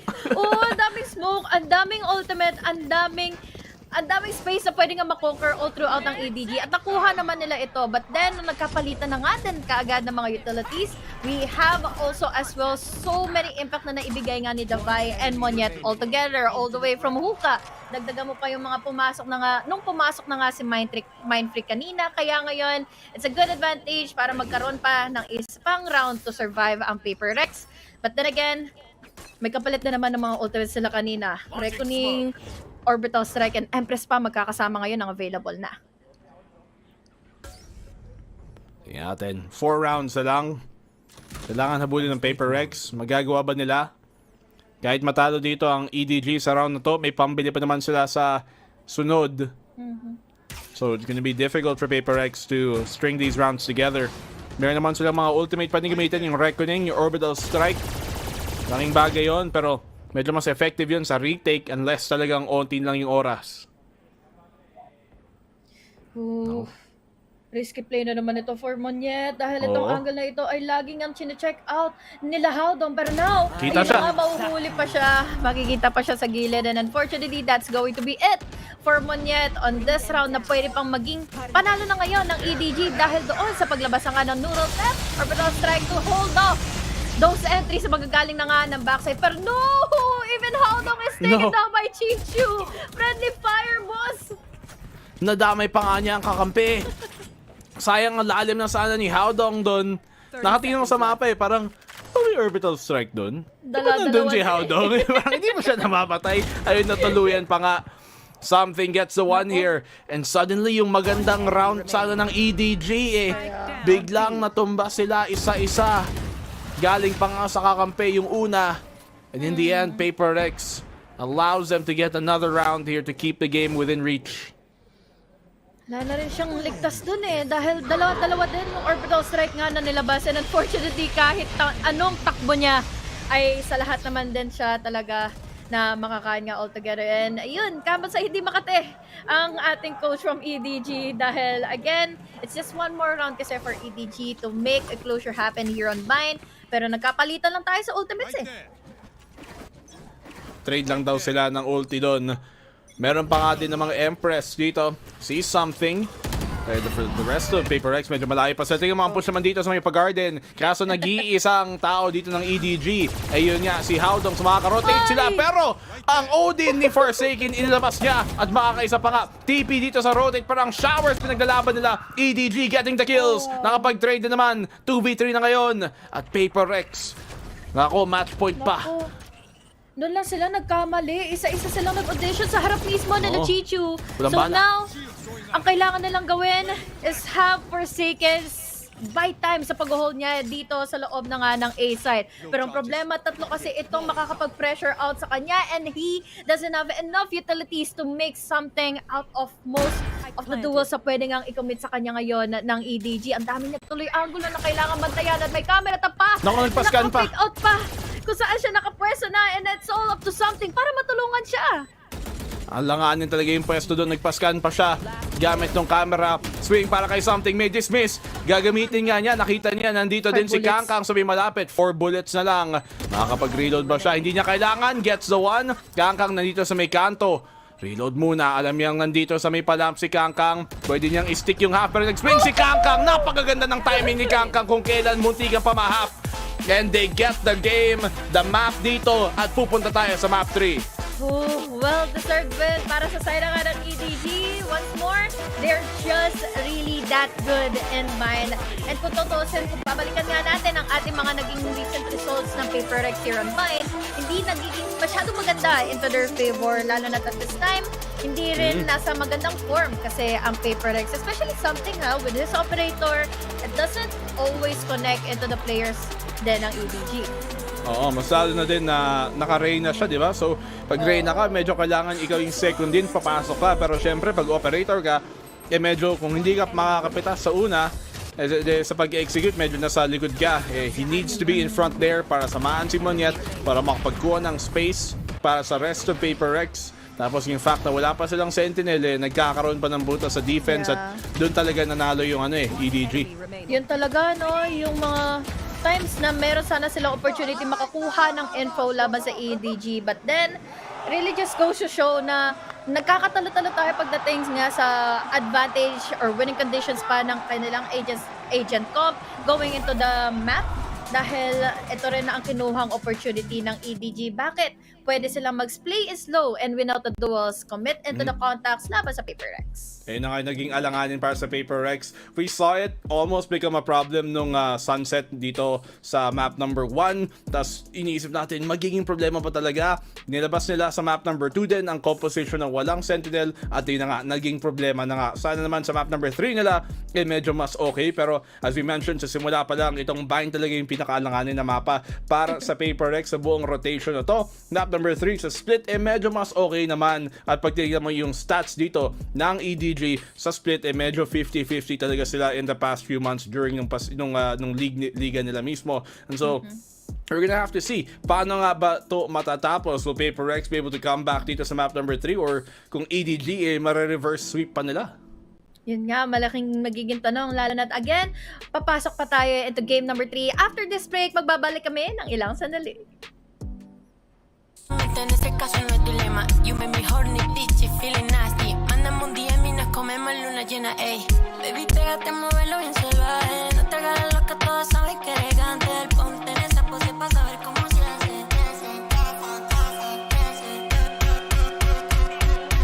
Baby, alguien en el teléfono. Hey, mami, baby, alguien me dijo que le cayera la pista. Tuve que romper, tú sabes. Soy una gárgola, salgo de noche con todos mis gatos derrapándote en los coches. Pita encendida, todos de roce, la vivienda activa para el perreo hasta las 12. 1, 2, 3 con la nalga para el piso, la bebé anda sola, nadie le da permiso. Prende y pasa, lo seguimos en casa, que yo tengo un par de amigos pa' quemar la salsa. Oye, bandida, bebé tú eres una atrevida, cuando bailas tan encendida. Le pide al DJ que ponga el Jory con la blue, que grosería. Soy una gárgola, salgo de noche con todo lo mío, estamos puestos para leer. Soy una gárgola, salgo de noche con todo lo mío, estamos puestos para leer. Yeah, yeah, yeah, yeah. Con Jory, dimensiones, con el Jory en la casa. Salgo de noche con todo lo mío, estamos puestos para leer. Salgo de noche con todo lo mío, estamos puestos para leer. Roche.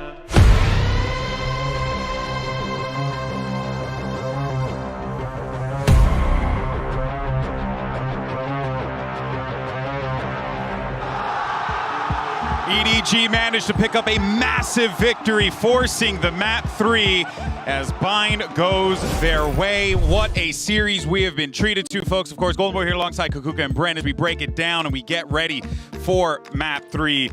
Brent, just what a great match we've been treated to here so far, bud. EDG, I mean, listen, they tried to get punched in the face. They tried it. They absorbed it. They ducked it. No, but Paper Rex did punch him in the face a few times. They got some iron jaws, man. Listen, that was a dominant game from EDG, even though the stats, the scoreline doesn't really suggest that. Our stats producer, Oace, was saying, like, listen, I think it was 56% of 4v5s being won by EDG. And also, unheard of statistic. And both pistols went on the side of Paper Rex. Yeah. On paper, everything should have gone for Paper Rex, but EDG managed to just be one step ahead. I think that their IGL has to be crowned for that. Yeah, and you know, actually, we do have a Verizon high-speed moment of that map, and we're going to give it to something. Obviously, it gives us an opportunity to talk about just the impact that he makes. But it's wild that you see something pull off just absurd clips like this, and even then, it just was not enough to get them over the finish line, Kukuka, which means that EDG just shut them down in certain areas. Yeah, exactly, because it's not only about the shooting. I think that the understanding that EDG ended up having of the map, how they positioned the operator, and the pressure that they were getting with it, even though this happened, they managed to win the map. So yeah, and despite the fancy shots, I do feel like Paper Rex kind of shot themselves in the foot by picking up the attack side up so much. And they do it a lot. It's like something style. That happened last map too. Yeah, they try and do it to slow down the tempo, and because they condition super hard, pacey play styles, and then they slow it all the way down. And it can work, don't get me wrong, but they were really struggling to find ways to entry into sites when something had an operator, because they just couldn't find the pace increase when they needed it. He was doing his best, but it was really, really struggling. But for EDG, I think they had a wonderful macro understanding of how to play that map. I mean, extremity control is all the rage on Bind. It has been since it came out. Yep. Like controlling showers, controlling B-Long. If you have control of those areas, you're going to do wonders. And Haodong was just the pivotal player for all of it. Totally. The positionings that he was finding, we were mentioning how the lurks and controlling them lurks was going to be important. But he took it to another level. In so many rounds, we saw him just taking up all that space. Even though EDG is a very slow team, we see them waiting at the beginning of every round, waiting to see when Paper Rex is going to be the Paper Rex that we know and is going to be extra aggressive. They were also prepared for that.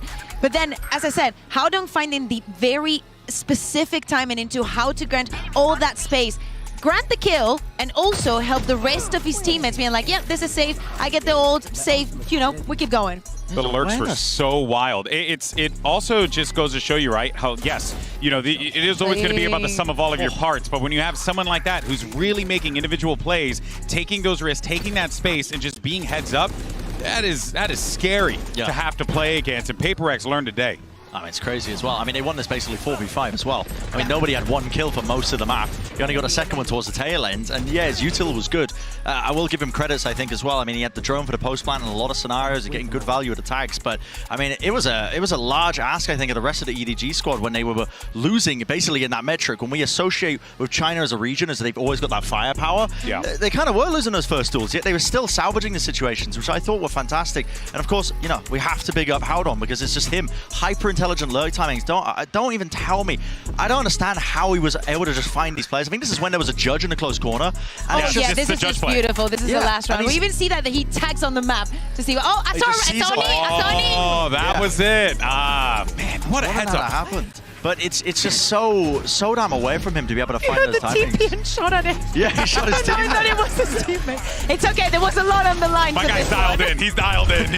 Everyone's a target. Doesn't matter who it is. We cut the clip too short. That was when he died the Chichu's ult as well. But, I mean, it was just a strange map. But it means we get split now, which I'm really looking forward to because this is a map where Paper X, I have a love-hate relationship with it because they really do embody, you get shot, you die, running this triple duelist variant. But it just doesn't have legs for me, I think, in the long run. So I'm curious if they're going to be running the exact same comp again this time around. They showed that they're willing to change stuff up. They changed their bind comp back to an earlier version. So they may change things up even further for Split. They have that option available. Yeah, exactly. But maybe they didn't go that deep. Maybe. Ayun nga mga kaibigan, nandito naman tayo sa may map number 3 naman. Nakala natin kanina pagkatapos ng map number 1 ay posibleng maging map 2-0 to para sa Paper Rex. Pero after yung bind, dire-diretso nga nainalo ang EDG. Dun sa 2-0, ay rather sa map 2 natin. So, we go to the map number 3. Composition-wise, HG, tingnan naman natin ang inalabas dito ng Paper Rex. May Yoro pa rin sila, yung usual nilalabas nila dito sa Split. Pero yung EDG, pumalit naman dito sa Omen at saka sa Breach. Wala na naman silang Sentinel. Wala na naman ang magiging problema nila. Pero that's the same thing din naman sa composure, sa composition nga na meron for EDG. But it can also pose a problem dahil again, EDG, maganda yung magkasamang initiator nila. Ang dami nilang pambulag. We have the Sky and we even have the Breach. So by that time, malaki opportunity nila muli nagapangin yung kanilang winnable conditions laban sa Paper Rex dahil lagi silang nasasalisihan kapag wala silang Sentinel. May raise din naman dito ang bawat side pero ito natin. I mean, Paper Rex, nakapagtaka lang din minsan yung Yoru pick nila dito sa Split. I mean, gumana naman nung kalaban lang yung Gen G. Pero triple duelist, dalawang smoker, walang Sentinel, walang Ini. Talagang napaka-Paper X ng comp dito. Quintessential, tatlong duelist. Tingnan natin kung mapapagana naman dito versus EDG as we go to the third and final map ng series natin. Dito sa series na ito, mapupunta na naman tayo with another attacking side for the first half ang Paper Rex. Magiging wagi na naman ba sa kanila ang ganitong klaseng sistema na at least pwede sila makapag-W gaming dahil wala silang iintindihan ng mga Sentinels. Ang magiging tanong lang is will they be able to win out the duels? Napapanalo naman nila yung first early kills, but then pag umabot tayo ng retake, laging ganap ito in favor of EDG side. Ito na nga yung push coming from Paper Rex. Ang A site is kanilang sinusugod. Si Kangkang naka-sheriff dito sa may elbow. Baka ma-clear out pa nga siya. Matimingan for second tumatalon. Makakahanap ng isa puro sheriff ang kapit dito ng EDG. And they're able to find a double, a triple kill dito para sa EDG. Forsaken siya lang yung nakakahanap ng pitas dito para sa Paper Rex. Naubos sila. Naipit pa nga siya. Wala pa siyang tulong dito sa site dahil sa may Hell si Mind Freak. And the spike is all the way sa napakalalim dito sa A site. And nga eh. Tapos, maganda rin naman ang paggamit niya all the way from ramps, going into screens kung sakali na umabot man siya doon. Pero again, he only has a classic at hand. And ang daming pa rin mag-crossfire, lalo na't naipit na rin naman sa kalagitnaan ng tatlo yung spike. This time, a pistol round win para sa EDG. Nako, Paper Rex. Ito yung medyo alanganin sa composition na wala silang ini. So wala silang impormasyong pwedeng makuha. Hindi nila ma-stun yung pa may screens. Hindi nila ma-stun tong site o i-flash aside from yung flash ng Yoru. At medyo nagiging one-dimensional na tuloy ang comp nila.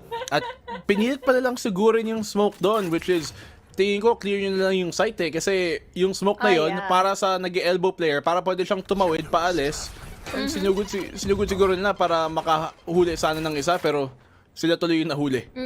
Di tuloy sila nakapag-plant ng spike, no? Yung pa naman ang tanging objective at na-left out na lang open kung saan ba nakapwesto, nakatago si Kakao. So ultimately, yun ang pagkakamali at yun ang naging punishment. Now, in a different story, different round, walang pera ang Paper Rex. Ipit pa si Mind Freak sa lahat ng binabato na nga nila Kangkang. Although we have the blind, mahuhuli naman kaagad. Nagkapalitan ng mga pick-offs down to a 3v4, but still a good position committed by Kangkang with a triple, now closing in. Sana for a 4K, pero si something pala ay nandun na rin for the trade. Okay. Nakapulot ng Sheriff, maybe one more pick just to build economy dito. Mas lalo na sa Paper Rex na hindi pa nga nila nakuha yung spike plant kanina nung round 1. At ayun, pagtalikod pa nga niya kung kailan sumilip si Haodong and EDG, a quick 2-0 para simulan yung mapa na to. Bilis na mga nangyayari ngayon, and it's going well in favor of EDG side dahil nagkakaroon na rin naman na ng desperate attempts to make the duel or to commit to win out the duel, lalo na't nung nangyari na nga in mid, nag-hold lang si Kangkang, nag-insta back away, tapos ando naman si something for the trade sana, but then nagkapalitan din kaagad sa dalang mga pick-offs. Pero at least this is their buy round, at least nakapagbigay sila ng casualty laban sa EDG. Yo, PRX. They do better here sa third round dito against yung bonus ng EDG. Defensive side pa naman, medyo mahirap talagang makapasok dito sa mapa na to, sa split. Yung PRX, alam naman natin minsan sa mga tournament medyo mabagal din ang simula nila. Tapos umiinit na lang din habang tumatagal. Pero so far, even dito sa round na to, PRX parang naghahanap pa rin ng mapapasukan and looking like A yung kokomit nila.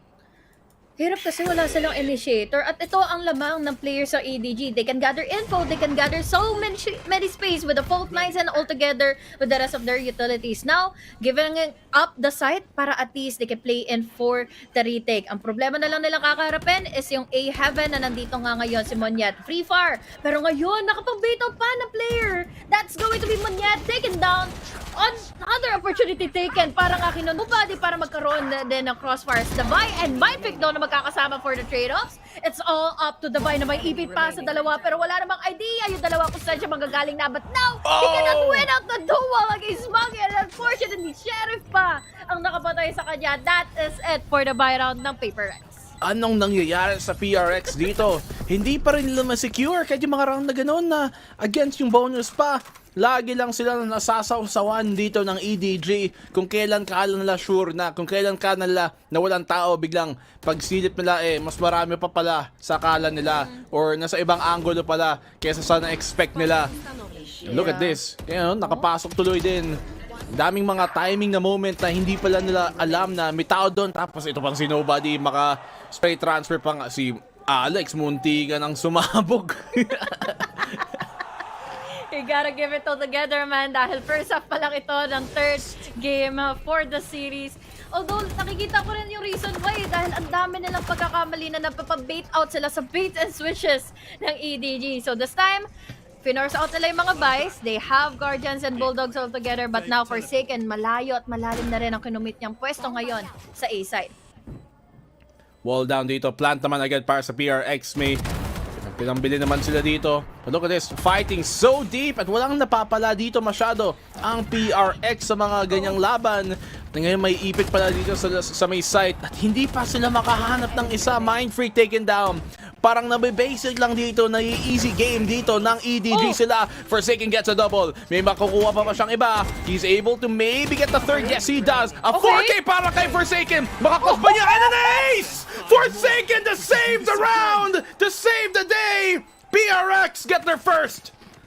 Itabi nyo, ako na, sabi ni Forsaken. Grabe, ang mga naging casualty kanina sa PaperX side. And immediately, just the pick is just committed throughout. Kangkang all the way from heaven And naging ang problema pa dito ng PaperX is masyado sila nag-commit nga to that duels na hindi naman dapat pa. But now, Forsaken, nag-iinit na yung dugo niya kung saan pinakakailangan pa ngayon ng PaperX. And again, unang pagkakamali lang siguro ito ng EDG is nakakuha siya ng unang kill, nakapag pre-upgrade pa into the Vandal. So now, at least nakaligtas ang PaperX to 1 round. Well, maybe yung ganong klaseng round, kung kailan naisalba pa ni Forsaken, perhaps yun yung mga sitwasyon, yun yung mga mismong play na makikita ng mga kampi niya at mag-rally behind yung PaperX. Makakuha na rin composure nila ulit.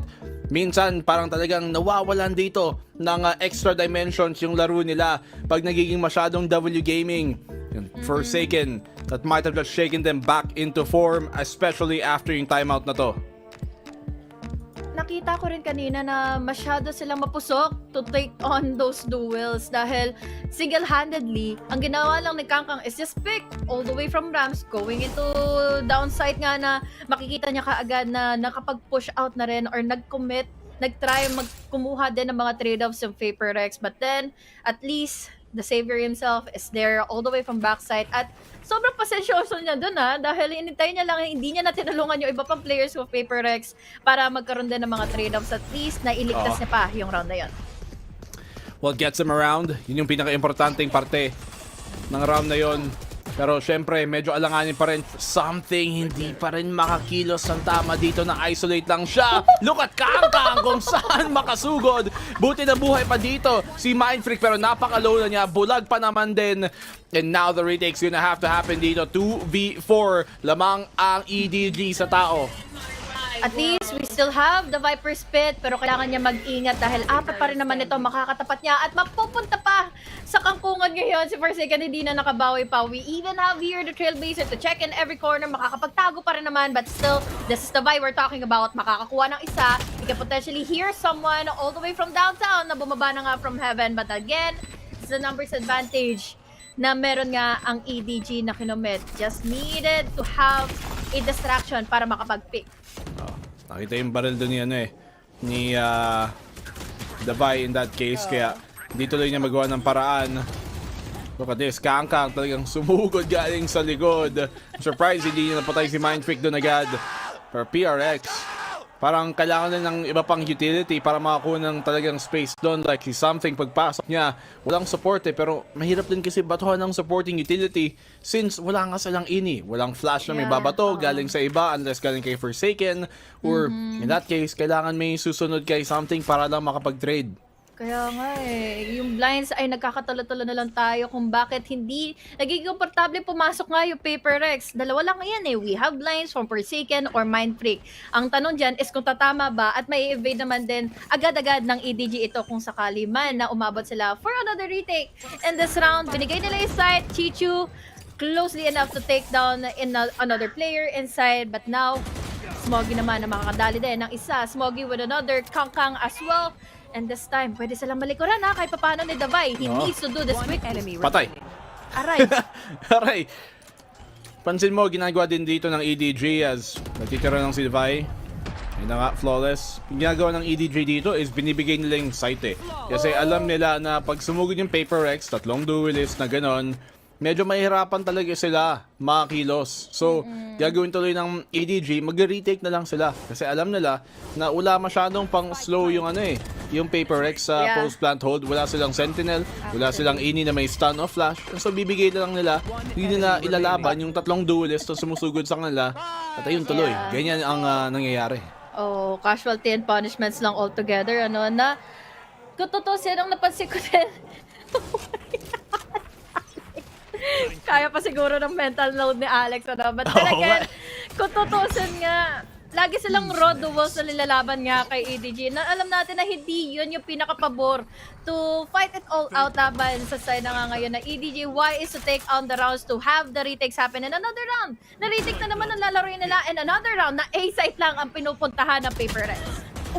Rolling Thunder pa, meron sila dito. Smoggy is able to get the one, may showstopper pa nga. Pero si Smoggy, yung Rolling Thunder nga niya na pwede niyang gamitin para sa retake, malaking bagay, makapag-trade pa naman dito si Mindfreak at si Kangkang. It comes down to the 3v3. Device still has a snake bite. Hindi pa nila kinocommit. Ayan na nga, ang ultimate. Ibinato na nga dito. Pero still, Paper Rex playing out of the sight. Big pick off kay Monyet. Yun yung kinailangan niya. Naka-classic lang dito si Forsaken. Makakalapit gamit ang kanyang judge. Makakasawsaw pa nga dito sa loob. Gets the one. Ulo pa nga agad. Nobody still alive. Nobody with the spam. 1v1 na ngayon. Granada, paint shells, binato dito. But nobody playing off the angle. Kaso wala ng oras. And Paper Rex makakuha ng isa pa nga. Ang lapit na rin for EDG to win out that round though. Alangan. Sobrang alanganin lagi ng mga duos sa kinocommit nga ng Paper Rex. And again, dahil ito na kinocommit lang nila yung mga duos, raw aim, raw firepower, raw duos, raw just raw on head-to-head combats laban na nga sa EDG. And anong sagot lang ng EDG is just the blinds, fault line to make an opening. Si Kangkang magkakaroon ng facial. And now, sa mga nagaganap, laging hindi nagiging maganda yung mga duos sa loy ng Paper Rex. At least, napanalo nila yung round. 3 more para ma-equalize. Pero will they be able to? Dahil iba na ngayon ang pupuntahan nilang site. Grabe. Hirap na hirap talaga dito sila sa sitwasyon na to, Paper Rex. Kahit yung mga panalo nila, medyo hirap eh. Yung una kay Forsaken, tas yun, doon naman, naubusan pa nga sila ng tao. And Paper Rex commit dito sa may B-site. Ito, EDG binibigay, but Chichu gets the one. That's a big pick-off. Tas sasawsa naman dito si Nobody kay Forsaken. At quickly enough, nauubos din agad ng Paper Rex. Talagang hirap sila makapag-push ng basta-basta. Aray pa nga. Something gets a one, pero yun lang din makakuha niya. Si Devay, wala din siya masyadong naihatak dito sa may A-site sa lurk niya dahil nga medyo nag-commit din agad ng PRX sa B. Maganda na sana for the attacking side nga itong composition lang with 3 duelists. Pero a lot of pros and cons kasi ang meron eh. Yes, makakapag-rush in kayo immediately. Makukuha nyo nga yung side. Paano naman kayo pagdating ng retake na laging nagiging witness nga, na we-witness natin all together na hindi nagiging maganda ang palitan nila ng mga duels dahil natatapatan sila ng mga blinds, concuss, and everything else mula sa EDG. And look at this round. Wala silang nag-ingin laban dahil smokes lang ang kaya nilang ipangtapat sa mga nag-take lang ng pick all the way from up top. Grabe. Paper Rex, hirap na hirap dito. You can see the frustration sa mga mukha ng miyembro ng Paper Rex. Galing sa player, hanggat sa coach. Time out nga dito. Time out nga. Dahil parang hindi sila nakafocus sa nagagawa nila eh. Hindi rin nila magawa ng paraan para makahanap ng unang pitas. Palagi silang napipitasan una. First blood. Saka kung tutusin, after they smoke it out, yes, magkakaroon man ng dimensional drift nga si Forsaken. Pero what more can he do? Just gather an info sa loob ng site. Wala namang makakapagbigay ng, alam mo yun, ng pang dominate or pang force back nga ang Paper Rex laban sa EDG in case na makita nila si Forsaken. Just the duel itself ang meron, but then, ang katapat lang din naman ng Paper Rex palagi is blinds, trailblazer, fault line, aftershock. So, ang daming mas nakakapagbigay pa ng opening for EDG to win out that duel. So, they need to think this out through dahil sa attacking side pa naman sila pwedeng bumawi at magkaroon pa ng magandang lead laban sa EDG. Ayan na nga. Intel na PRX, kailangan lang mahanap yung form nila. Medyo disjointed ang nangyayari sa kanilang kilos dito sa mga execute nila. Na-isolate, naiiwan yung iba. Tapos, syempre, yung EDG dahil nakakapitas din, nasisira tuloy yung structure na kailangan siguraduhin ng PRX dito. Push agad, TP para makatawid. Good shot down para kay Forsaken. At makakadampot pa sila ng baril. Free gun, free upgrade, makakapasok, and this gives a lot of confidence para na nga tuluyang kuhanin ang kinanangayong site. Mapo-first pick sila kahit paano with that line. But then again, aray! One shot to the head is enough for Forsaken to take. Davay naman to make a distraction, pero no! The shots are not getting! Minadali. Yun na sana eh! Minadali niya, but unfortunately, nagkapalitan na nga kaagad. This time, malalaman nila na malapit na pala si Smoggy. And they can play and wait out for the crossfires, pero yung blinds sa magiging sagot lang din. Paano sila makakabawi for a retake? Alanganin yung pwesto dito. If they're able to take down something, wala silang baril. Puro naka-sheriff lang sila. So alanganin yung pwesto dito ni something. Luckily, si Mindfreak makakahanap ng isa. Puts him down to the 1v3. May tumatalo na pala ka sa mukha dito ni Smoggy. And so good enough distraction for them to get the round. Good eco round win pagkatapos ng timeout. Bilis ba naman dun eh. Lalo na pinilit pa ni Howdong na mag-pick out since he knows already na madami din naman yung magpupush. But then once more, this is an eco kasi for the side of Paper Rex, may pera pa rin naman, eco pa rin naman kahit papaano nga para rin sa EDG. But then, ayun lang kailangan nilang gawin eh. Yung pang-overwhelm nga laban sa Paper or sa EDG para makakuha na finally ng site, and mas mahirap pa yung angle sa babantayan nga ng EDG. Kahangkang dinikitan dito niya ng Judge Simon Yet, ang kapwa labang Raze. May Viper Spit nga dito sa may B-side, pero Forsaken nakapasok nga ng malalim. Try nilang pigilan dito sa may pa-B-heaven, pero si Howdong kailangan niyang umatras. Alam niyang pwede siyang maipit, mapaplanta na yung spike, pero alam nilang B-main may tao pa din, nandun si Chichu. Ang curious ito positioning ngayon ng player sa Paper Rex pero still, commitment is key. Operator at the hands of something. Nakapatay na rin naman na ng isa. Malalaman nilang meron pang gagaling nga ng City. So this is a good opportunity na muli kay Howdong to check in the corners, to check in the picks, to check in a given time and space para kay Chichu na makakuha din ng pick-off. And now we're down to a 3v2. Ang layo ni Defy, kaya hindi pa siya umikot dito. Nasa B-main siya kanina. Pero tumalon si Chichu. Nako, baka galing sa mouse. Baka nagpanic. Baka napindot yung spacebar. Pero wala na ring oras to. This will be a Paper X round. Gets the one. Atakas pa nga dito si Something. That round is ultimately done. Medyo indecisive ang kilos doon ni Defy. Parang pumunta siya ng B-main. Tapos umikot ng B-heaven. Pagkatapos galing sa A. Tapos ang dami yung ginagawa. Hindi na natapos. Tapos yung mga players nga ng Paper Rex or yung iba pang mga kasama niya ay decisive na rin pumasok na nga into B-site na in which doon naman din mas nakakalamang sila dahil after nung dimensional drift nakakuha sila una ng info, space na nakontrol na nila laban sa EDG. So once more, they just need to overwhelm this time and time again sa EDG na mawindang na ano ba talaga yung dapat unahin. Tapos, hindi, joke, wala akong idadagdag. Wala nang tapos. Yun na yan, tapos na yung round. Tuloy tayo dito. Nice opener galing naman kay Something para simula ng round na to sa PRX. Pwede na lang sigurin to. Nag-iisang miyembro dito si Smoggy. Wala siyang dash pero meron siyang flash. Huli naman din dito. Dalawa para kay Smoggy. Nice recuperation dito galing sa EDG. At inuubos naman ni Kangkang. Pinaamoy niya ang bala ng Vandal. And now it's down to the 1v2. 1v1 na ngayon para kay Monyet. Pwede pa. Still has a patience to control in space at hawak lang naman din ni Howdong ngayon. Spectre, hindi niya alam kung nasan na si Howdong kaya baka siya ay masalisihan na nga. He needs to decide this wisely kung saan na nga ba dapat na mag-pick. Pare-pareha silang naiipit at ano ba talaga ang dapat na nga gawin. Paranoia will be connecting in further tapos nakapag-TTM pa. Hindi alam ito ni Monyet. And that is such a good mind play well. Para sa side na nga ngayon ni Howdong and sayang na sayang yan. Laban na nga sa Paper Rex. Hinabol niya din kasi talaga eh. Pero parang naharangan nung showstopper yung angulo kung nasaan doon si Howdong. So hindi niya tuloy kita agad kung nasaan siya. So grabe naman yung depensa dito. Smoggy, binisik lang. Dalawa.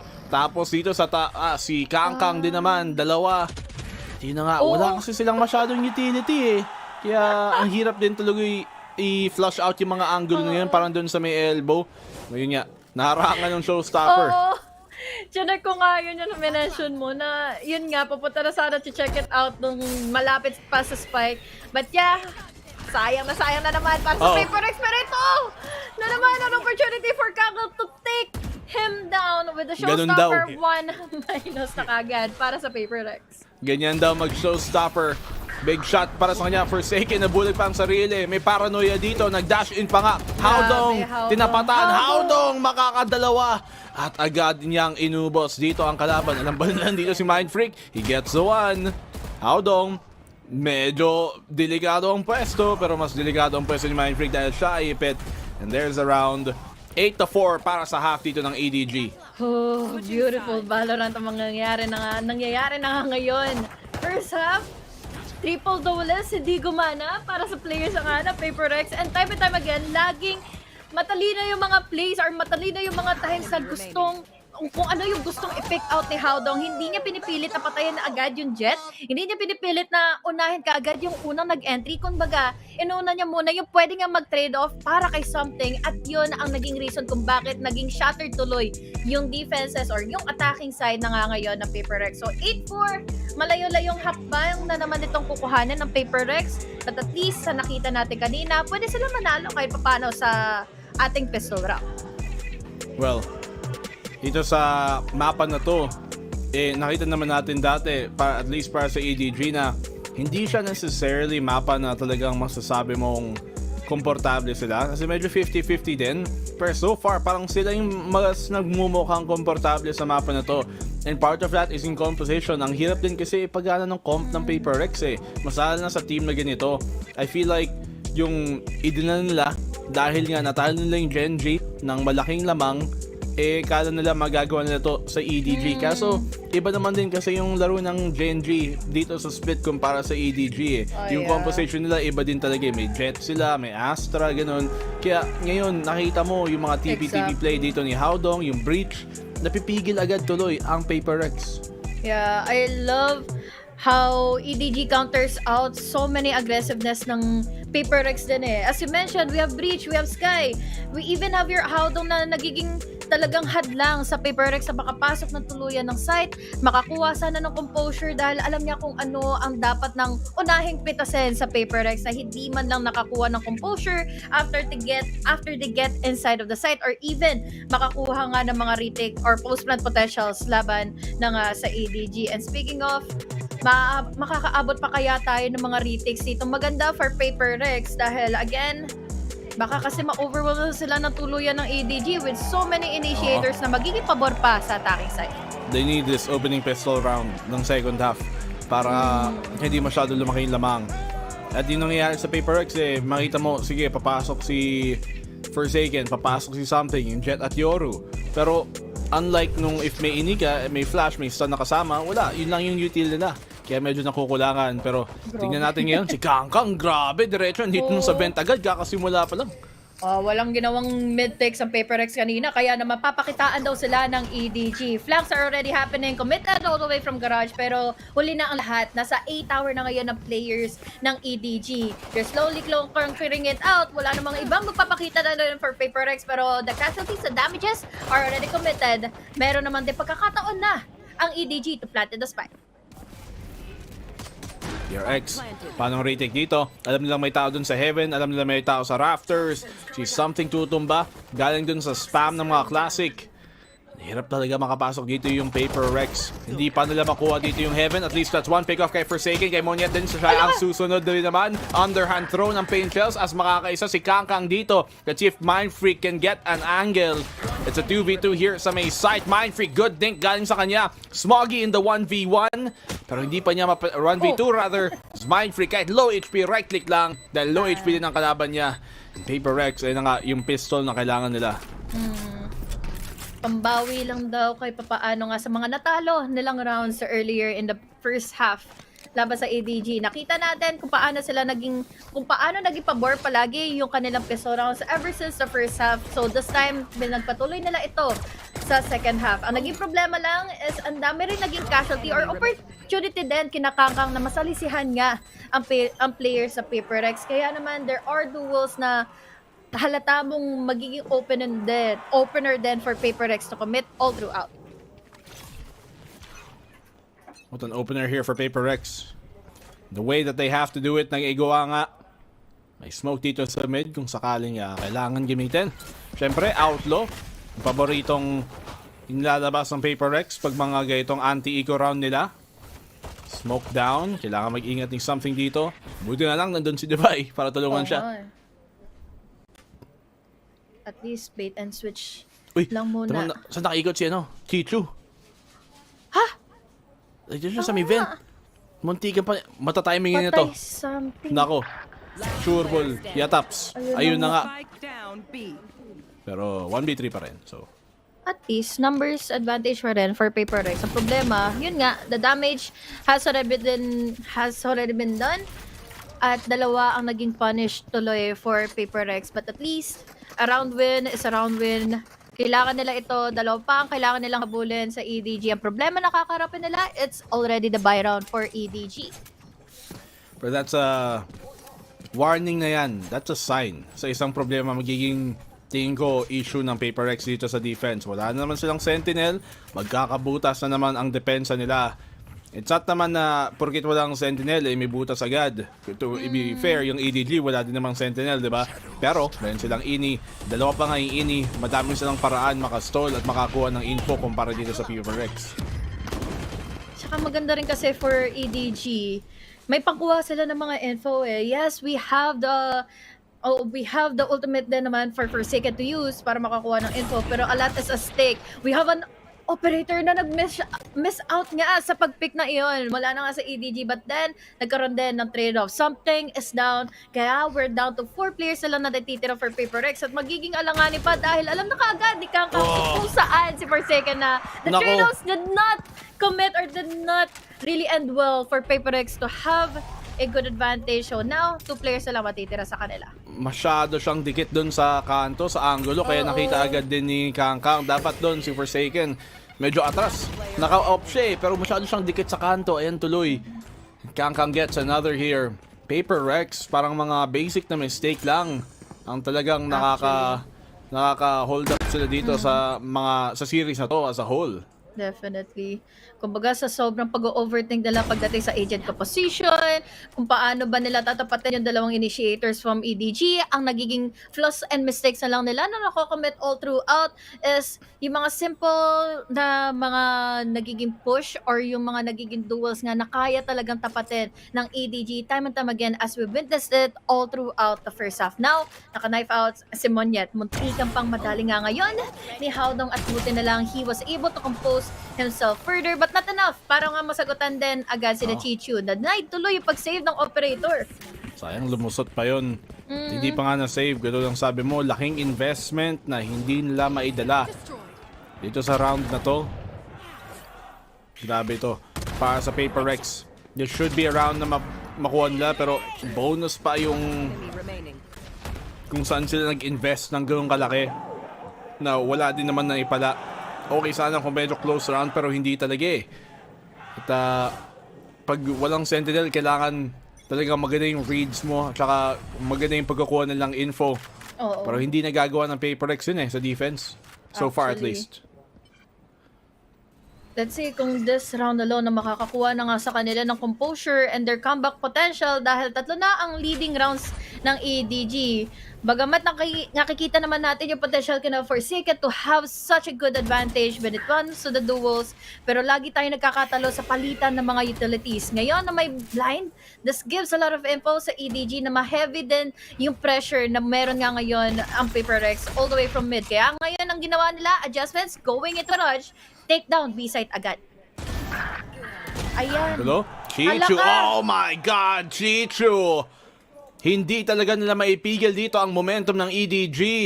At Chuchu na lang daw, dire-diretso daw sa map win, sa series win ang habol nila. Forsaken's able to get the 1, pero napakahirap pa din. Makakapangalawa si Forsaken. Hindi talaga siya magpapatalo eh, no? Will he get a third? Forsaken! Walang katakot-takot! Another 4K for Forsaken! Looking for the ace! Will he be able to?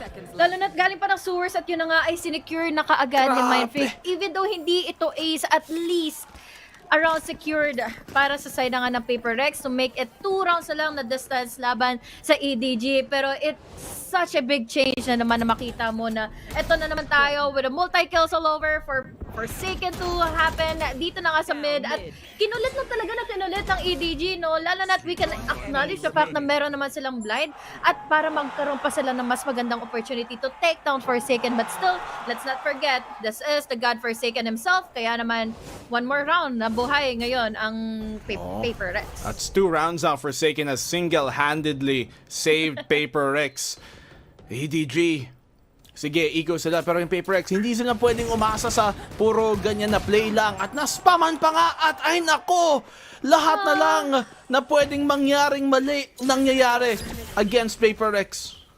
I don't know if sobra na silang nagiging desperate to win out the duels or talagang napoprostrate na sila. Bakit hindi sila makapanalo ng mga simple duels katulad na lang nun? Forsaken is down. Naglabas na shorty pero hindi nakalamang. Chichu with a triple showstopper. Walang makukuha na kahit na sino dahil iisa na lang kaagad ang natitira. Mindfreak nasa malayo pa. Napaka-laki masyado ng risks na tinitake nila against an eco like this. Paper Rex, anong nangyayari? Masyadong hindi sa kampante eh. Parang just being complacent is not just the entire fact. Parang nadudulas lang sila. Not being as disciplined sa mga laro nila dito. Binibigyan nila masyado maraming oportunidad ng EDG makahanap ng pitas. At ang EDG napakainit pa naman ng tutok ngayon. I just think na siguro sa lahat ng mga nagiging mindset nila dito ay nagkaroon din ng kahit papaano ng idea or kaya naman ng factor nga yung kanilang composition ngayon. Dahil sa triple double setup nila, kailangan nilang gawin or kailangan nilang maging mindset all throughout this game is just win out the duels. But then, sa likod na lang ito, sa mga times na nasasalisihan sila palagi ng Paper Rex, na hihirapan tuloy yung mentality ng Paper Rex sa manalo na nga NE. A lot of faces na lang din ang nangyayari or napagdadaanan nga ni Alex all throughout our series today. Oo, grabe yun. Paano ka ba naman hindi pag natatalo ka sa ganitong klaseng pagkatalo pa naman in rounds na dapat nilang may panalo. But Monyet's able to start off the round with 1 pick. Stinger lang kapit niya, so okay lang kahit low HP. Siyempre, mas pipiliin nilang at least may pitas sila. At least can be a good start for them na maganda na yung finisher nila for this round. Pero what more can they do kapag maganda na naman yung magiging palitan ng EDG? Slow pacing at the time dahil wala nga si Kangkang, at least we can say they can still have initiators to rely on. We have attention na nabibuild up na nga all the way from A side pero tatlo pa rin naman ang nagde-depend dito sa B. So this time, something ang kailangan niya is to pull onto that trigger quickly. Dana Chichu, but unfortunately, hindi ito naganap, down to a 4v4. But why is he holding such a risky angle doon? 4v5 naman sila eh. Sige, pwede mong sabihin na mas okay yung barrel dito ng EDG, pero hindi pa rin eh. Dapat yung play safe, laro ka sa angle na pwede kayo mag-trade, may crossfire kayo. Hindi yung ganyan mga ego pick na angle na hinahold. Ito na nga, showstop rather. Yung ultimate Rolling Thunder sa may site. Forsaken isa bago makatakas. Buti lang dito si Divide para magtulong. Tulungan siya rather. And Mindfreak, good adjustment, good rotation para sa kanya. And Mindfreak keeps them alive. 8 to 10. EDG may pambili pa naman. Solid, solid. At least, ang nangyari nga for Paper Rex is nakadali nga, nakakuha pa rin naman ng isa si Forsaken bago siya mag-mamba out, bago siya tuluyang magkaroon nga maging casualty, maging damage pa ng EDG. But then, I just gotta commend yung Walden kasi na naging malaking factor din kahit papaano na hindi tuloy alam ng EDG kung ano ba yung sasalubong sa kanila. Going inside of the site dahil ang bilis na naman ng mga naging follow-ups ng Paper Rex para makatulong sa A-site, and then there goes Mindfreak na nag-hold in lang din. Then alam nila kasi na may makakapag-cover up sa kanila na wall. Ito na nga naging problema dito eh, no? Yung sa Paper Rex na minsan naiipit lang din sila dahil sa mga ginagawa dito ng EDG. Have to minimize how much that happens. Wall dito, si Chichu. Pwede siya mag-lurk-lurk. Simple lang sa may site na to. Kala niya, uy, Yoru. hindi ako kakagat dyan. Nakakakita ko lang sa'yo sa may screens. Sabi niya nga, hindi, pek lang pala, peke. Peke lang. Kung ako yan, mabibetat ako dun. Anything talaga, mababaral ko eh, kahit ano. Basta gumalaw. Basta Hahataw si gumalaw. HJ. May mahataw na rin naman na gawin sa B-Tower. Hindi naman ito nagiging masama pa for EDG dahil nakatakas pa sila going to Vents. Isa lang ang nagpipick, isa lang ang nagde-defend. The Vi, strictly low on the HP and unfortunately, hindi na sila nakasagot pa. And si Kangkang, naku, makakatalit Naku, uy! pero ready naman si First Taken. That was such an enough composure para nga makabawi para magkaroon pa rin ng magandang retake going on forward. Buti na lang, may patience pa dito si Monyet pero nagamit niya agad. Dapat tiniming nila sa pag-take nila dito sa may ulti na to mismo. At ayun, nakilos patuloy. Nakahanap ng angulo ang EDG. Isa-isa nilang inuubos. Low HP na si Forsaken. Surely not. Surely hindi to magiging isa pang clutch at hindi nga sinecure dito ni Haodong. Then EDG, isa na lang match point na sila sa series na to. Hirap din eh. Viper Spit man naman ang kailangan niyang languyin at wala pang papamigay ng info from EDG side. Lahat sila nagtitake lang cover. So, again, punish na naman ang Paper Rex. And once more, sobrang kalat. Kahit pa paano nga na naging performance sila to try to have a retake happen all the way from A. And unfortunately, that's it. For another round sana na makukuha nila on their buy round pa.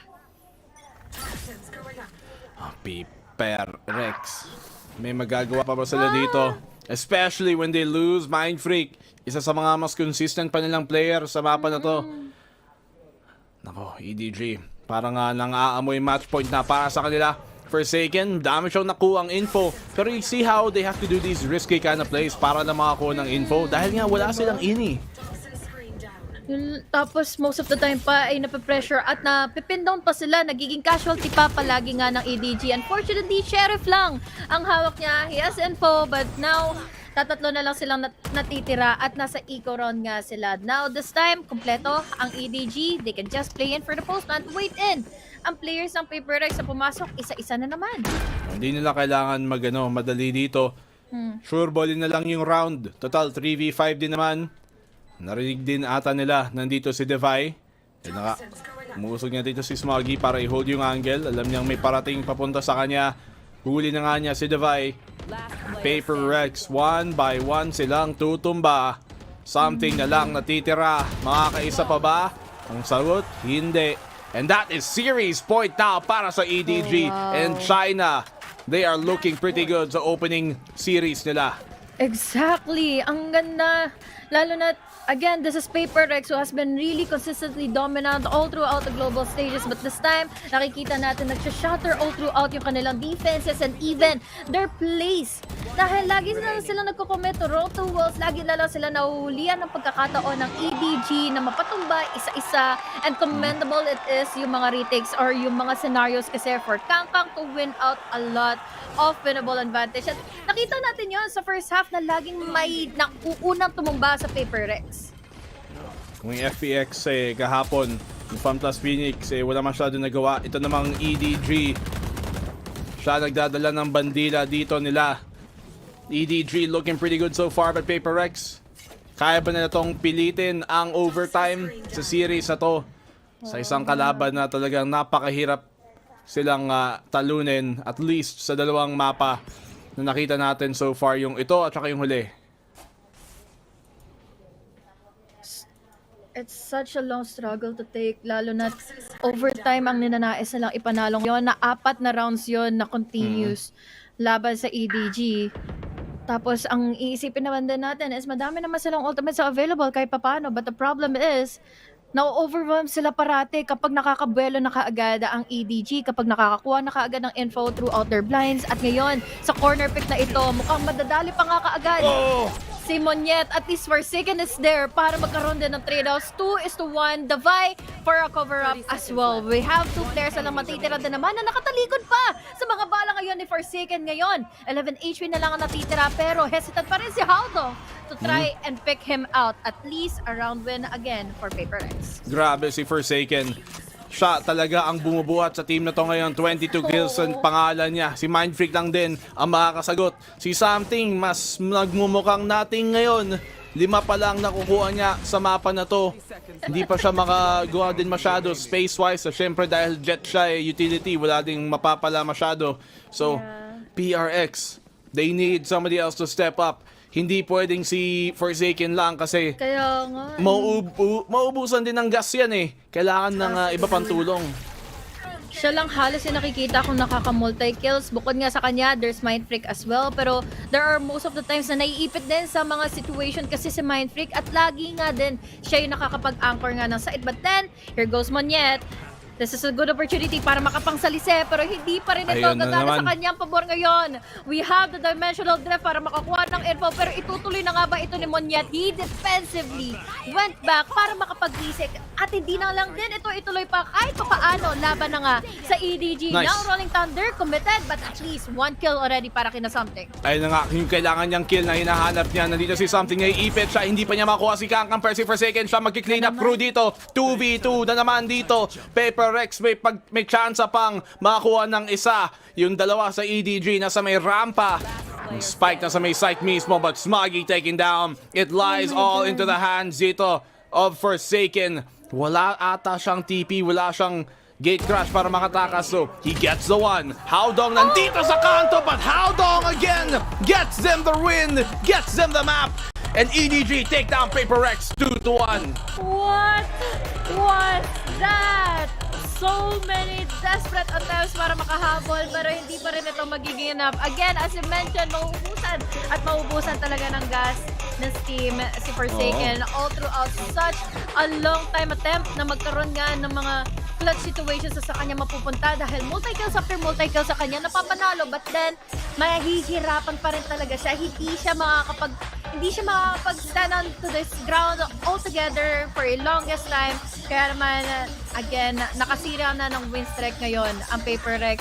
Ang EDG laban sa kanila dahil all throughout the times na nagkatapat-tapat sila, walang kahit isang beses na nanalo ang EDG laban sa Paper Rex. Not the best start dito para sa Pinoy Rex. Pero pwede pa rin namang nating makita sila dahil ito ang Swiss stage. So huwag kayong mag-alala.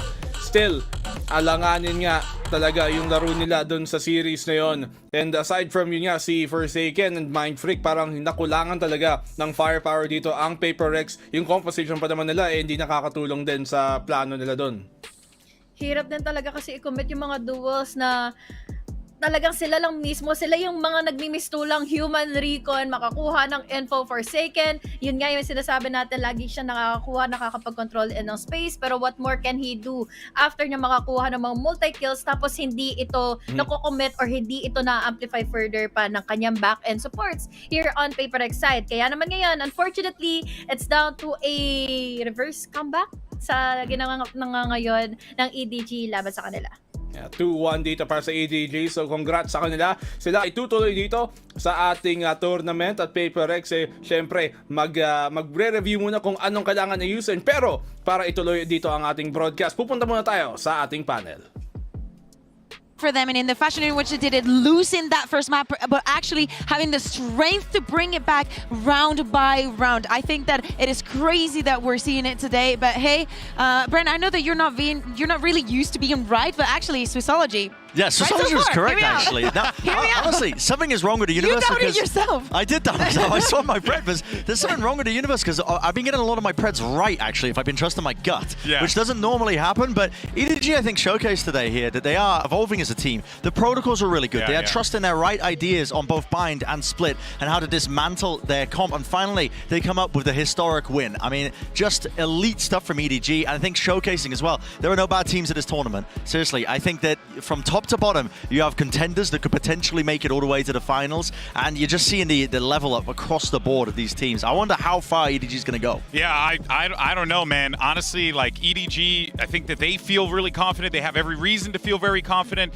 But there were still some incredible hero moments that we were seeing from Paper Rex. And one of the players said he felt like he was playing like a 6 out of 10. Actually showed us that he was more of a 10 out of 10 here today because Forsaken had some moments, man. And he, of course, is going to get that HyperX reflex moment of the day, so shout out to him for that. But, you know, even without the heroics, even with the heroics, it was not enough for this PaperX team to overcome EDG.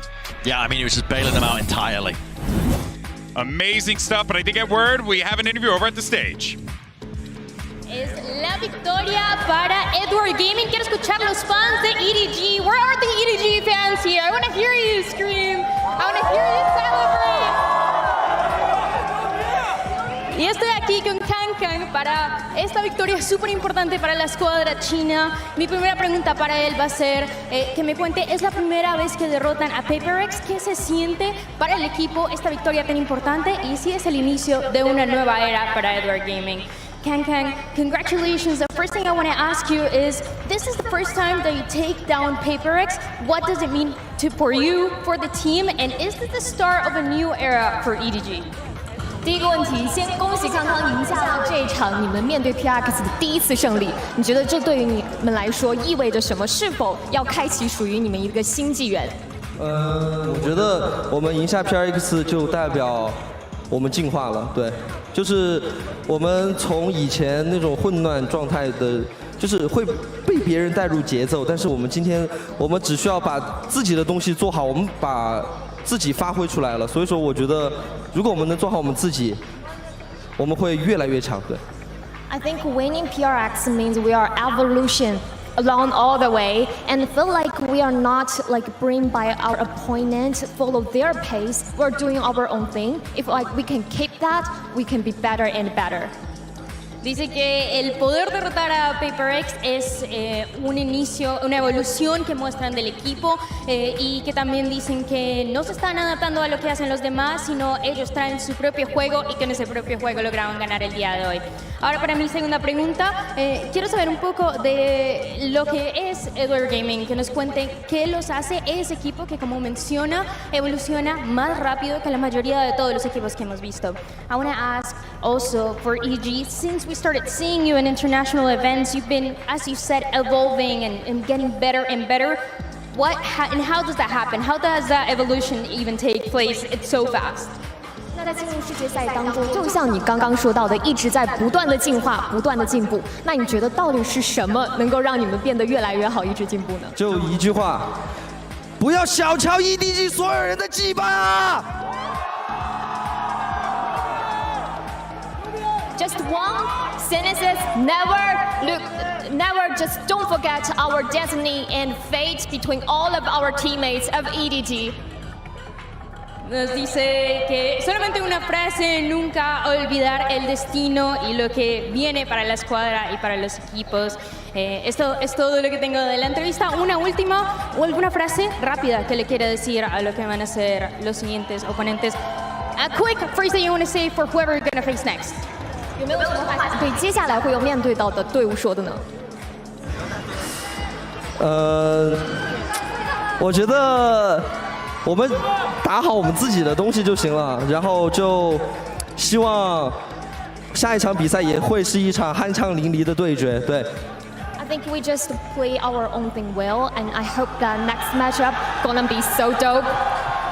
Dice que van a seguir jugando su propio juego y que la siguiente partida espera que va a ser muy buena. Eso es todo lo que tenemos dentro de esta entrevista. This is everything that we have for this interview. Nos vamos a una pausa. We're going to break, and when we're back, we have Sentinels y el local Heretics.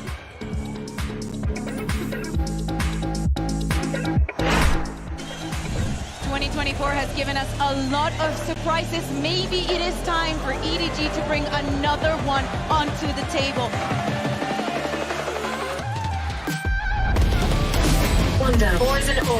There's a TP out of Aldor and a third kill! The retakes over the last few rounds just haven't been working. They need to try and get some of those early fights in, and they'll win one. Around here, they've got to deal with him. They want to get this spike planted, and Munyen with a beautiful shot, and now a crossfire angle. And PaperX sealing the coffin of EDG. Well, that is the first map for PaperX. I'm excited for the next map, though. Managed to get one. The Boombot's done a significant amount of damage, but he's still in the corner. They haven't spotted him. Howdong still alive. That's the thing. There are no easy games. Here goes Munyen again. It's just 6 seconds as they make it towards the side. What a shot! the defuse, being stuck to half, but the swing is perfect. Map 3 is coming up next. It really was, and it's back to going great. Nobody with 3 kills, and now it's just one standing, 10 bullets, and it's only one needed. It doesn't look too good for PaperX. You might think this is an eco, but it's not. The weaker weapon of Forsaken, good for 2. Maybe more to be found, but nobody low. He's 90 HP, finding another 3 health.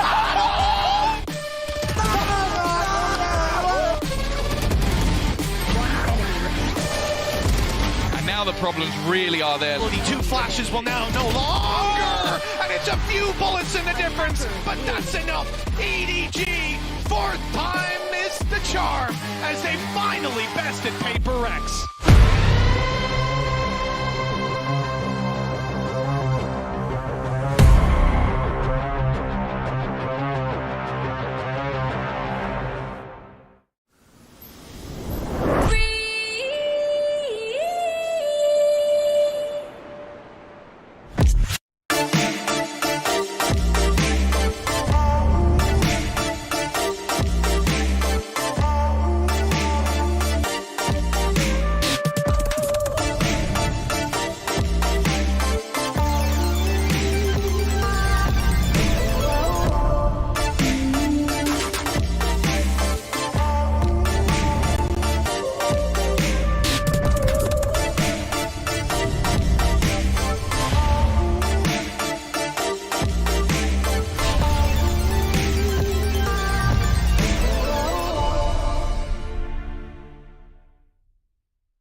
Red Bull gives you wings.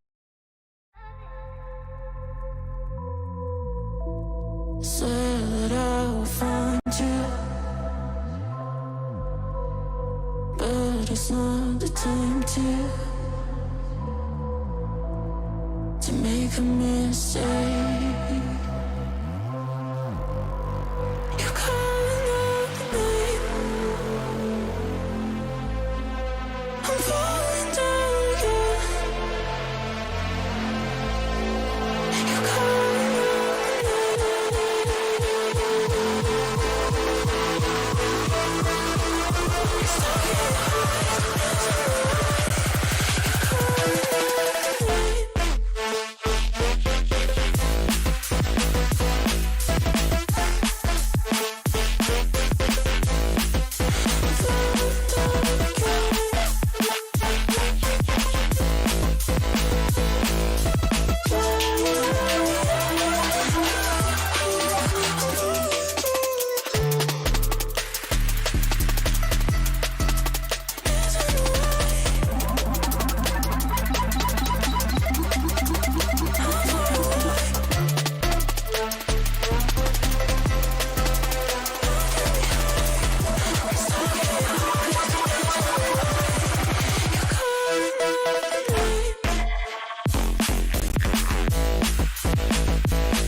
Welcome back to day 2 of Masters Madrid and our second matchup of the day. And boy, oh boy, is it going to be a good one, because we have 2 teams that are not just fan favorites. They're just going to try and blow the house down in this place. Of course, I'm Golden Boy alongside Kakuka and Bren as we break it all down. I am so stoked for this game. And, you know, what's really fascinating here is that you got yourself the hometown favorite Team Heretics taking on fan favorite Sentinels. And that means that we're finally going to get the matchup of roll the graphic. Benji Fishy versus Tenzi Fishy. Who? It's disturbing, isn't it? Who cooked this up, madam? I would Was like it you, to, Alex? Well, you know what? Let's just say I plead the 5th. Yeah. You're in Spain, honey. There's no 5th here. If I am, I plead the 5th. There ain't no 5th here. Mimi's not here to walk away and looking disparaged. I mean, Hey, listen, when someone tells me, Alex, we want to take a risk, I say, baby, cook it. I want to try it out. Anyway. It's smelling burnt. It's smelling burnt. Hey, man, if there's one thing I learned in my life, you say enough things with confidence, people believe you. That's anyway, true, let's that's go true. ahead and Amen. move on, though, and talk about the Sentinels' #1 seeded squad coming out of the Americas region. And this is a squad that we have not seen on the international stage, Kakuga, in a hot minute. Yeah, exactly. It's been since 2021. And even though this is a roster that played a lot during the off-season, they had to fight. They had to go with everything to even make it to here. Right at the start of kickoff, they have a hard loss against Loud with an 0-2, but they have to fight all the way up to the top, and that's exactly what they get. They managed to get to the seed 1 of Americas with an amazing performance coming in from almost all of them. Yeah, I mean, you talk about like a redemption arc for the entire team as well, the org, in terms of the history of it. But my God, I don't think we can iterate enough what you were saying, though. They had to really fight. They had one of the hardest groups out of any of the teams that are actually at this event. They ended up losing. They had to play a ton of matches. They had to reveal a lot of their game plans, and they kept evolving. They kept pushing it, and they've made it here at Madrid. This is not a team that's going to sit down lightly. They're not going to let things fall to the wayside. I think they're going to come out to Madrid with a real intention to win it all. Yeah, I couldn't agree more. I mean, they feel it. I just saw Kaplan and Drew in the back. I asked them how they were feeling, and they gave me this look of despair yet hope. It was quite fascinating. Every single time I talked to Kaplan, it's something. But you know what, though? Something that Kakuka, you know, you brought up about them fighting tooth and nail. It wasn't just that. It was the fact that they were playing so many rounds of Valorant all throughout the kickoff. Yeah, exactly. This is the team that has played the most rounds, just making it here, and is actually in comparison a lot compared to what Heretics did. But actually thinking about the protocols, thinking about how they do this retakes, how everything escalates perfectly, and they have this blind trust with each other that they know everybody is going to be where they have to be. Calls do not need a second voice to make it through. Yeah, I think that the fact that they show really zero hesitation when making plays together makes their split defense one of the scariest maps, I think, for out of any of the teams really at this event. They are lights out when it comes to this, and that coordination has been honed over these off-season events, over the matches that have been played. They are one of the most experienced teams that we've actually got at this event when it comes to the matches that they played in 2024. So they have this as a real edge moving forwards. It's going to carry through. It's not just a one-map wonder. It's something that is really applicable, I think, on almost every map that they do play. But if I may challenge it, though, they've played a lot of maps, which means there's a lot of film out there. So that can be problematic, especially for a young and hungry Heretic. Yeah, exactly. We talk about that, but I think that especially what we've seen in the tournament so far, and with the exception of EDG, is actually those seed 1s making it through because of the amounts of reps that they've gotten, right? We're talking about the seed 1s that actually made it through the play-in and had to fight to be here. And actually is getting those reps, getting all those things that might, you know, need a little bit of tweaking and a little bit of adjusting that you can adjust and improving to get in here. If you have less reps but actually made it here, you may have the false feeling that everything you're doing works perfectly when it won't. That's a very, very good point. But for now, though, let's actually send it over to Yinsu. She's got Zelsis standing by. Yinsu?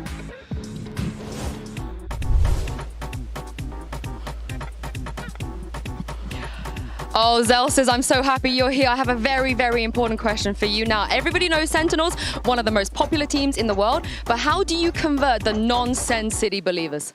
Please buy the Sentinels bundle, please! Well, you heard the man.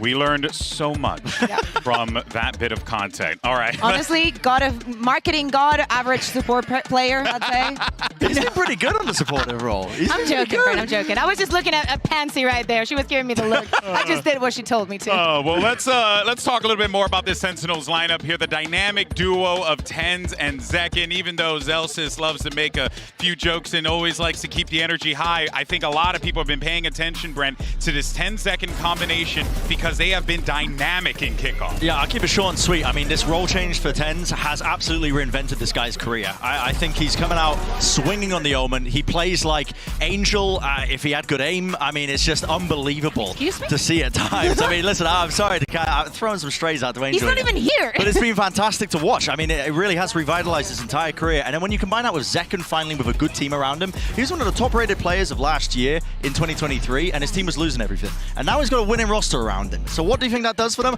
Well, you've got a winning combination. These two have really found their own footing now in this year of 2024. Yeah, I think it says a lot about Tens, the fact that he is able to convert into that role and actually have the performance that he's having. We've seen it so many times in the past when some players have tried a different trajectory, a different direction for their play style and for the agents that they're playing. But honestly, the fact that Tens is able to do it this well definitely sets them alight. Oh yeah, for sure, for sure. Let's actually go ahead and check out their opponents on the other side of the stage. Here in Madrid, the hometown heroes of Heretics have made their way here, and what a massive accomplishment this has been for the team. Not just because of what happened last year, but also because of the fact that they managed to do it with a new roster, and it's like they're invigorated again. It's amazing to watch. Hear me out. I know that everybody has been super surprised about what KC has done, but Heretics was almost in the same position as KC. They were not a team that you would fear, is a team that you would expect to win.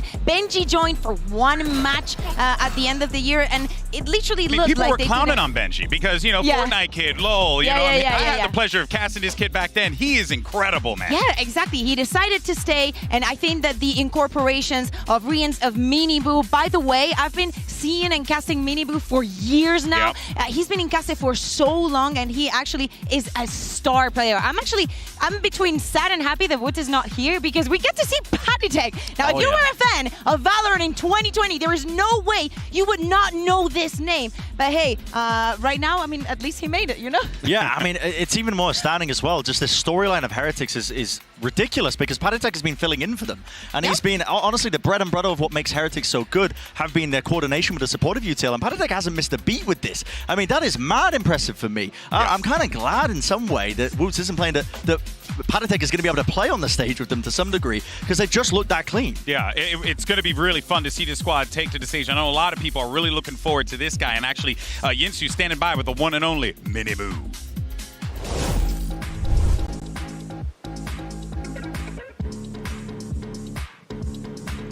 The hometown heroes, they're here. Miniboo, come over here real quick. Let me ask you a question now.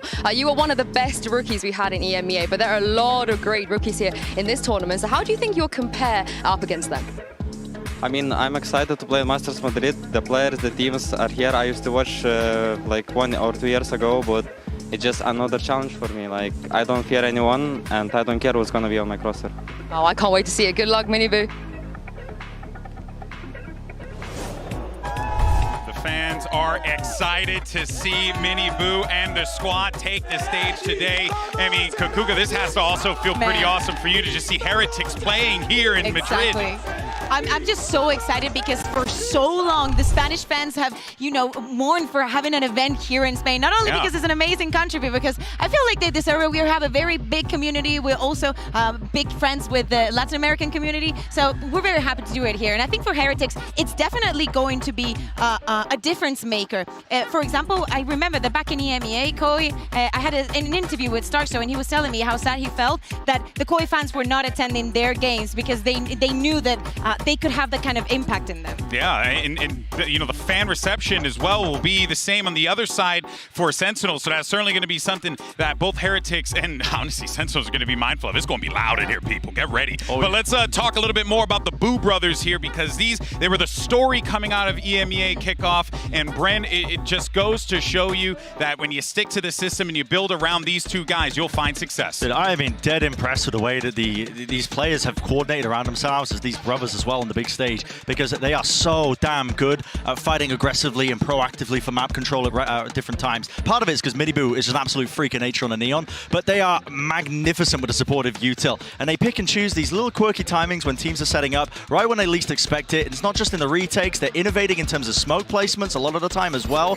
Like, Boo has just been amazing with a lot of his util, but they're just always following up off of each other in the right ways to find the advantages. This is a round where arguably they shouldn't have won when Miniboo goes down first, but they stick together, they play for the fundamentals, and they end up coming out on top in situations like this. Here's another one that I picked out. They're just aggressively fighting for this mid control. Double flash play with a dash down. Miniboo does this so damn much. Gonna keep an eye out for this one as well. On a lot of different maps, they love to use this aggression to take those timings when their opponents aren't expecting it. Some people would think that you would not like to play with your brother if you had the chance to. And actually, Boo is staying in Heretics for this year, coming in from the previous one. Many people had the question of, is he going to be good enough? Was he one of the keys to the not success of Heretics? And he's proved everybody wrong. So I cannot wait to see the performance that these two are going to have on the big stage. I think it's quite ironic coming from the Halo background that I'm just used to seeing brothers playing on stage all the time. So this is actually quite refreshing for me to see here in Valorant. But I think overall, this matchup is going to be absolute fireworks, people. The best you could possibly ask for. Our coaches are ready for map selection, and we're going to be diving in just a little bit. But for now, though, let's just continue to just break down a bit more. Like, what are you expecting from this matchup from both Sentinels and Heretics? It feels like it could go either way. I think that there's going to be a lot of nerves on the table. I think that the expectations for both of them are extremely high, right? Sentinels is one of the most clouded teams, and so is Heretics. With all the fans, you do not want to let them down. So I do expect a beginning with either one of the teams has a very strong upper hand against the other one, or very shaky beginnings where, you know, some weird pigs, weird mistakes, that kind of thing. We've already seen rookies be tested in a lot of these matches so far. You think of like Caron really showing up. I'm going to be paying attention to Heretics, I think, in that regard as well, because you've got Rians playing on the stage, you know, for the first time essentially, and which wasn't a capacity. I mean, they were playing online for most of the kickoff, in fact, all of the kickoff. So I'm going to be paying close attention to that. It's a big question, I think, coming into this series and how well they perform, because Sentinels put a massive focus on playing off-season tournaments to offset that. That's a great point there, Brent. All right, folks, where our coaches are ready to go, let's find out the battlegrounds for this epic confrontation between Heretics and Sentinels. All right, welcome to Map Select presented by Omen for match 2 of the day. We'll jump right in. Sentinels, you are higher C, Team A or Team B? Team A. Team A. So, TH, you will be Team B. Sentinels, we will start with your first ban. Ban Breeze. Breeze. Heretics, your ban. Ban Ascent. Ascent, your map number 1. Pick Lotus. Lotus, side on Lotus.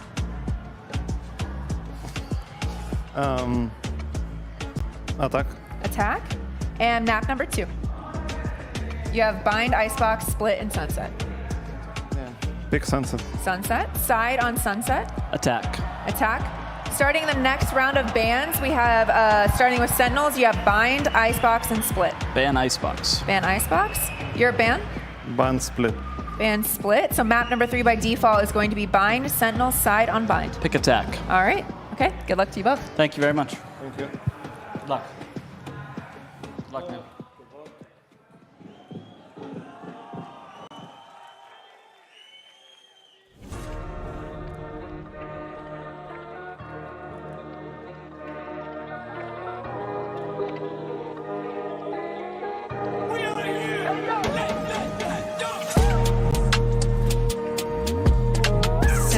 No confiaron, pero mira, no. Llego con los míos y la grada explota.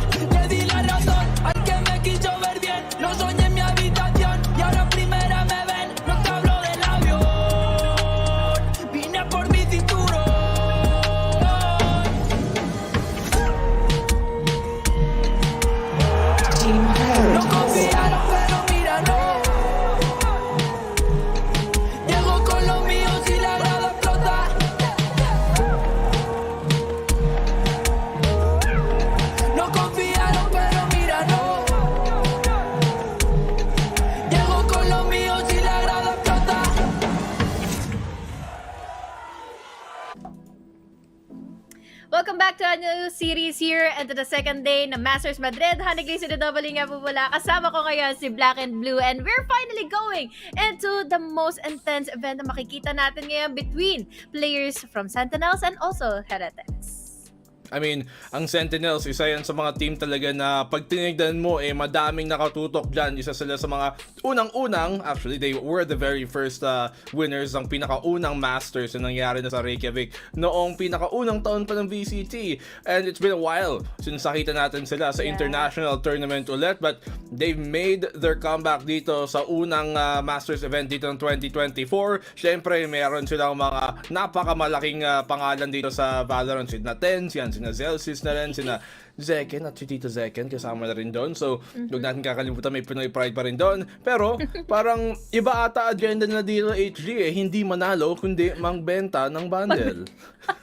Kita-kita pa naman natin sa poster or sa watawat na winawagay-way kanina nga ni Celsius. At yun nga din, ang sagot niya kanina, no, sa interview nga nila kanina with Dinso. But then again, mas more excited ako siguro dito kung paano maglaro ngayon si John Cutie. Lalo na, again, amazing series ang nilaro nila laban sa Loud all the way from VCT and A. Kaya naman, this time, mailalapag ba nila ito going into Masters naman?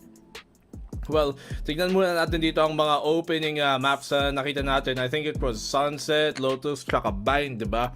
At yung Sunset dito ng Sentinels, it's been one of their most reliable maps sa kanila. 90%, that's 9 out of 10 na nalaro nila in the past 3 months. And they won most of it. So, napakaganda ng record nila dito. There has been 3 wins at the very least. And wala pang loss pa naman dito in fairness para sa Team Heretics. Pero still, mas malaking sample size ang Sentinels At sa ginagawa din nila, yung comp nila, meron silang sinubukan nung una. Nag-shift naman sila dito sa parang Cypher KO comp. And I'm waiting to see if ipagpagtuloy pa na rin nila yon.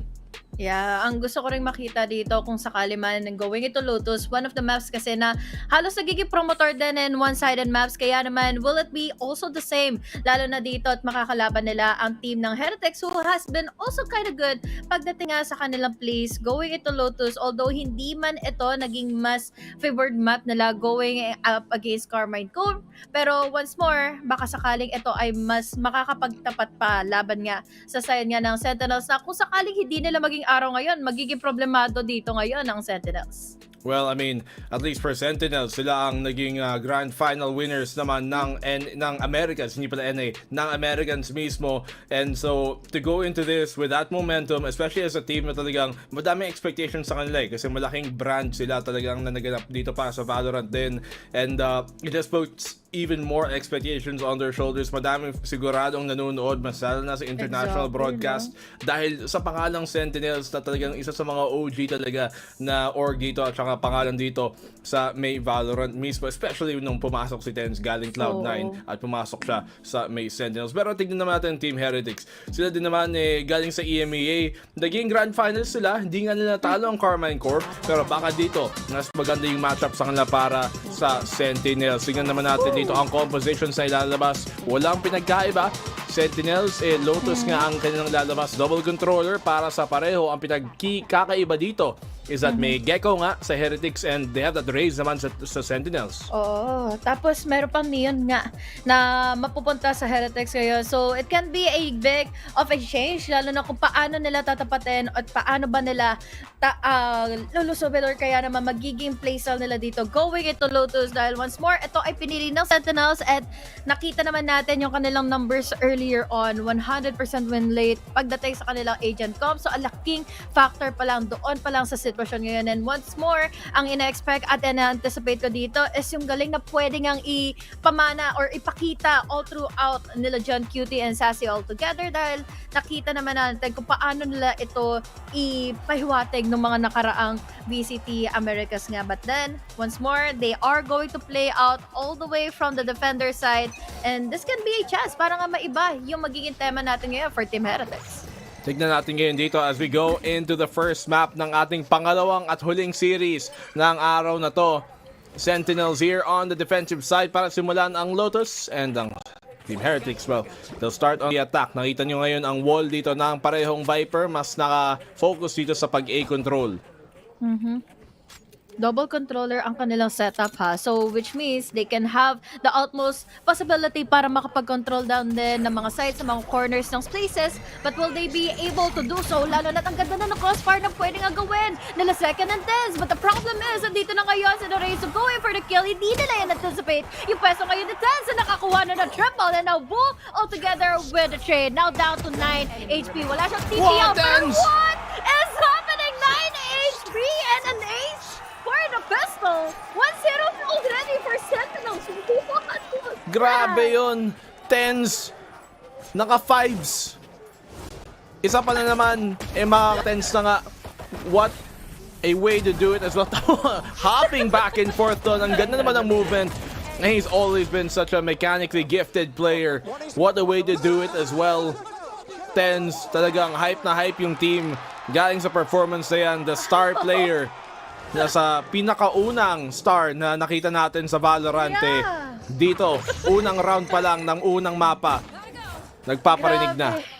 Ito na ba talaga ang comeback nila dahil 9 or halos 3 years kasi nating inintay ang pag-comeback nga ng Sentinels here on the global stage here on the Masters event. Kaya naman ngayon, ito na ang gusto nilang ipahiwatig na sentiments all over. But once more, that was just a pistol round. Titingnan natin kung magiging sa gana ba ito sa susunod pang mga rounds dahil kahit papano, buy round naman nila.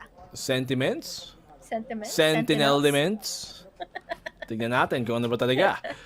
I mean, Sentinel elements naman dito sa may a mound. Yung si Tens holding that angle. Maganda din lang sa Omen siya kasi hindi niya kailangan mag-focus ang pag-smoke lang lagi. Meron pa rin siyang possible outplay potential. Being that Omen, dalawa naman controller nila. Gets the one. Oh my goodness! Tens on the flick. Grabe talaga yung mechanics nito. He's able to get a double. Laking impact na ito at laking dami siya rin na all throughout the players of Team Heretics na nagkakaroon na ng hesitation na makapasok sa loob ng A-side. Nag-check-in sila ng 3 pero magiging problema na lang nila is a second na mabilis naman nilang na-takedown agad-agad. 3 players still left alive. We're still down in a good advantage para sa side ng Team Heretics na mabawian nga muli ang Sentinels for just 1 round. Well, I mean, at least we get to a 3v3 dito, but Benji, what a shot para kay John QT. Nahirapan tuloy dito makababa si Zelsis at siya tutumba galing kay Mini Boo. Si Sassy na lang natitira in a 1v3. Meron siyang Bulldog, malapitan, kailangan niya mag-ingat at hindi pa niya nailabas agad. And Team Heretics, they bring out a round dito agad para lang bumawi. Yeah, I think what happened earlier is nagkaroon lang sila ng anticipation na merong magpupush all the way from what just happened earlier nga para sa side ng Sentinel. So, what just happened is nagkaroon din na kaagad ng magandang impact nga earlier on si Tens, pero all the way from the ladder stage is na isa-isa naman kaagad sila ni na Benji. So, still a good round and a good lead and a good, at least, mga bawi nga ngayon para sa side ng Team Heretics. Team Heretics dito. Heretics nga sila, hindi sila naniniwala that even these gods can bleed. Return of the King nga ng Sentinels, pero still yet so far, Team Heretics, hindi naman sila naniniwala doon. Seconds, able to get a double gamit ng Classic, pero inuubusan din sila dito ng Team Heretics. It all lands and lies kay John Cutie para lang makagawa ng kahit anong paraang makabawas pa sana ng isa. Paano nga ba do? Dahil Classic lang ang hawak niya, at least if I may say, kung makakakuha man siya ng pagkakataon, makakuha din ng gun or ng upgrade all the way from that place, all the way near the stairs, magiging mahirap pa rin naman kahit papaano. All the way from 3, tatlo na itong magpipick from the side of Team Heretics, magiging pabor nga ba itong pagkakataon na ito? Dahil again, isang pick lang naman ni John Cutie, pwede maging enough, but still, the Vandal advantage is into Boo's side, kaya naman, 4 na naman na makukuha niya laban sa Sentinels. Si Boo. Ang tanong, ito ba yung Boo na parang bebe mo? O yung Boo na parang takot ka? Alamin na lang natin. Meron naman din si Mini Boo. Magkapatid sila guys, by the way. Baka hindi kayo aware. Kumbaga last name nila is Boo. Hindi ako nagsisimula ng joke kasi BNB yun guys ha. Hindi ko na lang itutuloy, may naisip ako. Pero mabulaga sana sila dito. sa pag-execute. Team Heretics pwede lang sigurin sana, kaso nandito yung utility ng Killjoy ng si Zelsis. And Sentinels, nilabas na nga nila ang Odin. Laking pressure nito, lalo na't gawa sa papel kasi itong Lotus na laging may wall bangable spot na pwede sila maging alanganin once they make an entry happen. Lalo na't magkasama pa dito ngayon si John Cutie and Celsius na pwede lang magkapalitan ng mga utilities to cancel out the entries. Pero ngayon, hindi naman sila mag-back away. Decidido sila pumasok going into C-side. Smosh pit taking down Celsius. So unfortunately, it's down to John Cutie. Pero altogether, may ipit sila all the way from C. Naipit siya dun no? Dito tuloy nakakilos, pero ito si Zeken, sisimulan niya dito ang pag-retake. Yung showstopper makakaisa, masisira pa ang trash, pero hindi siya makakatakas dahil nandun nga si Benji Fishy para makuha yung trade agad. 3v4, nakaipit pa rin sila dito sa may bend. Hindi nila nakita na nandito si Minibu sa may angle na to. Tumba tuloy si Tens. It comes down to the 1v4, but Sassy's able to respond. Alam nila may tao pa rin dito sa may elbow. Kailangan nila maklear out tong bend na parte na to. But John Cutie gets the one. Ngayon na-isolate tuloy dito si Minibu. Meron pa rin namang oras para i-stick yung defuse dito. Benji Fishy, katabi lang niya. Nakuha pa nga niya. Nandun pa nga, hindi nakaplan para sa kanya. Makukuha pa niya ito. Hindi, walang oras. In-stick lang ni John Cutie. And Sentinels in the 2v4 na i-retake pa nga. What a game, what a round, definitely. Lalo na't sobrang intense nun to the point na may nagkapilitan na nga pumasok sa loob ng site. May napatay pa gamit ng mosh pit at nagkaroon pa ng paghihirap ang Team Heretics. Paano ba lalaroin itong post plant dahil na smoked off sila dito nga ng Sentinels altogether. And once more, maganda man yung naging take, pero a lot of pressure is given dahil meron una, showstopper, utility play, and Sacy as again left alive para mabigyan pa ng opportunity nga si John Cutie to defuse in the spike. Ang problema, mag-gastos lang yung round. At least meron pa rin naman sila kahit papaano, pero nahuli si Boom dito ni second. -1 already for Team Heretics. What a shutdown dito galing sa kanila. Pero ito mo si Minibu nakapasok na dito sa may 3. Si Patty Tech. Nakahuna pa nga din ng isa galing kay Sassy. Dito sila sa may konting paabanteng sa may door. Na-spamman pa nga ni Benji Fishy. John Cutie naghahanap pero masyadong ambisyoso. And it leaves it down to Zelsis to try and clutch. Masyadong naging jumpy all around ng Sentinels para nga makakuha ng duelo, makakuha ng desperate. Nakauna na rin naman na si second kanina. Although commitment is key, but the problem is the numbers advantage and also masyado na rin malalim si Minibu para at least makakuha nga ng pick-offs all the way from the back. So now, it's all up to Celsius. Still has util, pero problema kailan at saan niya ito gagamitin. Zelsis, medyo mahirap. Pwede niyang buksan yung 3 para lang makakuha ng ibang angle, but with a mere bulldog dito, tsaka medyo pinilit ng Sen bumili dito sa round na to. He has to try and get some value out of it. Dami pa namang pera ang Team Heretics. Kahit maubos sila dito, may pera pa rin naman pambili. He doesn't... Anyari doon? Naubusan ba siya ng mouse space? Parang hindi tuloy siya nakatrack.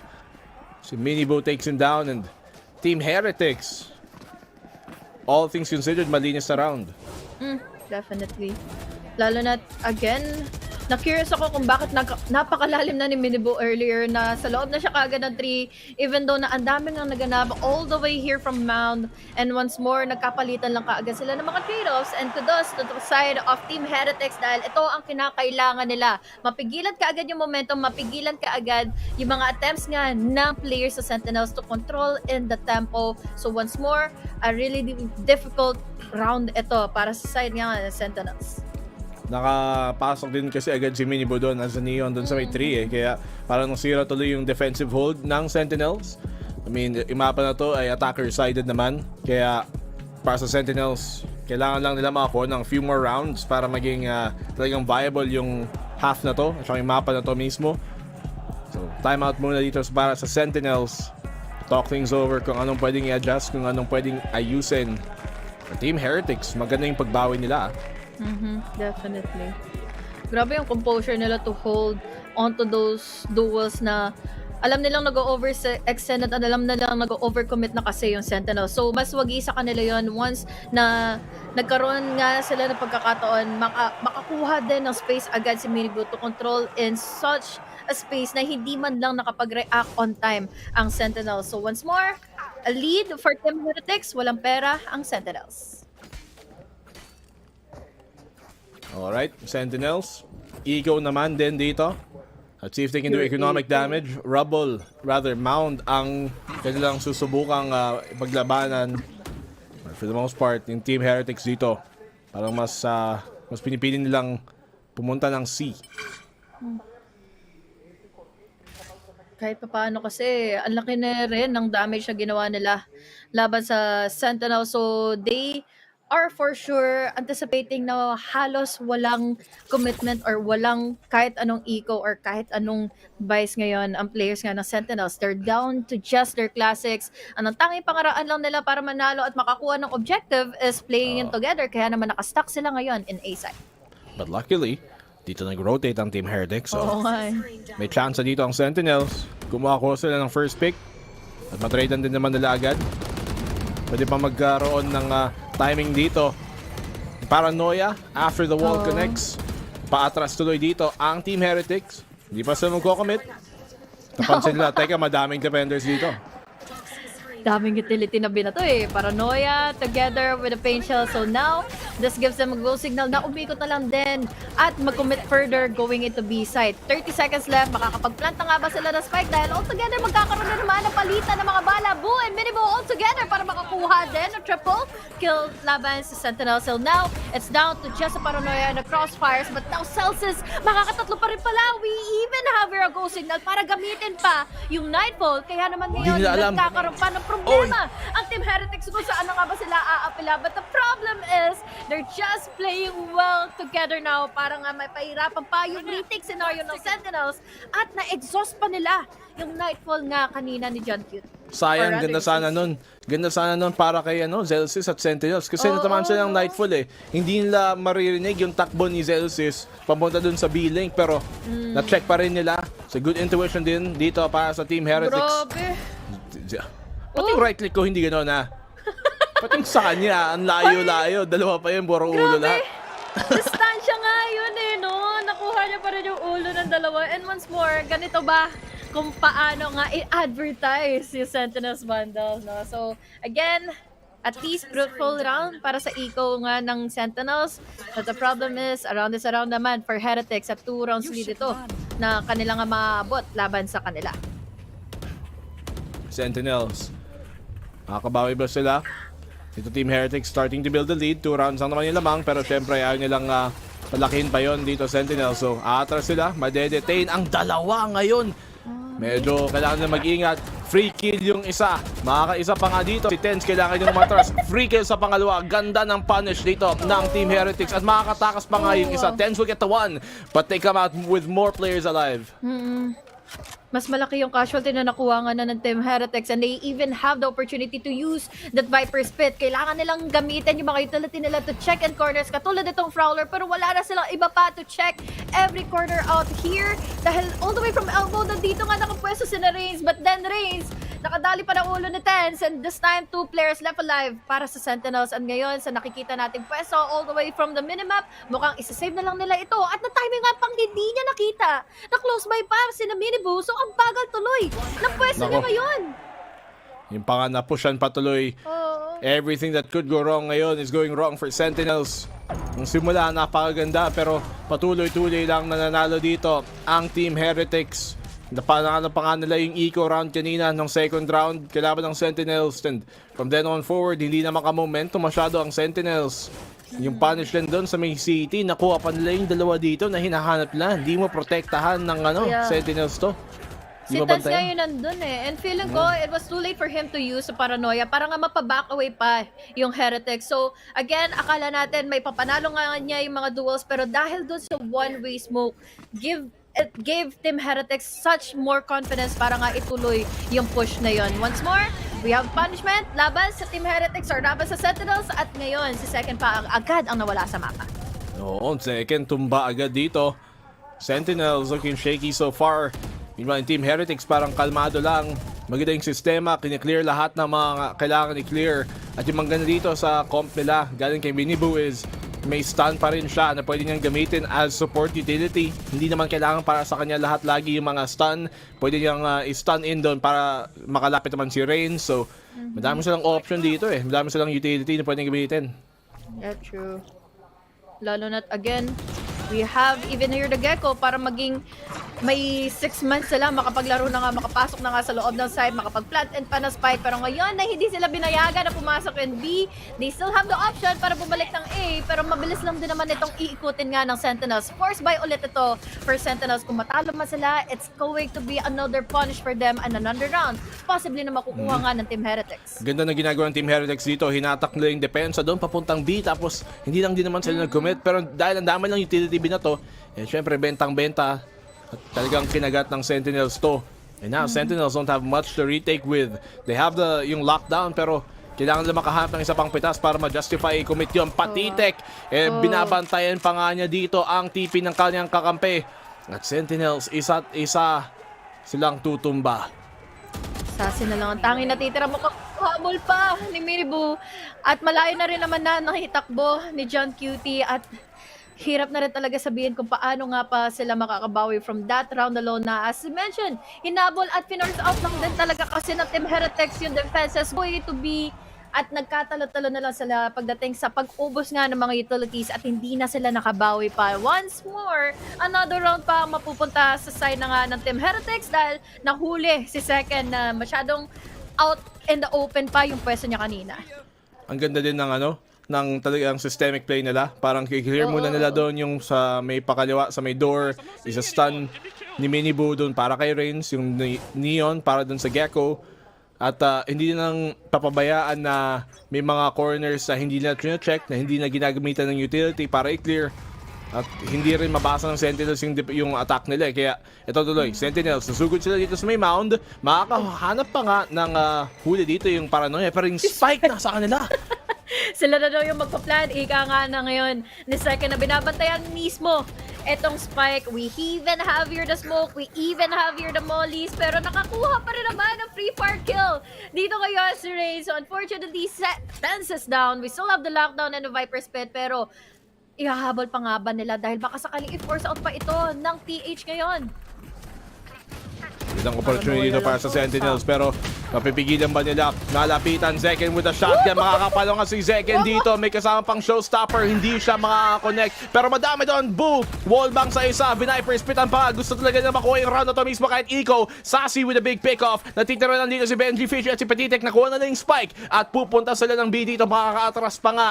Sentinels, 2v3. May mga baril din naman, pero low HP yung iba. They still have the lockdown, so they have the utmost possibility para pa rin talaga manalo. Pero problema, we even have here the lockdown, or rather, itong Odin na nga sa mga mamay ni Patty. So that is going to pose a problem. Pero at least, they can force out the positionings kasi ngayon ng TH at hindi nila ito pwedeng ilaban pa kahit papaano kasi baka ma-detain pa sila. Ayun na nga, nakakuha pa nga isa. Detain dito. Siya, Patitek, babantayan niya dito yung Viper. Kailangan siguraduhin dito yung Sassy. Hindi siya basta-basta papasok. Ayun na nga, nahuli patuloy. 2v1. Good timing dito para kay Zelsis. Can he get another? May snakebite dun sa may spike. Pwede pa niyang i-stick para sa half. May nano swarm. Mababaril din naman dito yung Zelsis. Kailangan niya yung stick to. Wala na ring oras just to try to get the one kill. Nakuha pa nga niya. Pero sayang yun para sa Sentinels. Muntikin pa nila maklatch yung round. Kung hindi nila pinabayaan nga yung spike at dahil doon sa Viper's Pit na ilangoy patuloy ng Team Heretics na madampot pa rin yung spike and then go inside of B-site. Ang naging problema pa, we have the numbers advantage already for the side of Sentinels. Sisimulan natin with Second after getting in the juicy 2K with just the use of the Bucky. Nagkaroon sila ng problema once they had the opportunity nga na pumasok nga at makapag-retake ng B-site. And dahil doon, we had an Odin, we had a much more commitment kasi para sa Team Heretics na kumuha pa ng isa pang kill bago mag-back away. Grabe, sayang yun. Ang dami pa namang in-invest dito ng Sentinels. Sobra. Sa round na yun, yung Viper's Pit, yung lockdown. So, wala din naman na pala. At least hindi sila masyadong gumastos sa barrel. At saka ano din pala, yung showstopper, ginamit nila, no? Sayang talaga. Ang dami nilang in-invest doon. Tapos, hindi lang din na-convert. Viper's Pit, lockdown, showstopper, Tatlong malaking impact pa sana. Well, kung sakali man na ito talaga yung round for them, mapupunta talaga sa kanila. But then again, nagkatalo-talo tayo in the ladder stage na nga ng round. Kapalitan ng mga bala when it comes to the Odin. Nagkaroon din naman ng mga damage ang mapupunta ang mga nang-hold off pa going into the door. Pero kasi ngayon, We still have your Celsius and his turret. Maganda dito. We still have that Neon para makapang-overwhelm. Ito, paatras tuloy dahil sa Thrash. Siyempre, konti lang yung bala ng Odin. So, mas pipiliin niyang mag-safe play na lang dito. Pwedeng sumasaw si Zelsis. Sa timingan niya to, makakuha pa nga niya. Moshpit na ko. Yari. Huli siya ni Patitek. Siyempre, inabangan na niya. Alam niyang papasok na rin dito. Lalabas na rin siya doon. Pero look at that. The paint shell galing kay Zekin. Papasok na dito. Mag-retake na tuloy ang Sentinels. Hindi na papayagan makapag-spike plant pa nga. Sentinels in a 3v2. Lamang sila sa tao. Sassy gets the one. It's all on the Benji. Fishy. Pero hindi siya makakatawid dito. Hindi niya makakuha yung spike. At hindi nila papayagan makaplant ang Heretics. Sentinels, finally, sumagot na rin. It's so funny to see na yung Odin na nga talaga yung nakakakuha pa ng mga duels all throughout the fight inside of the site dahil wala na silang ibang magagawa eh. Wala pa silang iba pang mga barrel na mapipick up nga para mas magkaroon pa ng pagkakataon makabawi. But then again, nagkapalitan lang sila all throughout. And once more, another round na mapupunta finally sa side na nga ng Sentinels. 7-5, hindi pa rin naman mahuli ang lahat for them to take it. As we said, attackers sided yung map na to. And so if they're able to get 5 rounds dito, Sentinels, sa defensive half nila, okay pa naman. Kayang-kaya pa namang bawian sa second half nila dito. Tignan natin, ang Heretics napakaganda naman talaga ng mga play nila. Naka-combo pa. Paranoia into the beating for Tens! Nakakadalawa, pangatlo pa kay Tens na naman! And the star player, the superstar that was promised, sumagot na naman dito. Nagparinig, nagpakitang gilas. Tens hindi magpapatalo. It's a 2v4. Medyo ipit dito si Boo. Wala siyang ibang pwedeng puntahan, lalo na't ngayon, bantay sarado na rin naman na yung flank at malayo na rin ang na-push out ni Zekken. Ang hirap na nito makapasok dahil again, John Cutie pa ang manggagaling sa loob ng site to try and deny that entry from Minibu mula na nga dito sa link. And now, mahuhuli pa ni Celsius with the use of the Odin. 4th kill pa mapupunta kay Tens. And katulad na lang din ng mga nangyari kanina, Forsaken was able to give such a show, multi-kills after multi-kills. At yun din halos na nakikita natin sa Sentinels na bagamat magiging same story pero different game or different na team naman ngayon na mananaig. Na-spam niya through the wall. Siyempre hindi niya i-expect nila ni Reigns doon na bilang susugod si Tens after those 2 kills. Sinugod niya agad yung B main and this is what's good about having yung ganong klaseng player sa role na yan. Hindi lang siya yung tipong pang smoke lang. Kaya talaga maging aggressive at pinakita nga niya doon mismo. Siyempre yung mechanics din nakakatulong. Oh wow. Kahit nagkaroon ng mabilis ang trade-offs, nandito pa rin naman si Second to get in that initial kill. We have answers kasi back and forth with the utilities to force out players from Sentinel side na alam nila baka sakaling maging much more aggressive yung push nila here on Mount. Kaya naman ngayon, nagkaroon ng parusa. We have an operator at hand pero mabilis na naman ito na takedown ni Minibu. Down to 3 players na lang ang Sentinels. Nag-iisip ako though, pagdating sa second half, baka mas mahirapan si Tens kasi baka isipin niya na syempre mas kailangan mabuhay siya kumpara dito sa defense. Medyo mas mahirap makapasok ng site pag Viper lang yung smoke mo kumpara sa pag may Omen ka na rin. It's not like the defensive side na okay lang kasi yung Viper nakalatag na rin yung wall. So, syempre ibang philosophy yun. So, tingnan natin, 3v4 Sentinels. Hindi lang mapipigilan yung plant. Wala rin sila makahanap na pitas. So you can play the full retake. Still have the Nightfall. So, ang laking bagay pa rin ito. Lalo na stuck into the corner kasi ang Team Heretics, they have the Viper Split na kailangan protektahan. But now, we have the Hunt. We have the Prowlers. Numbers are in favor of TH kanina. Pero nandito naman si Sacy's para ma-equalize ito. We even have so many utilities ang kakabantuhan. Nahuli na nga sila sa loob ng site. Pero ang problema, hindi pa rin nagkakaroon ng confidence sa Sentinels. Pumasok sa loob ng Viper Split. Dahil again, we even have here the Snakebite. We even have your Boo. Pero ngayon, sa mga pre-fire, nandito naman ngayon si Patitik dahil alam niya decay ng players sa Sentinels. He was able to tackle down 3 players. Left alive open inside of the site. 8-4 para sa Team Heretics. Grabe, si Patitik. Siya yung nagpanalo sa round na yon. Yung Viper Split niya, syempre, naging pinakamalaking problema ng Sentinels sa retake. But as well as yung Snakebite niya, nakasayang ng napakaraming oras. At dahil nga, syempre, nauubos na rin yung oras. Kailangan ng Sentinels magmadali dito. In that case, handang-handa si Patitik mag-abang at patumbahin sila isa-isa. Ganda na talaga ng mga takes ng ng Team Heretics all throughout dahil wala silang hesitations. They all know paano nila i-combine all together yung mga utilities. We're talking about the Paranoia combined with the Concuss na meron nga yung isang Neon para at least kabilaan or separate attempts na meron nga ang Sentinels na lagi naman itong naka-counter out. So ready ang players ng Heretics. And I managed to sneak myself into the streaming booth to join Mixwell. How exciting is it to see your team compete on this stage in Spain of all places? I mean, so far we're playing really well and the crowd is insane. Hola a todos! Hey!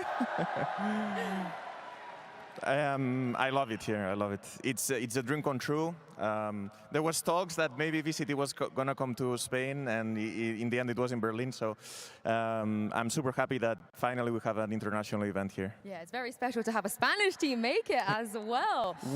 I was not expecting it to qualify, but we beat everybody. We played so well during kickoff, and now we're also playing super good. And thank God Rians came yesterday. Yeah, it's really nice to see him on stage. Now, I want to roll the years back real quick, because you've played against Tens before. You faced Sentinels. How do you stop a player like him? I think you need to not let him have the space that he needs. He's a super skilled player, and you always have to be aware of what he could do. Really aggressive.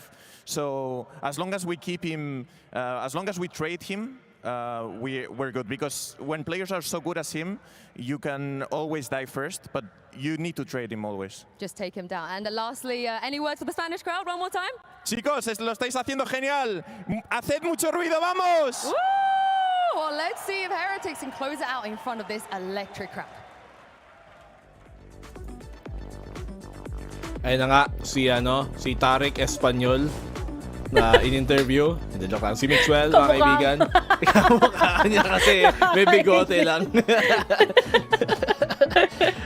Pero yan, si Mixwell sa Team Heretics, syempre, home court daw nila. Kaya mas gagalingan pa nga. At nakita naman natin dito na home crowd advantage, at least so far. Parang effective nga kasi yung opening half nila maganda. Definitely. Kala pa naman natin maganda ng momentum ang papanimulan ni Tens earlier after getting in an ace on the pistol round. But will it be the same this time, lalo na sila naman ang nasa attacking side? This can pose a problem dahil again, we have so much composure and so much rounds to lose kasi ang Team Heretics. And again, ang kailangan lang nilang gawin is just have the wingman be one of a good advantage nga para magkaroon ng space, magkaroon ng info, whatsoever, laban sa Sentinels. And Sentinels, may ipit siguro so the point na they have double controllers but they need to choose their sides wisely pa. Tignan natin. Attacking side, sinasabi natin mas pabor dito sa Lotus, pero talaga bang ganun ang mangyayari din para sa Sentinels katulad ng Team Heretics dito? Nakikita ko TH, naisip ko agad Thailand eh. Oh. Titigil ko naman sabi. Pero parang seaside nila kukumitan. Alam na tuloy ni Bunan dito. Gulat siya. Free fires altogether dahil may smoke. Makakapag-force na nga ba ng attention nito mula sa players ng Team Heretics dahil wala pang iba na kumikibo. Kaya naman ngayon maganda na ituloy na lang magkaroon ng commitment ang Sentinels going into C, planted the spike already dahil wala pa rin namang iba na nakakapagbigay pa ng info or ng pahiwatig from Team Heretics na ipaglalaban nila yung C-side. Smart dito para kay Bu na umatras na lang, ibigay nila yung sight. Kasi ipaparanoia din naman. At ngayon pwede sila mag-retake ng punong 5v5, buo sila. Zekken nandito sa may smoke.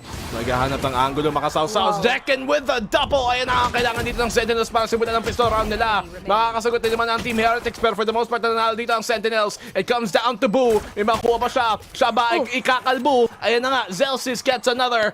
And he's able to secure the round dito kasama na si Zekken na nagsimula 5-8. And Sentinels take the pistol na kailangan nila. Bayad na bayad sa pistol si Celsius. Kanina pa natin nakikita na he gets in a lot of multi-kills with the use of this classic. Kaya naman ngayon, pabor na naman sa kanila ang pistol round. Looking back, we have such a good commitment din naman ang pinigay si Second.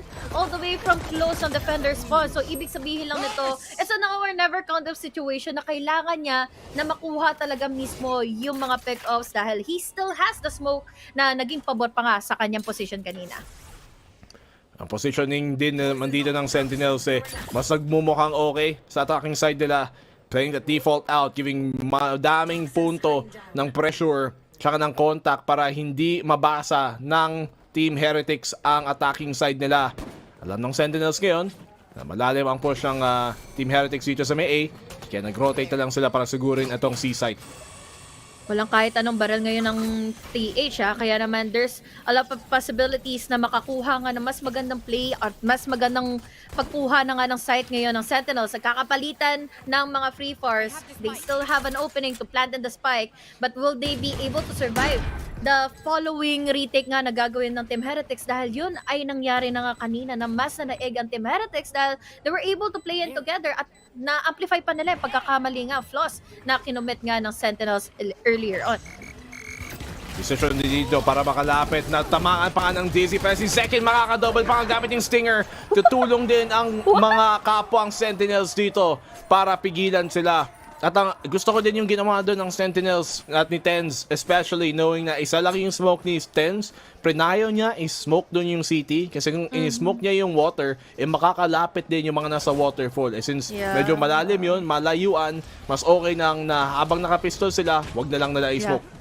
Definitely. At lalo nang close and together pa sila magkakasama to have the crossfires happen, to have a bait and switch happen para nga sa pabor na ngayon ng Sentinels. And once more, it was a beautiful take, pero nasa eco kasi ang Team Heretics. What more can they do pagdating na nga ng kanilang buy round pa? Team Heretics gun round dito pero may mga armas din naman ang Sentinels para makakuha ng round sakali, especially now na may showstopper sila after taking this orb. Nahatak nila dito din ang depensa pero medyo malalim din naman kasi kuha ni Boo dito so may pa-A-site kaya alam ng Team Heretics pwede sila mag-commit dyan sa depensa. Ganda rin ang ginagawa nga ng Sentinels to have second, commit into the orbs, into the kills, into the plants. Kaya naman ngayon, makakakuha siya ng worthy kill with the use of a showstopper laban kay Patitek. So now, they can plant the spike, conquer C-site dahil 4 na lang kagad ang natitira sa Heretics. 4v5 kaya pa rin naman dito ng Team Heretics. Mas lalo natin yung mga armas din sila. Sa mga duel, itong kailangan ingatan ng Sentinels. Huwag sila makipag-diretsong duel. Kasi pwede silang mahuli. Kasi puro vandal yung katapat nila So now, counter paranoia. Binabato dito. In-smokean din naman yung sa may mount. Minibu able to get the one. Hindi matitradean din agad. But Sassy able to find a pick dito. Sa may galing sa Ben. Minibu, pangalawa sa kanya. They're playing the post plant dito. Ganda. May smoke pa naman si Boo. Pwede nilang i-smoke tong spike. Pero, meron mga nanoswarm nga. Nagsasayang sila ng oras. John Cutie, big pick up. Ngayon, may smoke sa mukha niya. John Cutie and Zelsis connect. Nahanap pa nga nila yung angulo dito para makahanap ng isa. And Sentinels bring it to 1 round na lang. I love the first factor na meron sila kanina with an impact given by the showstopper, conquering in the space, going into C-side. Dagdagan mo pa na ang ganda rin ng postment nila. Altogether, nagkabatuhan ng mga utilities and commitment to hold into the duels together sila CC and even have Tens inside of the site. Hindi nila hinayaan na mag-commit pa into certain amount of time and duels yung mga nasa labas ng mount para at least sila na lang ang iintindi ng later phase at hahayaan nila sila Tens and sila CC na magbardagula sa loob mismo ng site. And this time, mabardagula na nasa pabor na nga ngayon ni Zekken dahil napatay niya na naman si Minibu ngayon. Minibu taken down early dito. Si Boo naman sasagot pa sa kapatid niya.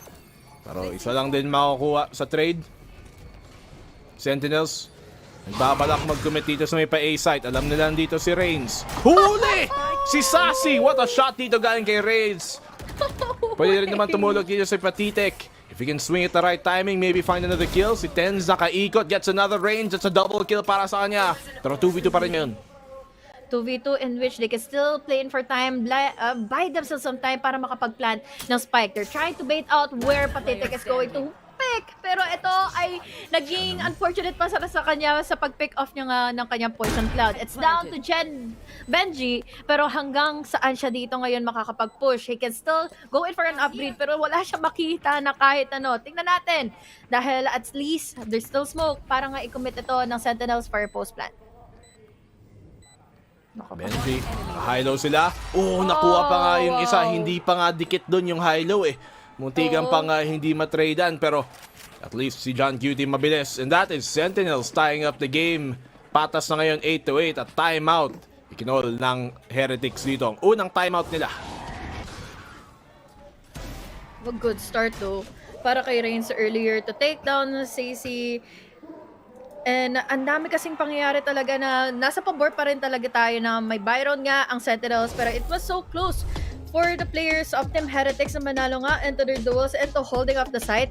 Ang laking factor lang talaga that we have a lot of utilities na kakabatuhan nga lang para ma-overwhelm palalo ng Sentinels ngayon yung site and plan in the spike and play for the postman. Para sa Heretics dito, anong magagawa naman nila on this defensive side para makabawi? Medyo nawawalan sila nung kasing kilos na nakita natin nung attacking side nila kanina. As we mentioned, ito ang Lotus defensive side ay mas mahirap talagang minsan makahanap ng timing, minsan mabasa ang kalaban. Ang dami mo kasing kailangan gawin on the defense dito, ang daming mga lane na pwedeng puntahan, pwedeng A, B, C. Lahat na lang kailangan bantayan. And you can see that defensive side here, mas lalo na't yung matagalang rotate dito sa Lotus. Nagiging problema ngayon para sa Heretics. Laki ng problema na nagkakatalo-talo na lang sila dito sa crossfires din kasi for Sentinels. But now, in a different round, masasabi natin na there's still potential for Heretics to hold off the sides. Pero overwhelming factors kasi dito for Sentinels is lagi nilang nakukuha nga yung pang-dominate laban sa Heretics all over again. So now that they're playing for just waiting out kung ano bang impatience ang meron dito ang Heretics dahil iniintay nila baka sakaling may mag-push out ng mount. Lurk dito si John Cutie. Pressure lang gamit yung Viper's Wall. So isa lang naman dito. Naghihintay si Reigns. Pwede siya magbato ng DZ to really clear that out. Kinuha nila yung orb dito sa may C, which means yung defense doon, doon muna talaga papwesto, hindi sila kikilos. Knowing na may nag-ingay din doon. Viper wall down. Good defaulting here galing sa Sentinels. Pero syempre, hindi din nag-over-rotate masyado ang Team Heretics. Kasi hindi lang nila alam na itong A-site nga ang sunod na target ng Sentinels. Walang kumikibo from either squads, no? Lalo na't again, pagkakataon naman nila dito is just pull away the defenses from either of the sides, either B or kaya A. Lalo na't nandito na namumuo yung tension ng Sentinels. You have the smokes already covered up. Moshpit naman para ma-hold off. Pero ngayon, he was tackled and damaged down to 78 HP. We still have here the trash and the lacking factor and laking impact nito kung sakaling may mahuli pa siya from the side of Sentinels, pero kasi ang laking pressure din ito lalo na't he is already down to low HP Hindi rin kasi makuha ng ng info din dito ng Team Heretics dahil nga Gecko lang ang kanilang initiator. Si Zeke medyo nasa alanganin na pwesto pero tinutulungan pa rin siya ni John Cutie dito sa Minibu, makakakuha ng isa. Si Tens ang tutumba and second Zay is still able to get another one dito galing sa may taas. Si Minibu gets a double na rin para kay Zeke. Nagtitrade din sila. Ipit dito si Minibu, tutumba siya. He'll go down to the classic of Zekin at natitira lang dito si Boo. He's able to get a double. Boo in a 1v1 versus Sassy. Low HP, and Sassy has his number. Naabangan nga niya, and Sentinels take the lead. What a round! A devastating one, syempre, para sa Team Heretics dahil it was their buy-down at higit sa lahat, they were almost close to finish it out, lalo na tag-init na si Boo kanina. Nasa loob na nga ng mga smokes. We even have here the trash exhausted by the players of Team Heretics. Pero ang nangyari lang is just commitment na alam nilang sobrang close na sa second. Kailangan nila lang gawin is panalo yung mga duels, makakuha ng mga pick-offs, and ang ganda ng mga nagiging trade-offs nila. What a beautiful round it really was para sa Sentinels dahil kita mo naman sa mga duels sila ay mas naging pabor pa all throughout that round. Grabe, Sentinels, slow but sure. Humahabol na nga at nahabol na nga nila dito. They've taken the lead as well.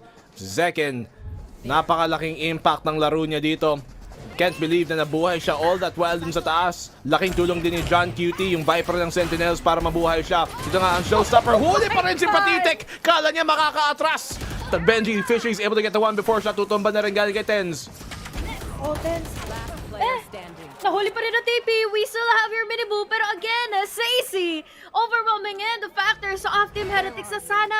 Nandun na sana para sa kanila pagkakataon na i-retake nga yung site. But then, nagkasagutan lang kaagad ng mga bala, nagkasagutan lang din kaagad ng pagkakataon ni Sassy to go in with a double. So now it's all up to Boo, who is all the way pa ng A-side. So unfortunately, he is just really far away para magkaroon pa ng retake. Ginagamit na lang ng parang timeout to. Pag-usapan na lang din kung ano pwedeng adjust. Yan yung bagong bundle eh. Gusto ko yung knife na yan. Parang ang kulit tumatakbo talaga. Tsaka may naging theory yung Twitter nga before na mas mabilis ka daw tumakbo. Question mark nga gamit Hindi. ng melee na yan. Pero ang Sasabihin hirap ko na sabihin, sa'yo, no? hindi talaga. Feeling lang. Alam mo yung mga Feeling ibang lang, oo. feeling na. Yung ibang parang skin na parang kala mo, uy, ang accurate nito ah. Pag binaril ko. yeah. Pero mga placebo na, in fairness, nakakatulong pa rin yung placebo. Siguro, oo. Tsaka feeling ko sa animation na rin niya na dalawang kamay kasi yung parehas mong nakikita na na active when Parang running. But Leon, feeling mo tumatakbo mabilis eh. Oo, Kasi oo. ang kamay, di ba? Gotcha. Pero it could have been big factor, no? Grabing daya nun kung sakali. Pero daya nito, Ay, yung pay operator to for win. Minibu. Di pa tumama. Actually, Kala ko tatama, pero yung magiging pay to win kung may skin na gano'n talaga. Sige mo, mas mabilis. May skin ka, mas mabilis mag-plant, mag-diffuse. kumbaga, Grabe. sing bilis mo na si Jet na naka-Blade Storm nun, no? Oo. Pero, tingnan natin. Team Heretics. Defensive side nila talaga nagkukulang. Wala pa silang nakuha ang round dito. Kahit isa sa defensive side nila. 6 rounds sa dire-diretso dito yung 6 Sentinels. 6 na yan. Momentum yan, no?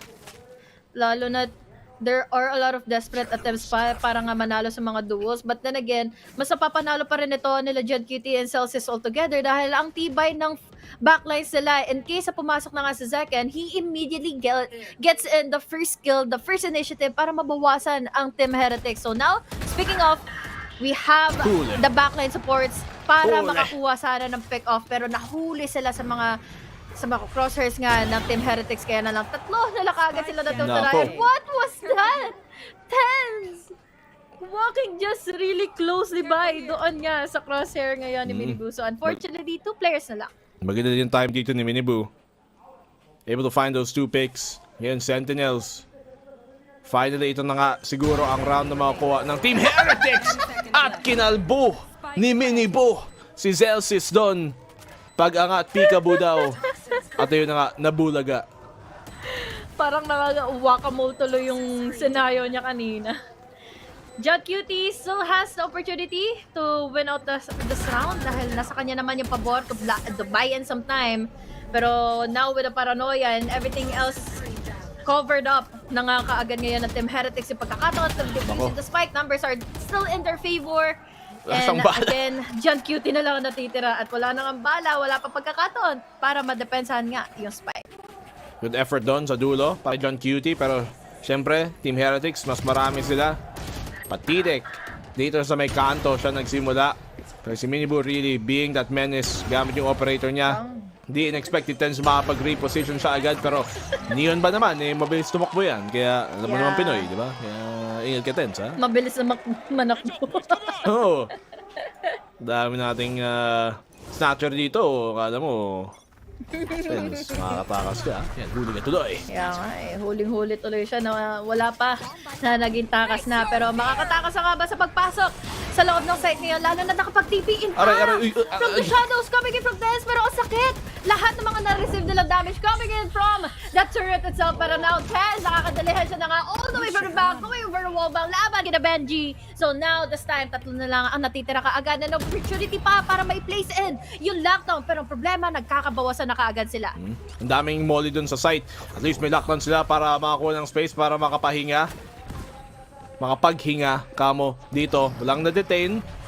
Tens, reposition para sa kanila. Hindi pa rin nila makuha yung spike plant. Ito na nga.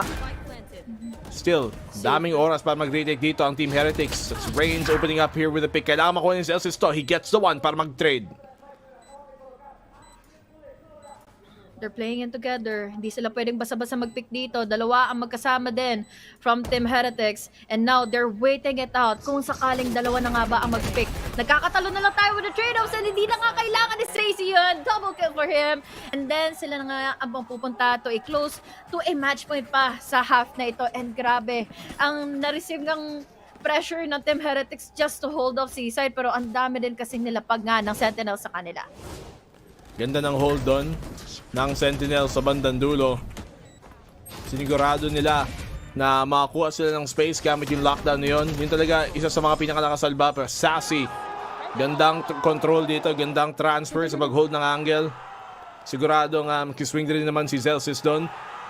Pagka-contact, pero hindi na kinailangan.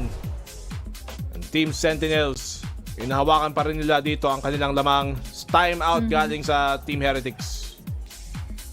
lot of pressure is given din kasi pagdating nga sa alam mo, pag-amplify na lang din ng paglipad ni Second all throughout. And from that previous round, I love how they coordinated every ultimate that they have para magkaroon sila ng mas malaking advantage. I'm talking about the Nightfall and the From the Shadows na nag-TP all the way from Defender spawn pa si Tens para magkaroon ng much more distraction ang mga nasa loob ng C-site. So wala silang naging defense, naging strongholds all together para manalo sa mga duels dahil wala na silang marinig, hindi pa nila makita kung saan magagaling si Tens. And ang laki pa ng impact na ginawa ni Tenston bago siya mapatay din ng Team Heretics. At was a double kill pa kay Sacy and one more for Celsius to close things out. Walang pera ngayon ng Team Heretics, paano na kaya ito? Lalo na they have the Viper's Pit. Paano pa nga kaya? They do have some utility to use pero yung mga armas sila talagang nagkukulang dito. They've only found one round dito sa second half. But look at that, Minibu in and out. And talagang snatcher, di ba? Clean. Na-hit and run na walang kalaban-laban si Second. Hindi man lang nakabawi, hindi man lang niya na-pull yung trigger niya doon kanina and -1. Pero hindi pa rin pala pipigil or hindi enough yung reason na yun para pumigil nga ang Sentinels to try and dominate and B, magpa-plant na nga ba sila or i-wait na lang may mag-pick ba coming in from Heretics. Pero now, may nakadaling na nga. It's 1-1 of an exchange. 4 players still alive for Team Heretics. Good shot doon galing kay Benji. Mapukuha nila yung plant dito. Kala ng Team Heretics magpupuntang A-site pero talagang dito talaga napapunta. May snake bite na kaabang dito para pagbukas. May konting oras pa silang mag-adjust but boo! Grabe naman yung mga sheriff dito. Team Heretics looking to convert an eco round paranoia. Huli ni Celsius and now they've just bought them some space para makakilos. Oh, the jumpiness of Minibu gives them a lot of time para makapag-tackle down sana na side but then again Celsius. Ang problema ng Team Heretics kanina is they played closely together para naman mabilis lang din yung spray transfer. Kaya naman naparusahan naman na maigi ang Team Heretics ngayon from that round. It was close for them sana para nga mapanalo. Pero at the very least pa din, good eco dito para sa Team Heretics. Sayang lang kasi 2v1 na yun sana. Nag-line up nga lang. Tsaka syempre medyo hindi sila gano'ng kakunat dahil nga eco lang, hindi full armor yan. Spray lang din tuloy kahit body shot lang, ubos sila. But Sentinels match point dito. Sugod naman agad dito sa may papuntang A main, sa may papuntang mound. Rather Rubble, Tens able to get the one. Sassy naman sasagot. Wala pa rin na nagagawa dito ang Team Heretics. And they have to fall back. Definitely, lalo na para magawa nila ng hustisya, magkaroon nga kaagad ng saysay yung paggamit nila dito ng kanilang ultimates dahil we're talking about a lot of AoE damage with the trash, lockdown, and Viper Fist ng magkakasama. Pero problema, ang dami pang natitira ngayon for Sentinels. And now, kailangan ni Benji na mag-hold onto his ground all the way from this corner at hindi siya ma-check-in ng Sentinels pagpasok nila. Ayun na nga. Ayun na nga. Isa lang. Kala ko makakadalaw pa siya doon. Ayun lang. Tumba si Patitek galing kay Tens. And this should be a Sentinels win as long as Reigns doesn't pull out an incredible clutch. May trash nga siya. Pero napakahirap pa din. Low HP na siya. Doesn't have much to fight with. Tingnan natin kung magagawa pa niya ng paraan. Tapos apat sa kanila yung huli ng trash, no? Pero problema, na-detect na kaagad siya ng info from the turret. Nagkabatuhan ng mga utilities and the snake fights. And that is going to be it. First game ay mapupunta na nga kaagad with a ruthless comeback na ginawa ng Sentinels para mabawi nila ang 8-4 na naipanalo na nga kanina ng Team Heretics. It was close enough for them na maging convincing din sana itong game na ito for Team Heretics. But then, composure lang pala ang kailangan ng Sentinels para mabumawi on their attacking side mismo. Ayun na nga yung mismong pabor pag ikaw na punta sa mas pabor na side dun sa second half, parang nasa sayo na isarado at tapusin yung laro na to dun sa mas pabor na side, which is the attacking side. So for Sentinels, katulad ng sinabi nga natin nung simula pa lang, the fact na nasa defensive side sila, if they get a few rounds, 4 rounds, kahit ganoon lang, kayang-kaya pa kakambakan sa second half. At yun na nga nangyari. 6 rounds straight ang Sentinels, tsaka pa lang nakakuha ng isang puntos doon ang Team Heretics, pero even after that, tuloy-tuloy pa rin Sentinels all the way hanggang matapos. Totoo. And kanina nung first half pa naman, akala ko magkakaroon na mas reason kung bakit mapapahirapan pa nga lalo sina second altogether. But then, nakita na nga natin on the second half, lagi nila pinagpa-farm ng mga orbs sa second para mas makapag-control pa ng space going into the site at para mas magkaroon pa ng much more comfortability. Second is still being amplified by the back-end supports kasi ng Sentinels. Yod, Cutie, and Celsius altogether. Tense even nung nagsimula na nga tayo with a really great of a round going into the second half. At 6 na continuous rounds yun na ipanalo na nga kanina ng Sentinels into the second half at napako nila sa 8 yung Team Heretics all throughout. Ayun na nga, napako na nga sila doon. Hindi sila makakilos, hindi sila makakibo. And Sentinels take the opening mapa natin dito sa ating pangalawang series at huling series ng ating umaga, sasabihin ko sana gabi, pero umaga na nga tayo mga kaibigan. Maraming salamat sa inyo at nanonood pa rin kayo dito sa aming rebroadcast, ang Tagalog coverage ng Madrid Masters ng VCT. Ano oras na ba? 3:00. Kaya maraming salamat sa inyo. You guys are the real ones. At para mag-real talk lang tayo, teka lang, break muna kami. Chill lang tayo. We'll see you guys in a bit. Pagbalik, ang map number 2.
What a fantastic start that was from Sentinels here in Masters Madrid. I'm now joined by their coach, Coach Kaplan. Now, your attack side, what a masterclass. Zekken, 5 first kills, 5 rounds won. How much of your game plan, your strat book, was relying on the fact that he does get those duels? I mean, we always look to set him up, but there's plenty of miracles he's pulled out that we definitely can't rely on or predict. So, we never look too hard to enable one guy. We just look at the big picture of the strategy. How do they play? How do we play? What do we need to do to beat him? Well, you can't stop him if it looks like. But congratulations on the first map and best of luck on the second one. Thank you very much. You want that big match feel, you got it right here, folks. A match that certainly, or a map rather, that certainly did not disappoint. Sentinels, they come into this one, Kukuka, in a hostile environment, some might say, but then I also hear the crowd cheering for them too. Yeah, so exactly. It's like, they're feeding off of the energy, both teams in the crowd. Yeah, exactly. I think that it is something that could not definitely get a lot into their heads, and I think that there were some people supporting them. Both of the halves were defined by the attack, and I think that it's brilliant, the adaptation that we were seeing from both of the teams, and also a little bit of shaky nerves at some points. Yeah, I thought Sen were going to be honestly just cooked as well. When they lost in the eco round in round 2, round 9 when they had the spike in their possession and they couldn't even keep it from Heretics getting into the post plan and actually win that one out. Yes. It was looking pretty much done and dusted, but the attack side was where they all came alive for both of the teams, like we said. And honestly, the macro play, the macro call in John QT, big indicator of that one. But of course, you've got to give credit to Zekken versus Miniboo. These guys basically playing identical roles in terms of their position of trying to be those entry players and being set up to succeed. And they were going toe-to-toe, but look at that first blood percentage of Zekken. I mean, 31.8%, converting on most of those into round wins as well on their attack side. I mean, this kid is for real. I said one of my hot takes at the beginning of this was that at the end of this tournament, Zekken is going to look like the best player in the world. And I think that I thought that it was the TenZ was going to improve his... Well, that too. That was another hot take. Ones. TenZ just says a lot of things. TenZ is going to break his record. And one of them might land, right? Yeah, and then Zekken is going to be the best player in the world. Also, one of them might land, maybe. But, I mean, we're well on the way for one of those to happen. TenZ started the match with a bloody ace. So, I mean, listen, anything could happen. I mean, what a way to come out here. But I think, though, for the Heretics, there is, that there certainly wasn't going to be an easy match for them, not by any stretch of the imagination. But to see this team newly formed really has proven to me this squad is the real deal. This isn't like shenanigans over in the NBA. No, this was the real deal. This squad can play. Yeah, exactly. And it's not that, they were completely obliterated. The ideas were still there. Sentinels just came on top. I think that Sassy had very important late rounds. I think that also what we saw in the graphic is that even though Zekken was getting those kills, he wasn't doing that much damage during the round because Miniboo was, staying alive for longer because his role, even though it's the same, is a bit different in the macro style from both of them teams. Now, looking into Sunset, things are going to be very similar for the side of Heretics. Oh, yeah. Bren, you were saying it, probably the reason why Sentinels wants to go into this maps is because of that neon. I'm excited for this map. Now, I'm not going to use the same term that I used earlier, but I am very excited for this Sunset map because you're looking at one of the best maps again for both of these teams for similar reasons. And I did point it out in the pre-show. Yeah, well, we'll talk about this in a second, though. We do want to hear from the coach on the other side of the field for the Heretics, Yinsu, standing by. Heretics are about to take the stage again, but first I'm joined by their coach, Neozinho. Now, map 1 defense, a little bit shakier from you guys. Zekken seemed to cause a lot of problems for you, so how do you think you should be dealing with him going on to map 2? Honestly, for us, it wasn't about them on their attack. It wasn't even individually. So I'm not even thinking about how we deal with Zekken. Like, we completely threw that defense ourselves. We were not proactive enough. We let them execute on us. So next game, we just need to focus on ourselves. Go in, be more disruptive because we were taking really good aim Joes on attack. We were sticking to our fundamentals, and that's why we were winning. And that we played a little bit scared, but that's fine. So that's what we're going to do next game. We're going to play how we want to play and be more proactive and take aim Joes because we cannot aim them, and we showed it in the first half. So, I mean, Neil, you come back from these positions before. Thank you very much for your time, and we'll see if you can indeed do it. They feel confident in those angels, and they have a good reason to be. Yeah, I mean, did you see those shares? Like the shots coming from Benji, from Boo, from literally anybody in this. That's a bold statement to say against Sentinels, though. Exactly, right? But we saw it on the stage, and of course, we see the crowd going crazy for them, celebrating, giving them cheers when they most need them. And of course, coming into this second map in Sunset, it has to be the same coming from them. Yeah, I think that proactivity being called out by Neozinho was honestly spot on. I think think, nail on the head with that one, because it's one of the part of the reasons why Heretics is such a scary team, is those aggressive plays. I mean, I pointed it out, you know, before we went into this match, but it's working off with the double flash setups when they play that Gecko and the KO comp as well, and setting up Mini Boo for success. They weren't doing that on the defense side of Lotus. They were really just letting them have free reign, playing really quite far back, and they allowed Sentinels to get back into the action. Just a side note real fast, want to let everyone know at home here that after this match is done, we're going to have the Swiss Round 2 draw show immediately after the post-match interview today. So after the interview, make sure you stick around because there's going to be more to talk about. But Kukuka, what you got? Exactly, because tomorrow we need some matches, right? And we need some matches. Exactly, we need some winners tomorrow. Don't time to send anybody home just yet. But yeah, going back and picking up what you were saying, Bren, about those double flashes, probably, and thinking about Sunset now, that is what we're going to get from the side of Sentinels if nothing changes coming into this tournament. We also mentioned the short window of time before coming here to Madrid, and I think that maybe one of the keys for Heretics coming into this Sunset might be tweaking a little bit of those things, because I'm not sure and I'm not sold on the KO Sova on almost any map. Like that yeah, I know you're combo. very against the KO Sova, and I totally like them understand. separate, you know, but I don't like them together. It is pretty slow, I mean, when you run that. I think Sentinels, they like to run the very similar comp that we saw earlier today, which PaperX are running on Sunset. I mean, they essentially, I think they stole it from PaperX as well, from scrims when they were playing in Korea.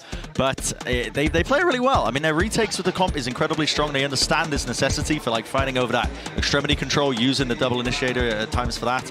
And so this is a really good map for both of these teams. Yes. I'm just itching now to get into this agent select so I can see, are there going to be any alterations? I don't think there will be. Both of these teams haven't had as much time to really chop and change a lot of their game plans. And both of these teams are very confident on this map, so I can't imagine they would have changed much. And you heard Neil. I mean, I think you're right, Brent. They're just going to play their game. I really think that. I think everybody says that. Everyone you know? says it, but I genuinely believe it here, though. It's not that they won, it's that we lost, you know. But I think that is the kind of no. But gotta have that being honest, that is kind of the mentality that puts you through the next match. The fact that. We're here to welcome you back for another match, for another map dito sa laban na nga ng Sentinels and Heretics. I'm Honeyglazee the Double E, by the way. Kasama ko ngayon si BNB. And makikita na nga natin kung dito ba natin makikita na 2-0 na ang ating series or magkakaroon pa ng game number 3. Na magandang comeback nakita natin, na witness natin lahat mga kaibigan doon sa ating map number 2 as I move my mic for dramatic effect. Pero ang talagang rason nun is umatras ako dito, HG, kasi natatakot ako sa map number 2 natin, kasi ito ang isang mapa na maganda para sa parehong teams. Sentinels, 9 out of 10 times in the past 3 months silang nanalo dito, so 90%. Tapos yung Team Heretics naman, 3-0 sila sa mapa na to dun sa may EMEA, kaya talagang ito yung mga mapa na kalakasan ng parehong teams, at kaya ako nag-aalanganin dito para sa either side, kasi tingin ko bakbakan mangyayari dito. Lalo na't nandito naman tayo makikita for the second time around ang Neon coming in from Mini Boo. So, let's see kung magiging same amount of execution naman din ang kanyang gagawin na going into Sunset, dahil kung tutuusin, maganda naman yung naging all-throughout performance nila. Ang naging problema lang siguro is that Sentinels is much more composed and ready when it comes to the second half, kahit napakalaki na ng lamang ng Heretics earlier on. Makikita natin sa numbers, makikita natin sa percentage on their map wins, talagang sagad kung sagad, 100% all throughout, and even on their comp picks. Ang magkakatalo-talo na lang tayo dito is their initiators, since ngayon, nandito na ang Gecko sa mga kamay ni Sacy. Tignan natin if mag-iiba talaga. Bakit ay? Nakita mo? Kasi naalala ko, yung retake potential, yung napanood kong retake nga ng Sentinels laban sa Loud, with a lot of utilities na hindi man lang makausad yung Loud, hindi, napako yung Loud eh. Nung second half ng Sentinels dito sa Sunset. Sana para sa Loud, hindi maulit na naman yon, kasi nakita nga natin, di ba, naging malaking problema para sa kanila. I'm looking here kung ano magagawa nilang iba. Sentinels, good comeback sa kanila dun sa may second half. We saw those earlier struggles though sa kanilang defensive side. Dito naman sa mapa na to, magsisimula naman sila sa attacking side. Pero ang tanong, mako-close out ba nila dito sa Sunset pag nasa defense na sila? Big of a pressure pa rin naman ang naibigay ng Team Heretics kanina, dahil ang ganda na rin naman na ng kanilang systematic approach all throughout para ma-overwhelm nila ng tuluyan ng players ng Sentinels. We have Mini Boo and Boo all together na nakakakuha nga pareho ng mga multi-kills. Ang nagiging tanong na lang dyan is kakayanin na nga ba muli nila ang attacking side ng Sentinels, dahil bagamat nagkaroon sila ng magandang lead earlier in the first half, on the second half nung atake ng Sentinels, parang hindi napipigilan si Second and si Celsius all the way from the backsides. Pero diretso na tayo dito sa ating map number 2. Sunset na naman, pangalawang sunset ng araw na to. Pero let's see if this will turn out any differently para sa Team Heretics. Sentinels on the attack. B-side, so siguro nila, nakita nga nila dito kung nasaan yung tripwire. Kailangan nilang ma-take down yun. Pero Benji Fishy, kahit nasira agad handa siya maka-spam doon at nakuha pa niya yung pick. Stacy immediately went down. Low HP pa si Celsius. Magkakapalitan na nga ba ng mga bala ng mga pick-offs? Right now, at the moment, we still have a lot of pressure na mababato nga when it comes to Second and his utility. Pero ngayon na magsaslide din ng si Minibu. Down to 2 players na lang level live for Sentinels.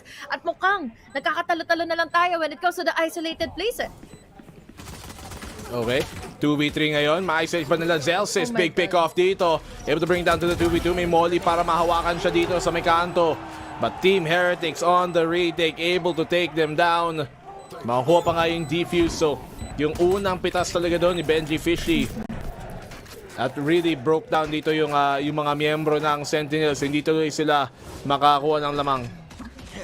Tsaka ang ganda rin kasi talaga ng pressure when it comes to just bombarding the players na papasok na nga dito sa site with just the use of the shock darts, paychels, and mollies na naging reason pa kung bakit na-delay tuloy yung pagpa-plant na nga ng spike for Sentinel. So again, a good round for Team Heretics. Really needed one dahil mahirap na kung magkaroon na nga ng buys ang Sentinels. Pero speaking of buys, ipapwelsa nila yung mga Stingers half armors pa sa round na ito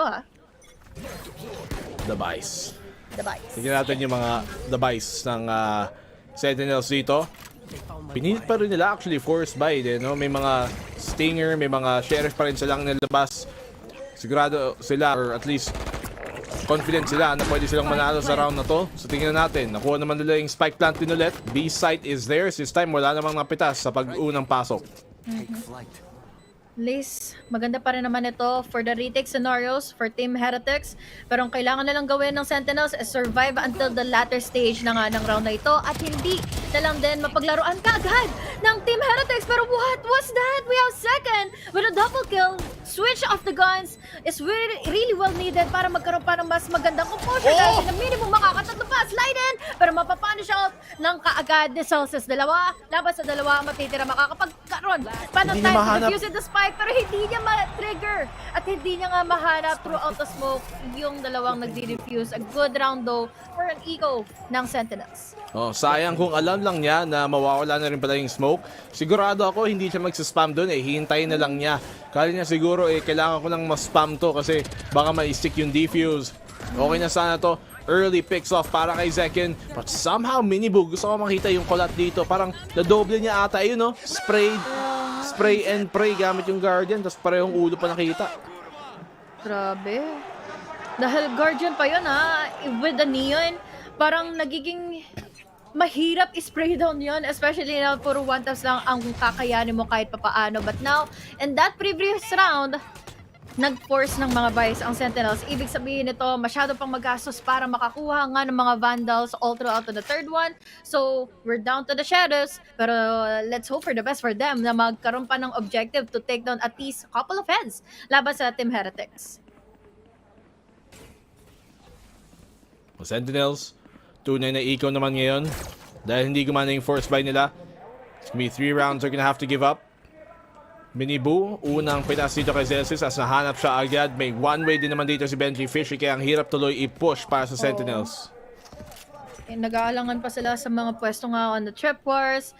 And syempre yung Cyber Cage siya parang mamimistulang multo na lang si Benji to roam around the site and defend it truly. But now, again, just a shorty. Kailangan pa tuloy ng close range fight na Second. Wala siyang makita na kahit na sino dahil again, kailangan lang intayin ng Team Heretics kung kailan at saan na nga ba sila papasok. Push dito ng Team Heretics. Nipigilan nila ang Sentinels, makalalim talaga. Some damage done pero ultimately puro sheriffs at shorty lang kapit nila dito. Sentinels, not able to find any more. Parang medyo alanganin pero makahap sila ng pitas. Hindi okay na to. Hindi naman to round na in-expect na manalo sila. Yeah. makapag-plant lang, makabawas ng iilan, and now with a free upgrade, pwede pa itong maging potential na winnable advantage para sa side ng ngayon ng Sentinels dahil si Tens nakadali na rin ng isa, but unfortunately, he is down to low HP. At least, the damage has been done. Dalawa yung players na natumba sa Team Heretics. Magastos kahit papaano, pero ang problema, 3 rounds continuous itong naipanalo ng Team Heretics.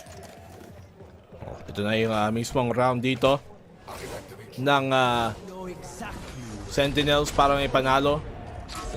Some damage done, sige, pero syempre mahirap pa din considering medyo kulang nga ang dala nilang armas. And Sentinels attacking side have to start getting some rounds here dito. Magkaka-showstopper na rin si Zekin, knowing na dito sa kalaban may Cypher si Benji Fishy. Nakita mo talagang iniingatan nila yung mga pagpasok dun sa choke sa main. Definitely. Hindi nila basta-bastang pinupurse out yung mga laban. And the entry points nga, papunta sa site. Pero speaking of, they're trying to change in the tempo, pero nagkatalo-talo lang tayo with the smoke given by the players themselves. This time, nagkakapalitan lang din with the utils para at least mapaback away nila yung mga nag-try na ngang umabante from Team Heretics. Pero mabilis ang back away na lang din for them para makapag-reset at makapag-regroup. Hayaan na lang nila, intayin na naman ang pagpasok ng Sentinels. Sentinels looking to commit dito. Ito na nga, showstopper para kay Zekin. Atras silang lahat. Kailangan mag-ingat. Uy, si Reigns natamaan pa nga dun. Medyo na low HP siya. Pero buhay pa rin. Kaya pa rin lumaban. Zekin. Tingnan natin. Makakuha siya ng timing dito. Sa kanto lang si Boo. Naku. Uy, tinapatan pa nga. Dinikitan. At si Zekin makakatakas. So that's a good opening pick dito para sa Sent. Yeah. 4 na lang ang natitira, nagkakabatuhan na nga ng concuss. Ngayon, may makikita pa siya na magagaling coming in from Boba. Pero at least, there's still the composure para magkaroon ng crossfires. Minibu all together, all the way from market. Nagkakapalitan na nga ng mga tumutumbang bangkay dahil si John, cute na lang ang tanging natitira. What more can he do? Lalo na ang daming mga smoke. They're sticking on the defuse. Pinupush pa rin siya nilang patitay. Kaya naman ngayon, 2 na lang. And the time is already ticking. Hindi makapag-force out ng defuse si Minibu. Will the time be enough? And it is going to be enough. 4-0 immediately for Team Heretics. And sayang yung round na yun. Winnable na sana for Sentinels altogether. Ay, sayang talaga. Sentinels. Nawawala na lang talaga sila dito ng mga pagkakataong ayun na sana eh. Sayang talaga. Time out muna dito. Maagang maaga. Galing sa Sentinels. Lahat na pwedeng mangyaring mali, nangyari na. Nakadalawa dun si John Cutie, nakaisa pa nga. Pero syempre yung kidlat masyadong mahirap pigilin at talunin. It's another round dito para sa Team Heretic. Understandable din na kailangan na i-pick ka agad ni John Cutie yun dahil hindi niya rin alam na kung mag-half at mag-commit ba on that defuse ang natirang player from Team Heretics. And once more, may mga cyber cage and smokes pang magkakasama na nga. So, really is unfortunate, pero kita naman natin yung potential pa rin naman ng Sentinels. Matry na ipapanalo na nga yung mga rounds. May potential nga, pero hindi naman nila na i-convert. Ano yun yung pinaka-importanting parte nun Sentinels here. What can they do para ibahin? We haven't really seen them na mag-mid push talaga or mag-A push even. Di pa natin nakikita yon. Sinusubukan nila pupunta dito sa B para talagang matutunan kung paano yung depensa, kung paano yung retake strategy ng Team Heretics dito sa B, pero hindi pa rin talaga gumagana. So baka subukan nila sa kabila. There could still be a potential, pero mapupunta tayo sa eco round ulit kasi for Sentinels. Nakakuha man sila ng enough damage, casualties even, but with the utmost na winnable advantage kasi ng Team Heretics is the continuous rounds na 4 na beses na lang nadidiffusan ang Sentinels, which means hindi gumagana yung postman scenarios ng Sentinels all throughout, na kahit maganda man yung nagigisimula nila, nagkakaroon pa rin ng mga mag-igen trade-offs. And for sure, maganda rin nakasana yung naging push ni Second all throughout na mapupunta pa siya ng boba kanina, but really is unfortunate dahil ang bilis lang din ng tackle ng Team Heretics magmumula pa ng market. Yan ang naging problema nila Let's see if they can find some way to really change this up. Moving forward dito, Sentinels, kailangan lang siguraduhin na may secure nila yung mga round na yon na dapat talagang pivotal turning point Kung nawawalan sila ng pagkakataon doon nangyayari tuloy. Nasasayang lang din yung mga oportunidad na naibibigay sa kanila. Ito na nga, sinusubukan na dito ang A site pero ang depensa, nagro-rotate dito papuntang A. Kakaroon na kasi kaagad sila ng space control all the way from B main. But this time, kailangan na mag-back away. Team Heretics, we have the trash. Ito ay natakil daw naman kaagad ng Team Heretics. Sagot nila is a 0 point as well to take an info. Force back players ng Sentinels na hindi muna magpatuloy para at least wala silang utilities na magagamit later on. Now, slow pacing lang muna dahil daming pagbabaka sakali. Ang hirap na rin talagang maging risky na lang din. Pumasok ng loob ng A site dahil wala pang nagpapahiwatig kung sino yung nasa loob. Pero still, the rotate is already committed na kaagad sa Team Heretics.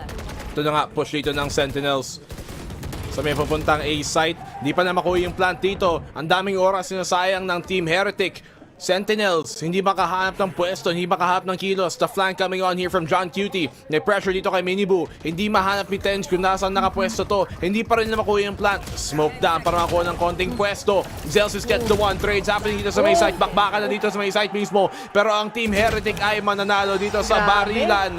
And a 5-0 dito para sa Team Heretics. I just love how Miniboo just calculates kung saan niya ibabato yung mga concussibles na laban ng kinatens all the way from the corner na nandun na sana makakapag-force out na kaagad sila ng mga battles, ng mga fights doon sa mga magro-rotate pa lang going into A site. But so many utilities has been bursted out, exhausted na nga all throughout laban na pinapasok na nga sana ng Sentinels itong site. Pero the big question is, kakayanin nyo ba na ma-overwhelm ulit dito ng mga blinds, ng mga 0 points as well, and even the duels altogether. Kaya naman ngayon, 5-0 para sa Team Heretics. Push naman dito. Team Heretics, grabe. Shutdown agad si Zeken sa unang pitas pa lang. And the rest of Sentinels crumbling down. Nawawalan na sila dito ng kilos. Anong nangyayari sa Sentinels? Parang basta-basta na lang silang sumusugod at basta-basta na lang silang tutumba. Hindi naging malinis yung mga takes nila, even though na ang ganda na sana ng factor, ng impact na pwede nila ipag-alagana. Pero ang naging problema, ready naman ang Team Heretics sa kanila. Crossfires can still immediately happen. Lahat ay manggagaling pa nga all over the place. So hindi malaman ni Stacey kung ano ang uunahin. At least they were able to plant the spike. Pero what just happened? 6-0 na kaagad into this first half. Nasabi natin, maganda pa naman sana yung naging attacking side ng Sentinels kanina. Sana talaga ang pinaka masasabi natin dito. Madaming sayang, madaming sana mangyari, pero hindi pa rin natutupad dito ng Sentinels yung mga oportunidad na yun. They seem like nandun, parang napapa-overthink sila masyado minsan Hindi tuloy nila na susureball sana yung mga oportunidad na yun. And we're seeing here Team Heretic really playing that punish game. Pangalawang timeout na agad dito ng Sentinels. First half pa lang ito dahil hindi na nila ma-overtake or overcome yung mga pressure points na lagi na lang silang naiisahan ng Team Heretics all over the place. They have been exhausted a lot of time and a lot of utilities before pa sila talaga makapasok. And lagi sila naka-counter out altogether, and Miniboo has been really phenomenal sa pagpasok niya with the dashing in na hindi man lang nakapag-replenish ng composure dito yung Sentinels after makapag-takedown ng iilan si Miniboo. And once more, it's just really the composure and momentum na naiipon na nga ng Sentinels, or rather ng Heretics dapat sa Sentinels ngayon. Team Heretics talagang dito sa home court nila ng EMEA, papansin mo talaga na naisasakop nila ang energy na binibigay dito ng crowd mismo.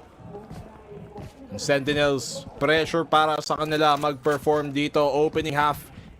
Hanggat ngayon, hindi pa rin siya nakakuha ng isang punto. Hirap. Lalo na't maya't maya at lagi na lang sila nasa ganitong klaseng scenario or eco na mapupunta sila in full buys or rather half buys, half armors, and most likely anlilito na naman sila kung ano yung uunahin, even though that they have already gathered info mula doon sa 0 point. Pero what more can they do after getting in that info dahil sarado na ngayon yung mid-site, even market pa.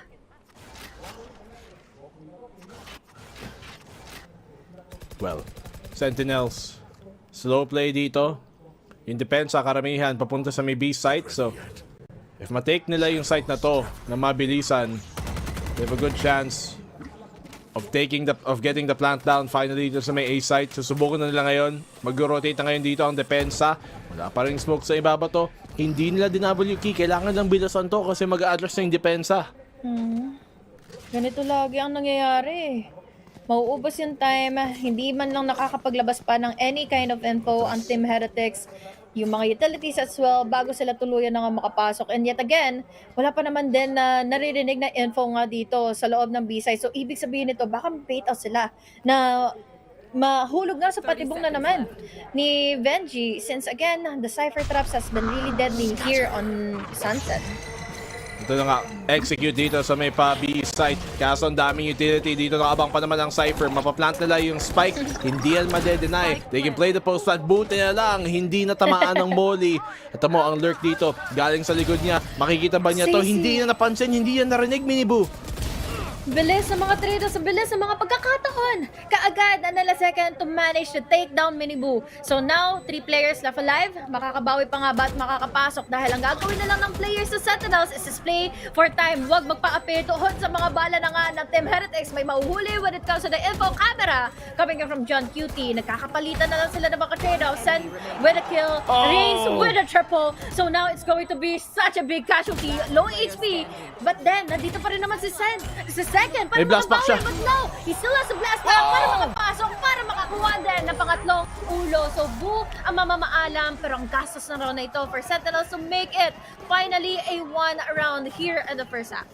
Grabe, sinugod niya talaga dun no? Para lang siguraduhin hindi ma-defuse.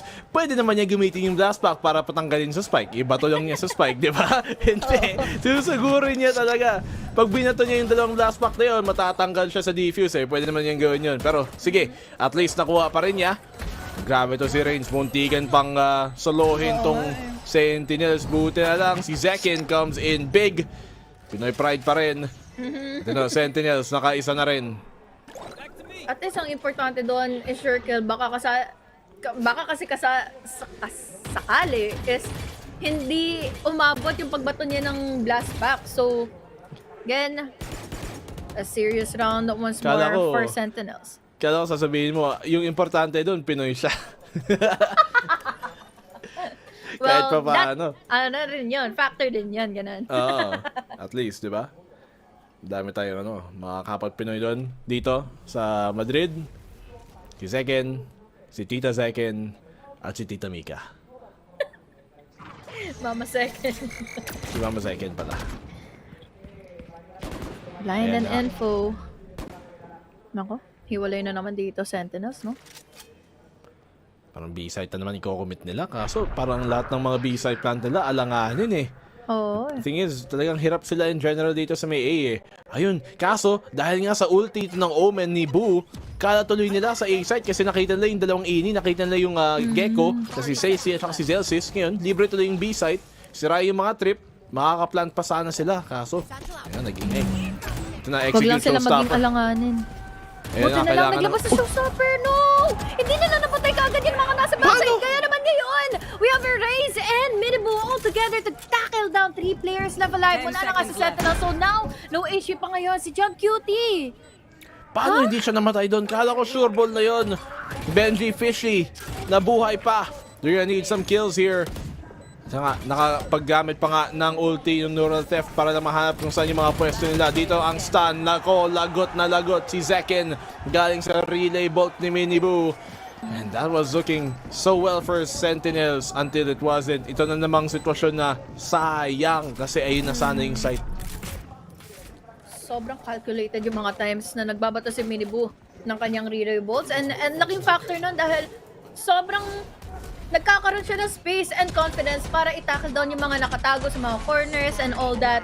But then, on this highlight alone, nakita naman natin Minibu and Reigns all together nag-stand out strong.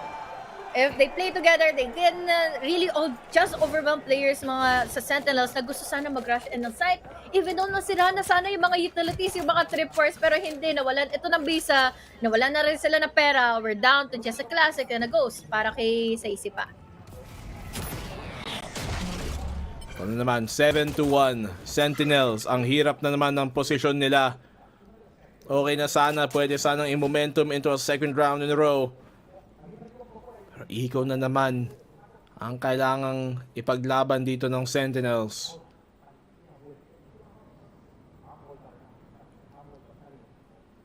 Hirap. 7-1. Tapos hindi pa nila alam kung ano unahin dahil naka-crossfire na yung dalawa. Minibu and Bu. Ay, alam nila kasi kung paano umingay isa't isa. Kaya alam nila kung kailan sila magpipick together, paano sila mananalo and such. Now that there's info, relay bolt, paranoia, pero walang napatay si Minibu. Unfortunately, hindi nakabawi man lang si Bu for the trade. Now it's all up to him para mabawi niya yung kanyang kapatay pero hindi man lang siya nakailan. Now, down to 4 players, eco round ito na Sentinels and we even have here the trash. Huli siya! Kala niya masosuppress pa niya pero ito free kill tuloy at madadampot nila yung Vandal. Ito pa ba ang round na may papanalo ng Sentinels? Si Tens, ang ganda ng lurk niya dito. Kailangan niya mag-iingat na hindi siya mahanap pero kung matimingan niya to, pwede niyang ubusin silang dalawa. Classic lang hawak siya, Blackenblue. Ang hirap nito. Sana mapatama niya kaagad sa ulo dahil ang dami ng mga pre-fire, ang dami ng mga wallbang ang tumatama dito sa kanyang mga tropa. But at least, nakakuha siya ng distraction and again, distracted na tuloy ang players sa Team Heretics. It's all up to Rain. At apat pa ang katapat niya na may free upgrades pang kasama. Hindi niya pa ma-isolate yung mga fights dahil magkakasama na silang nag-pick out sa kanya. This time, another round goes to Sentinel side. Di pa huli ang lahat para umabot tayo to 7-5. Oo, crucial round dito para sa Sentinels. Nakakuha nga ng isa kung kailan kailangan nila dito against the Eco. Nakatalikod pa yung mga fans. Wala eh, nasa Espanya sila. Alam mo naman ang football sa Spain, sa Barcelona, sa Madrid eh. Lahat naman dyan eh, yun talaga yung ano nila. Intense, no? Oo. Ganda nun, no? Kahit classic lang, sobrang winnable pa talaga. At si Saisi pa yung unang nakakuha ng pick-off with the use of his ghost. And patalinuhan lang yung sa gamit ng utility kasi. Wow. Zeken opening up dito. Si Bu naman tutumawala tuloy smokes dito. Ang Team Heretics, Reigns, nakahuli ng isang Zeken sa may tiles. Now na-equalize nila bigla. Ganda pa nito dahil meron ng ultimate ngayon, overdrive, coming in from Minibu, kung sakaling may makita na siyang opportunity to use it. And now, mid-take pa ang most of the players of Sentinels, pero wala naman silang makita. At least, maganda dito is maka-cut off nila potentially ang rotation nga ng Team Heretics, pero mukhang ready naman si Minibu sa kanila. Yun lang. Wala shutdown dito galing kay Sassy. Inabangan talaga niya. Magandang marka doon. Ni Benji, sumusubok, lumapit dito para lang sana makahanap ng off-timing. Benji, makakuha pa niya ang timing ito. Mahuli niya si John Cutie. Makaka-atras ba siya? Sassy, isa pa na naman. Nagiging 2v2 na naman daw dito sa may market at B-main na kanilang kapit. Kaya pang backside ang plant ngayon. Nagpalit sila ng posisyon. Nagmistulang atake sa tuloy ang Team Heretics onto a hunt. Pero at least, na-off-timing pa ngayon si Benji to use the trip war. We still have here 10. So all the way from backside. At yun na nga ang naging reason kung bakit makakakuha na naman sila ng isa. This time, 7-3. Ang hirap ng round na yon, lalo na't nasa lisihan sila going into mid-side pa. Ito na nga pa, unti-unting bumabawi ng Sentinels. Second round in a row para sa kanila. Dapat 4 rounds na dire-diretso na to eh. Na sayang lang yung isang round na yun sana kanina eh. Pero at least, ito na nga bumabawi sila. Kung makuha nila 7-5 or kung 8-4 ba na naman kanina, hindi, kaya pa nga gawa ng paraan sana sa second half to ng Sentinels. Saka na-pressure na rin kasi yung rotations ngayon ng Team Heretics kaya hindi na nila masabi kung ano ba yung dapat nilang unahin. Nanggaling pa sila ng mga flanks but now, a lot of pressure and a lot of intensity. Mula na nga sa B-main, hindi na nagkatuluyan nga na magkaroon ng mga trade-offs pero at least Benji is still holding his ground. Kahit pa paano, he still has the Vandal. Baka sakali makakuha siya ng isa eh. Benji, hindi nila na-clear dito. Nasa loob lang pala ng B-main, katabi lang pala nila. Hindi nila alam kung siyan, tinuka na sila, di ba? Yun, tuloy. Smokan sila. Ipit dito sa market. Buti si Reigns. Kailangan mag-iingat ni Celsius dito. Buti na lang. Nga, naka-atras pa. Ganda talaga ng gamit ni Minibu ng really boiled niya para magkaroon siya ng space, para magkaroon siya ng winnable advantage when it comes to the duels. And speaking of the duels, may overdrive na siyang ginamit and activate ngayon. Still can be winnable para sa side ng Team Heretics kung sakali malaman nila na saan na nga ba talaga papunta ang Sentinels dahil there is the smoke, there's still some pressure inside of the site. Tatlo sila dito nakabang with the crossbars. Pero malala dito, we have here the rifles and even have the showstopper na wala makita na kahit na isa. But now, we even have here second na napatay na nga yung tropa niya. At least, nakabawi na rin naman na siya. Isa nilang kaagad ang natitira makakapag-plant. At makakadali naman ng isa si Minibu ngayon against John Cutie. Losable pa rin to. Kahit low HP si Minibu. Kung maka-headshot siya ng mabilis, ang masala kay Tens, low HP pa naman si Zeken. Pero hindi papayagan ni Zeken. Naaabot pa doon. 7-4, Sentinels. Momentum patuloy-tuloy. Parang effective nga yung dalawang timeout na ginamit nila. Mas lalo na't yung pangalawa. I love this round. Lalo na nagkalituhan na kung tropa ba dati to o kalaban eh. Doon din nakatutok ka talaga si Second dahil at least playing all close together kasi ang players ng Team Heretics para ma-deny nila yung pagpasok na nga sana ng Sentinels kanina. Once more, it's a good round para naman sa Sentinels na ipanalo nila and continues ito with 3 straight rounds. Magkakatalo-talo na lang tayo on the buy round once more ng Team Heretics. Binato na niya lahat. Kung sino na lang madamay, sorry na lang, pasensya na. At least nakuha naman daw nila yung round. For sure, papayag naman si Celsius doon. Pero, at least dito, Sen, maganda ang posisyon nila para makakuha ng pang-5 round dito sa opening half. Kinuha ng Team Heretics to, ang B-main. Ang lalim-lalim dito ni Benji. Kaya, Sentinels, kailangan nila maghanap ng ibang paraan makapasok. Definitely. At ang way ng pagpasok nila dito altogether is going into mid. Magiging problema nila is nandito nga si Minibu and Reigns altogether na nagkaroon pa kaagad ng casualty. Now together with the DC. But now sagot nila is really boiled and also have the shock dart para mas manalo pa ng duel at makakuha din ng isang ulo. That is going to be second. 3 players left alive. Makakapasok na kabala. Nga ba sila nang going to B-side? Yan ang basa dito ng Team Heretic. Alam nila dahil may B-main sila. Doon sila umabante sa may pa top mid. Ngayon, nakapasok sila.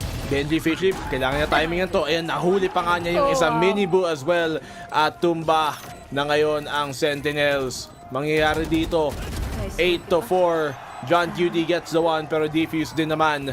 And that is an 8-4 na naman dito para sa Team Heretic.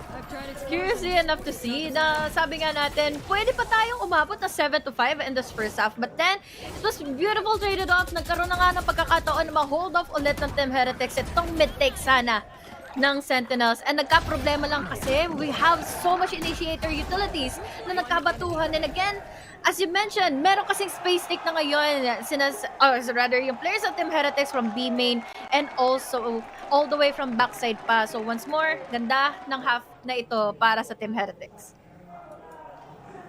Punta naman tayo sa interview dito sa ating halftime. May kausapin natin si Tropa.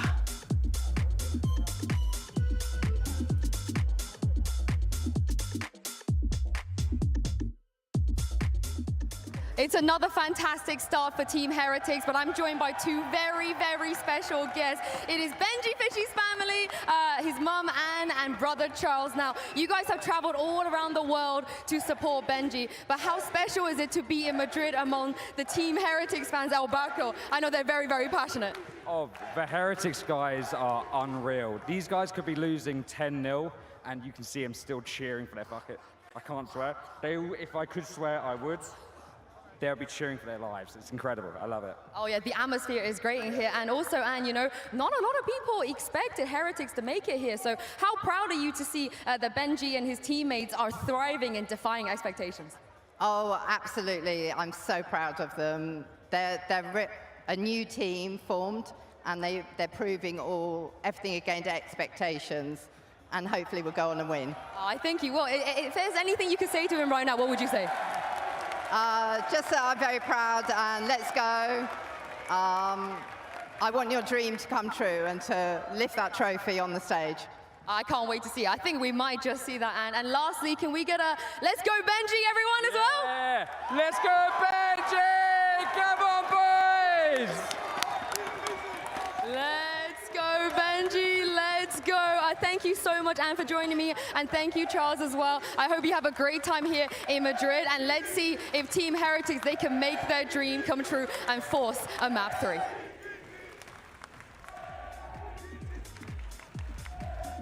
Ang tamis-tamis naman, may kasama pang family dito. Hindi lang magkapatid, kundi ang magulang din. Paano ko ba naman hindi gaganahan tapusin ang laban na to at habulin pa to para maging map 3?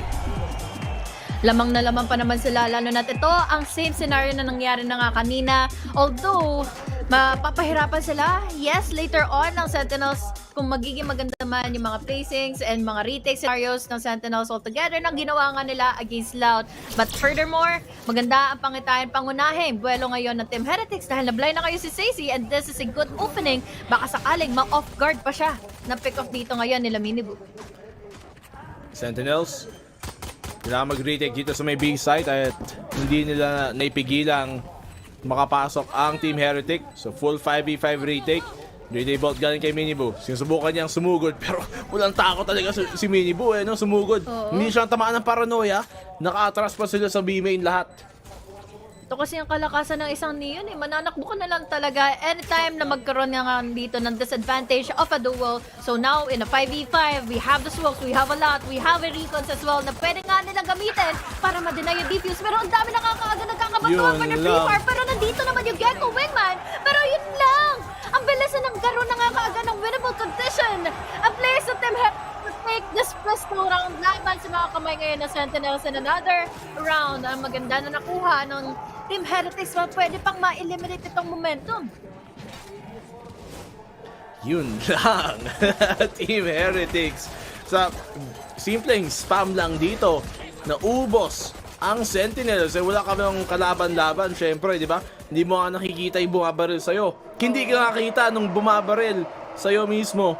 And yet, isa-isa kayong tumutumba. Sentinels here, unfortunate. Hindi rin tama yung basa nila. Kala nila baka mid o baka A, yung pala B ang susugurin. And ngayon, mid naman ang susugurin ng Team Heretics. Sila naman ay patuloy nga nag-extend their pushes all the way from B main. Ito naman din ay naalalayan or nababantayan na maigi ng Team Heretics. We have the camera from Benji. So this gives a lot of factor kaagad sa mga nagiging decision making ng Sentinels kung tutuloy na nga ba nila itong flank na ito. Pwede sila mag-commit dito sa A. May camera nga si John Cutie pero wala siyang trips dito sa may A kaya para sa Team Heretics pwede pagpatuloy-tuloy lang nila. Hindi lang nila alam ngayon pero libreng-libre yung site. May camera nga pero yung Sentinels, what can they do with these pistols? Dart dito ibinato. Saan na yan lalanding? Doon lang pala sa taas. Tayon nga. Iniingatan pa nila. Hindi lang nila alam walang tao. Oo nga. So ayun na. Makukuha na yung plant. At retake na naman. At least onti lang yung mga utilities na na-exhaust sila for this round alone. Pero they need to be ready. We have the 0 point. Kakil daw tuloy yung mga utilities. Hindi sila makakagamit ng whatsoever to deny those retakes na pwede nilang gawin laban sa Sentinels. At least John Cutie makakakuha na kaagad ng isa. We from Molly at the Cyber Cages para mapag-reposition pa sila Patty Tech. So now, by all means, dalawa na lang kaagad ang natitira sa Sentinels. Hirap to para sa Sentinels. Pero okay. Sassy, naka-isa. Low na. Ang damage being done. Low na si Sassy dito. Isang hatching na lang. Tumba na rin siya. Ayun na nga. Sentinels try to look for as many kills as they can. Sige, 10 sa kakaisa pa din. Zelsis baka makasawsaw. Ayun na nga. And he'll go down to the spike dito. Para ma-deny yung extra credits na bibigay kay Miniboo. Sentinels, gun round na para sa kanila. Medyo malaki yung lamang na kailangan habulin.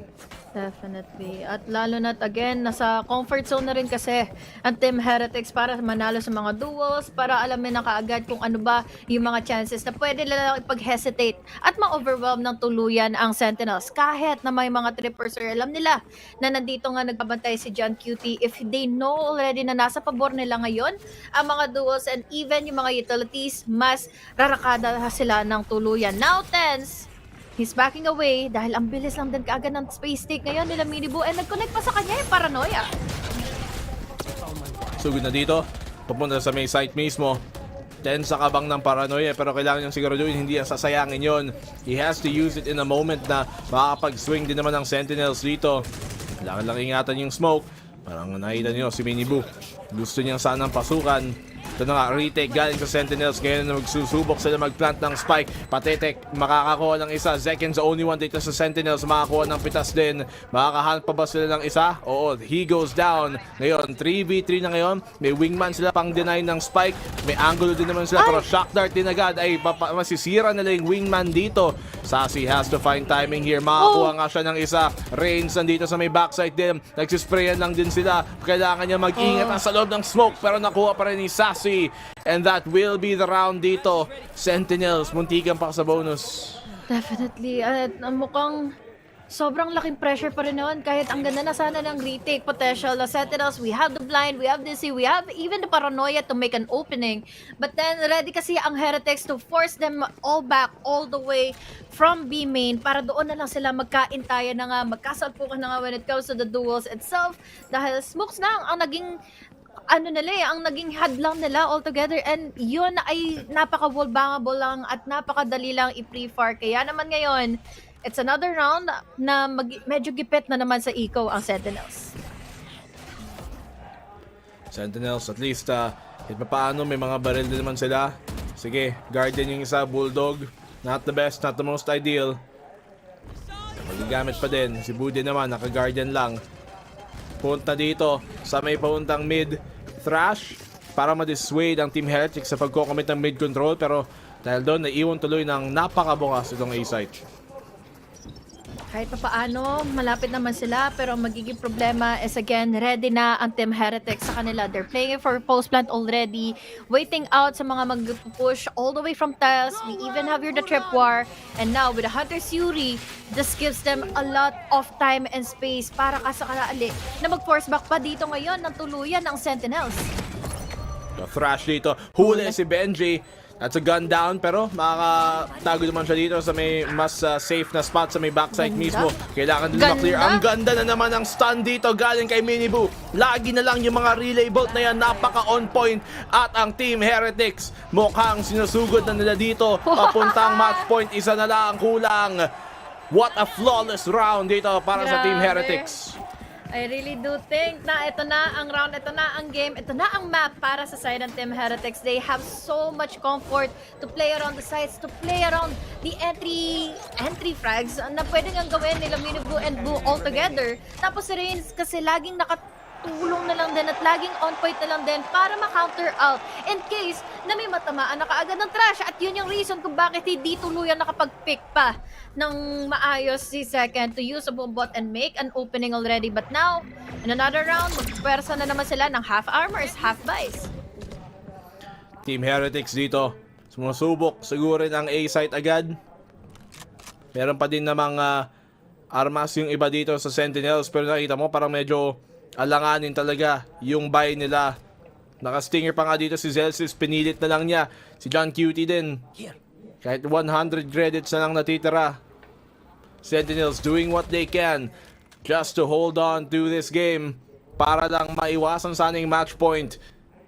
Can they do it? Alam nilang madaming contact here towards A.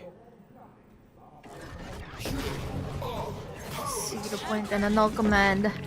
They even have the mosh pit. Maganda na ito to deny in an entry. Pero at least may makukuha pa rin ang info. Wala na rin nagawa si Sacy. Pagpasok nila, makukuha pa nila si Salsas and another opportunity for them to have so much comfort sa loob ng site, makapag-plant in the spike kahit nandito na on the broken by ang Sentinels. Wala hindi talaga nanalo din ang Sentinels sa mismong tutukan Natatalo lang din sila dun sa loob ng site. Sassy, hindi siya nakalaban, hindi siya nakahanap ng pitas even though may baril siya. The rest of Sentinels nagka-crumble lang din. Zeken is good for the one. Sige, sumasagot din naman si Tensa, si John Cutie dito pero naipit din sila. It's a 2v1. Napaka-konti na lang ng oras dito para ma-defuse yung spike. Hindi pa makadampot ng armas si Tens. May baril doon pero alam niyang alanganin para damputin. Nakita niyang tumatakbo. Alam niyang patakas na. May ipit lang din naman siya dito. Will he be able to get it? No! And that is Miniboo and Team Heretic na secure na lang match point. Definitely clean takes lang din. Kapalitan ng mga utilities, Paranoia altogether, and even Javier the Recon. 0 point and Recon na para makadetect ng info sa mga nasa loob ng site, which is already enough para makakuha na naman ng round. It's a match point already for Team Heretics. Team Heretics looking pretty clean dito sa mapa na to. Sentinels halos sigurado nang mapapapunta tayo sa map number 3. Team Heretics have definitely woken up dito kumpara dun sa map number 1 natin. Napaka-confident ng laro nila. Yung Sentinels yung parang talaga nawawalan din dito ng gana. Hindi na tumatama yung mga shots nila. Hindi na rin nagiging maganda yung mga holes sila inside of the sites dahil lagi silang na-overwhelmed. Hindi man ng mga duels. Kumbaga yung mga utilities lang talaga para maging front lines ng Team Heretics. Kaya naman ngayon, pagpasok, pag-dash in ni Miniboo, pag-sprint in ni Miniboo, kumpiyansa na siyang makakuha din ng mga picks dahil alam niya for sure na makakapag-cover up ng kanyang likuran ngayon is Sinaboo and Reigns all together. But now, in this kind of storyline, may ipit na naman ba ang Sentinel style? They still have Little Theft and Showstopper na kasama. Team Heretics, market ang gusto nilang buksan sana. Pasukan dito. Sentinels parang hindi sila masyadong aware. Ngayon alam na nila. Pero yung mga relay bolt na yan talaga napakalaki ng impact. Zeken's able to get the one, pero for the most part yung Team Heretics dito, sila ang nakakalabang sa mga pitas. Showstopper para makakuha ng isa. Zeken hindi pa niya mapupush sana to. Sayang, nandun lang si Miniboo sa may kanto, hindi lang niya alam. Ang daming pressure na nangyayari dito against Sentinels. And it's a 2v4. Yung DZ, at least malaman nila, nandun si Miniboo sa backside. Pero syempre, nag-aalanganin din si Zeken dito. Nice trade down para kay Zeken. Lahat na natitira sa Team Heretics na sa loob ng B-main. Pero at least they have the info already mula na nga sa Cyphercam. Now with the blind, now with an opening, now with a bait and switch, and now with a finisher. We're going into game number 3, and what a really flawless of a round of a take of a map para sa side na nga ng Heretics dahil hindi na nila pinagbigyan na magkaroon ng comeback ang Sentinels. Oo, Sentinels talagang sila talaga yung napako doon. Instead, wala silang nagawa masyado. And Sentinels struggling here just to try and get things going. It's Team Heretics who have easily taking this map. Sentinels, never sila talaga nakakuha ng momentum. Onti lang sa first half, pero sa second half, wala. Tuloy-tuloy na yung Team Heretics. Hirap din lalo na ganda ng palitan nila when it comes to util play. Recon, 0 point, info agad. Tapos, magkaroon na nga agad ng connection with the Paranoia as well. So, really is a good synergy combined altogether for Team Heretics. At hindi man lang nakabawi on the retakes. So, any retakes, always close enough for Sentinels to finish it out. Pero hindi lagi nilang naka-close out. And sabi mo nga, ang daming mga times na sobrang sayang na ang lapit na sana mapanalo ng Sentinels pero hindi umaabot sa puntong natutuldokan nila ito dahil katulad nito, multi-kills after multi-kills para kina Reigns. Oo, tsaka mas on point din yung tutok ng ng Team Heretics sa totoo sa dito sa mga laban na to. Yung movement nila, yung pag-engage nila. Sila yung nananalo talaga minsan talaga may mga punto na hindi siya necessarily sa strat or sa nagawa. Just sila nanalo dun sa gunfight, and sa punto na yun, yung Team Heretics sila nanalo dun sa mga importanteng mga duel na kailangan nilang kunin. Pero mga kaibigan, ang kailangan lang namin kunin dito ay tubig kasi napaka-intense ng laban na to. Sigurado to sa map number 3. Dahil dito na magkakatapusan. We'll see you guys in a bit. Pagbalik, the VCT Madrid sana.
The sun was beaming for Heretics there on Sunset. They were shining bright like a couple of stars, dominating the competition and forcing us into a map 3. Safe to say that Sentinels will just be licking their wounds after that one, because it wasn't just a strong performance, Kukuka. That was a flat-out shellacking. Like, they dominated Sentinels. That was a masterclass on how to retake something that is being very controversial and complicated in today's meta, and definitely the playset that we see. But I'm so happy to finally see Heretics in the international stage and actually getting their first map win. Yeah, I mean, all the questions basically answered in terms of how these rookie players might perform on a stage. Yeah. And really, the nerves weren't even there, man. I mean, you see the way that they played. They were dominating in every single aspect of the game. Yep. Double pistol rounds, the retakes were perfect. They were winning in first kills. Gun rounds are going their way. But really, I mean, the bread and butter of Heretics is their retakes. I mean, we saw numerous examples of this. Round 4, we saw a fantastic example as well of just them partitioning out the map, what they wanted to fight over. The market take was amazing. They wait, there's hesitancy there for just a moment.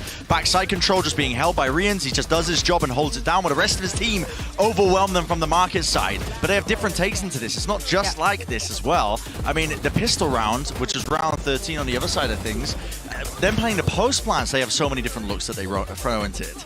Yeah, and I think that it has to do also with the beginning of how this half started and how Sentinels were attacking B constantly, and our Heretics made it seem so easy with those protocols. And this is this pistol round that you're mentioning. After getting the plant, they know exactly what they want to do and what kind of utility has to escalate on top of the other, on top also of that Omen smoke. Dude, Boo's smokes are so damn good. I mean, he forces Sentinels to make a decision. Either you push past the smoke into main, or you try and take the spam battle against us. And there's a trip. There's a trip. Absolutely, all those layers to it. Not just that, even earlier than that, Miniboo is playing back sight as the Neon, and he shows presence. He fires a shot. He doesn't give away his life. He runs back to the rest of his team and forces Sentinels to then use more util to clear him in the first place. You know what's bonkers about this is, like, you look at Heretics play and you feel like it's a team that's been together forever. Honestly, they're so drilled, they're so coordinated, and that is horrifying. And I think another thing that is crazy is with having so many so young players, it is crazy to see someone like Miniboo having the restraint to not send it, you know? You know that when players are very electric, they get heat up and they're like, oh my god, I'm getting the kills, I'm gonna keep going. When he does This is gonna be the play, let me get the highlight. It's insane, man. Like, I'm telling you, these guys are, like, they're bonkers. And look, I mean, like I mentioned before, I mean, Benji played in one of the biggest tournaments of all time. I have no doubt in my mind that he was gonna walk on that stage ice cold. He's doing exactly that, Bren. It has been very impressive to watch his team put this together, but now they gotta close this out. Yeah, they do. That's the question, right? And doing it on Bind, just a map that Sentinels, listen, they're not too bad at. I believe they recently took a loss on this map itself, but they have a lot of different looks onto it. In particular, Tenz on the Yoru. They do fantastic takes when they're trying to fight for that bathroom control. Tenz is a one-man army. He's a wrecking ball. He runs through bathroom basically alone and just sets himself up for success. If they've got plans to deal with that, that could be a good way to win this one out. But Heretics winning it would be amazing for them, starting up 1-0. Obviously, we're in the early stages of the Swiss stage. It's not over for any team if they end up losing this here, but honestly, getting on the right foot like that would be absolutely immense. Hear me out. Head-to-head, Tenz, Miniboo on Yoru, on Bind. It could be a delicacy to watch. And we're probably going to get it. Of course, we might be expecting some changes. Maybe the teams have prepared something specifically from this tournament, knowing that, as we were saying, they haven't played it a lot. We're talking Sentinels, a team that has played as a whole a lot, but Heretics is literally on the other side of the spectrum for it. So maybe they identified some of the pieces that were not merging well together on Bind, and I wouldn't be too surprised to see a little bit of an adaptation. But honestly, after the map that Rians just had on Sova, I wasn't sold, okay, with the utility that he was using, how he was moving, how those executes were so well oiled every single time. I think I might be, you know, might be eat your words a little bit there. All right. Swissology is transforming. Yeah, I mean, he's looking so damn good on the stage. He really hasn't missed a beat, despite the fact that, you know, Heretics play basically all their matches online during the kickoff qualifier. Even though 4 of the players were on the stage, they were playing on online servers. Now they're sitting here at LAN, and they're doing it. I mean, they're taking it to a team like Sentinels. I don't know what we're going to be expecting from the agent select. If we're going to see changes there, I'm just going to sit back and be a React Andy, to be honest, for this last map. I honestly don't think we're going to see any. I think they're just gonna play their play your game. That's what they've been doing this whole time, and it's been fun. It's been good. I mean, we've had a good quality Valorant for all these teams. I mean, this entire tournament just suits it. You're only seeing the best of the best compete, even though it's a number 2 seed versus a number 1 seed. It doesn't matter, man. Magandang umaga sa inyo mga kaibigan, and we are back dito sa ating rebroadcast naman ng VCT Madrid Masters. Ako si Blackenblue, kasama ko dito si Honeyglazee at HG. Nakita naman natin na napaka-dominant dito ng Team Heretics sa map number 2 nila para bumawi. At ngayon nandito tayo sa map 3 sa split naman. Definitely. At makikita natin na most likely magkakaroon pa ng stretch of so many composures and so many momentum ang sinimula na nga ng Team Heretics kanina. At nakita natin yun na pinamimula na nga ng Minibu and Boo all together. Kaya naman napakaganda ng palitan nila all throughout. Pero will it be the same kind of tactic pagpunta na nga ng Bind? Dahil maiba tayo ngayon pagdating sa kanilang agents. Si Boo ay mapupunta on that Astra. Boo, napunta naman dito sa Astra as you mentioned. And grabe talaga, gusto ko talagang parang i-point out yung mga relay bolt na binabato ni Minibu kanina. Napaka on point and sobrang katinye. Talagang lahat ng mga posisyon na gustong sanang i-push or laruin ng Sentinels, a lot of times nade-deny niya agad yon dahil nga dun sa relay bolt. At kung hindi, kung na-stun ang kalaban, more often than not, napapatay na niya at nafa-follow upan nila agad. At talagang di mo ma-expect eh. You rarely see a Neon dun sa Sunset. Nakita mo din naman in fairness sa Lotus. Pero gamit na gamit, no? Oo, pero kahit na, grabe pa rin sila kumilos dito. So let's go to the final map of this series. Dito naman tayo sa may Bind palaka mo. Tens on that Gecko, Zekken back sa Raze, at si Minibu nakayoro naman. May mga times na pwede nila masalisihan ng Sentinels dito, lalo na they are playing on the defense. But then, as we look forward into their composure, into their agent selection, wala silang magiging Sentinel na kasama para nga madepensahan yung site. So, ibig sabihin nito, purely contacts at kumbaga, ubusan na lang din ng mga mind games dito kahit papaano with the TP plays coming in from Minibu. But it just goes down to the fact kung paano nyo may play out yung mga contacts and whatsoever na pwede nyo ngang ganapin. Lalo na dito lumalamang parate ang Team Heretics. Contact dito sa may pa B-Long. Simula ng huling mapa natin sa araw na to. Mukhang yung Sentinels gusto pa rin lang ihatak yung depensa dito. Hindi pa nila naririnig yung rotate galing sa A site. So, the call now is mag-rotate naman sila papuntang B at i-commit nila. Tutuloy na nga ba nila ito dahil there's still time for them to go with the TP. Pero at least 30 seconds na lang na natitira ngayon at hold of power all the way from Hookah. Really is a big disadvantage dahil ngayon dalawa pa rin naman ang initiator, pero what more can they do? Will they be able to even use or even win out the duels dahil meron pa mga na pressure all the way from Hookah pa? Hindi pa rin nila ma-plant yung spike dito. Zekken sa may malapitan pero matitrade din naman siya agad. Grabe talaga as Tens is all alone here. Gets the one pero shutdown din agad. And Team Heretic take another opening pistol. Sentinels. Wala silang nagawa.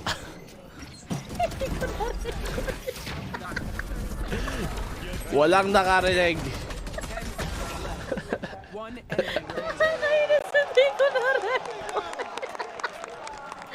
Pero going back, again, really is unfortunate for na side of Sentinels ay hindi na nga kaagad nakabawi pa. Nung pumasok na nga kaagad sila, going into Hookah, dahil ang daming nakapick, ang dami rin naging intention kasi ng Team Heretics para sa TP play and then pressure Sentinels out. Now, down to another eco. Sentinels, magiging laban na lang nila is just the battle for the orb and then most likely ipunan na lang ito ng advantage manalo makakuha man lang ng isang mga pickups. Okay, Sentinels, tingnan natin dito. Yung Sentinels, makapasok sila sa may A site. Yung Lamps nakapwesto dito ang Team Heretics. Medyo mahirap yung maikutan sana nila para makuha. Zekken gets the one, hindi tatama yung huling right click niya. Reigns will take him down. Try nilang subukan makaplant sana dito pero nakita mo siyempre dahil Eco mahirap na scan pa din naman. It's all down to Zelsis.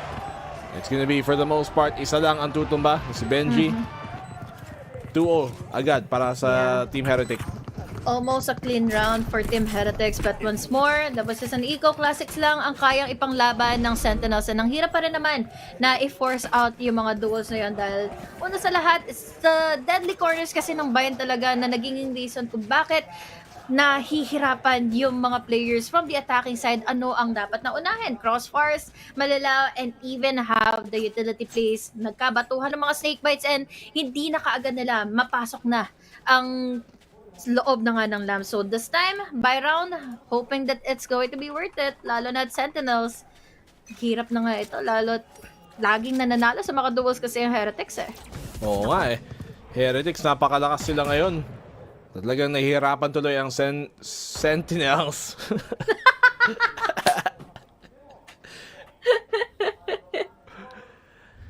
Ay. For the most part, kala ko yung Sentinels dito, yung nahihirapan, ako din naman pala. Grabe yung pre-north out ng Sentinels para hindi sila ma-abuse of the push, of the aggressiveness, coming in from Team Heretics all the way from A short. So now, given the chance, given the space, makakapag-plant sila ng spike. Ngayon, all the way from base naman nakakapagtago pa si Boo, pero bulaga daw, sabi na nga kaagad ni John QT. This time, 4 pa rin naman ang natitira for Sentinels. 3 mula sa kabila. Makakakuha na nga ba sila ng mga pick-ups? Lalo na't ang daming nagkakapalitan pa with the use of the snake bite. Napatay tuloy si second agad. Siya madaling snake bite doon. Pero grabe ni run and gun talaga dito ni Benji. Down to the 1v1. John QD, he needs to secure this round. Alam niya kung nasan si Reigns. Hindi naman alam ni Reigns kung nasaan ang pwesto dito ni John QT. He's off the spike. Free kill para sa kanya dahil wala na ring oras. Sentinels get their first round dito on the board. Pero muntikan pa yun at bonus ang yun ng Heretics. Kaya nga eh, nagkatala-tala sila kanina nung magpa-planta sana or nakapag-planta nga kaagad sila ng spike.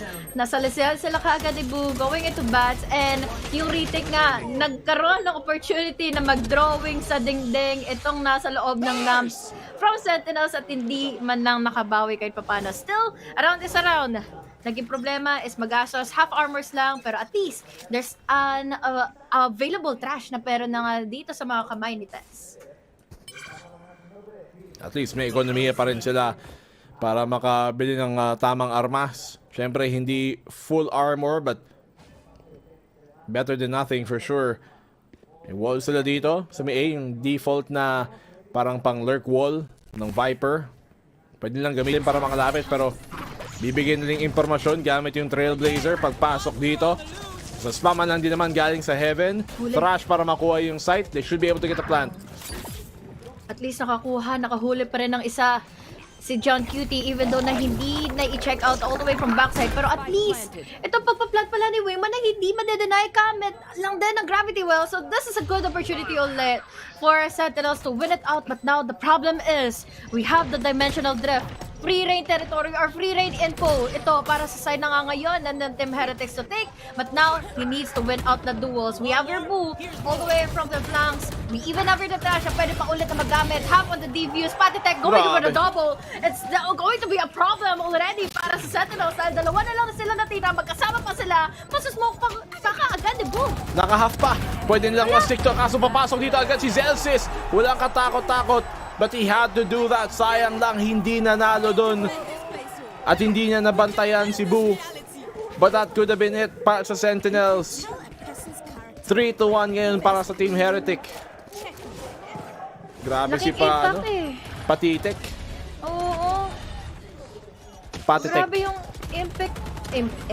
Impact ni Patitek.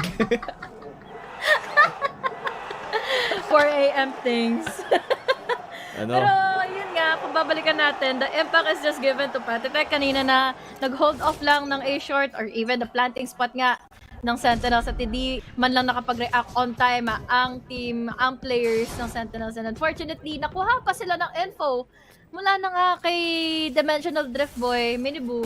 But now, eco round, forcing in on the Singers, Trailblazer para makakuha ng info. Pumasok agad sa second, pero at least, buti, kahit nakapag-drawing siya doon, napatay niya pa rin si Miniboo.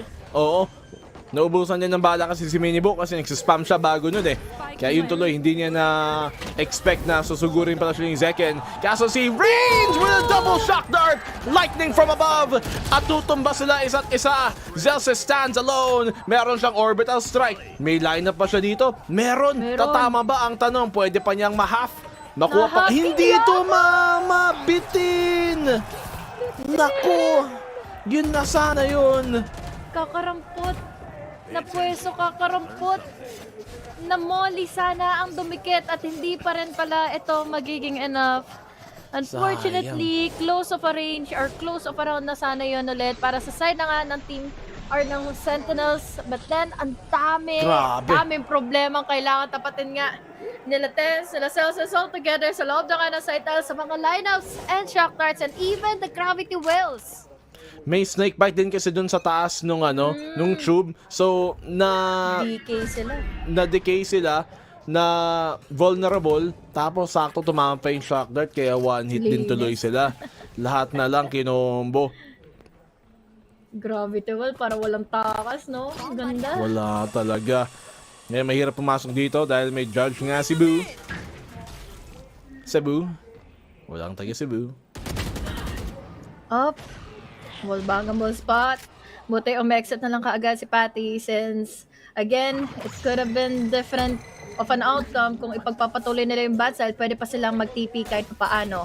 Problema, the Viper's Pit is still there para at least langoy na nga ng dalawa coming in from Sentinels. Pero the problem is, ito na nga muli. We have the showstopper, Killbase, wala makakagat na kahit na sino, pero sila nakagat. Nag-judge immediately, throws out a snake bite, going into bats para hindi na sila furthermore makapag-push and makatulong pa with a crossfire. Apat pa rin naman ito na matitira from Sentinels, pero ang laki na kaagad ng impact na ginawa ng Team Heretics. Oo, laking bagay din ng null command doon. Na-shutdown din agad yung showstopper. Sakto nandun pa nga si Patetek para talagang tulungan si Benji doon sa loob ng ulti niya. Ina-expect na lang pwedeng gamitin kasi ng Sentinels yung mga ulti nila para ma-flash out yung Viper's Pit na yon. Buti na lang nandun siya nakaabang. Scan nga para mapapigil. And range kahit hindi niya kita. Mauhuli pa rin niya. And Minibu cleans up a double. Team Heretic, full momentum ngayon and Sentinels are struggling. Battle of Utilities talaga ang nagaganap Setup over setup. The stars are just really well in place para manalo at para magkaroon ng opportunity. Iba to lang yung kanilang utility, yung kanilang shock darts, and altogether spray and transfer it out dito sa mga heads nga ng Sentinels players going into Garden at wala na talaga nakaapak pa mismo. Nakatawid man lang ng wall, ng toxic wall coming in from that Viper. So once more, Heretics, what a win, what a round. Another lead para sa kanila, 5-1 pa. Fairness, yung mapa na to hindi naman to statistically magandang mapa ng Team Heretic. It's one that's looking much better than Sentinel so far. Meron Seekers. Magkakaroon ka mo ng Seekers at magkakaroon din ng Viper's Pit soon ang Sentinels. Laking bagay sa yun. Pero look at that Minibu. Shutdown dito. Push out lang galing sa may market. Grabe na kamalengke pa. Sobrang caught off guard ni Stacey doon at ang mali niya rin is hindi niya nga din check pa yung ibang mga corners angles before siya tuluyang maglakad going into the site. But now, sa pagpasok, second is already in. We even have here the wingman, hindi makapag-plant. We even have here the trash. At least si Celsius makakapatay ng isa. We're down to a 4v4. But then, nagkasagutan lang din naman ng mga duels all the way from Bad Race with a Hunter Suri. And now they have info kung saan magagaling si Minibu. Or rather, kung saan na magagaling yung info makukuha ng Minibu. Hindi sila makapagtuluyan, makapag-plant. Pero at least, na-check out kaagad ni Minibu kung saan na nga ba talaga sila manggagaling na. Granada dito, Dizzy na rin, napakagandang combo. Tumba tuloy si Minibu, able to bring it to the 2v2. Meron pa silang thrash dito para makapagkuha ng konting space. Pero ang ganda ng flank ni The Boo. Grabe naman yon. Boo finding the timing. Zekken has that opportunity dito. Makahanap pa sana ng isa. Meron siyang blast pack, pwede niyang gamitin. May angulo din naman dito. Mabuboop ba niya? Hindi niya mabuboop. And Boo will take him down. Team Heretics, everything going their way. Hindi na nga lang din to tayo nagkakatalo sa mga setups It's just the pure ultimates na magkaroon pa ng opportunity to deny and delay players from Sentinels to plant in the spike. Lalo na alam nila, ina-anticipate nila, nahahayaan nila si Wingman na makapag-plant, and great holds all the way from Minibu. Lalo na nagawa niya pa rin magamit nga yung kanyang ultimate to gather themselves some info, at napakagilid din kasi ng pwesto ni Reigns kanina para ma-deny din on that defuse. Oo, kasi pag umatras siya, tatama lang din naman siya dun sa APC sa katabi niya sa pader. Kaya hindi rin siya tatalsik ng far enough na matanggal sa mismong defuse zone, sa defuse radius. Time out galing sa Sentinels for sure. Kailangan na lang ayusin to. Dahil lahat na lang ng pwedeng mangyaring mali na nagaganap nga. Hunter's Fury, we even have the Cosmic Divide. Tapos, eto na ng opportunity ng Team Heretics na mag-play for the crossfire sa lang din instead of fighting it out all the way from the entrance na ginagawa ng Sentinels. And really is unfortunate for a second na nasa loob na sana ng lamps, but then again, he was quickly answered back. Tapos yung mga nanggaling pa ng bats ay natugunan lang din kaagad ni Biribu. So once more, memorado nila yung mga dapat nilang unahin na mga objectives before sila tuluyang makapag-retake. And Team Heretics knows already kung paano nga ba gagamitin na yan. Amplify yung mga stars pa na may ilalapag nga all the way from that Astra. Saka malaking bagay din yun, yung threat na yung stars, yung mga pull, yung stun, global effect sa mapa. We haven't seen it be too effective just yet, pero makita natin maging problema yan. But look at this, Sentinels, double opening pick. Coming big, strong after yung timeout nila. Dalawa ka agad na wala sa mapa, and given the chance, ito na, sila na mismo ang magpa-plant in the spike. Boo is all the way from the flank. Mahirap na ito dahil tatlo pa naka-crossfire sa kanya. Hindi na talaga siya pagbibigyan pa ng kahit ano ng Sentinels sa makabawi. So now, by all means, they want to make this a flawless round. Hindi na muna dapat magpupush is si Tencent. Buti na lang, hindi. But then, they have already gathered in the info kung saan ba magagaling si Reigns. It's all up to Minibu. But then, he has the operator to save. So what a flawless round na mambumula na nga sa Sentinels. Good timeout galing sa Sentinels. Pigilin muna yung momentum dito ng Team Heretics.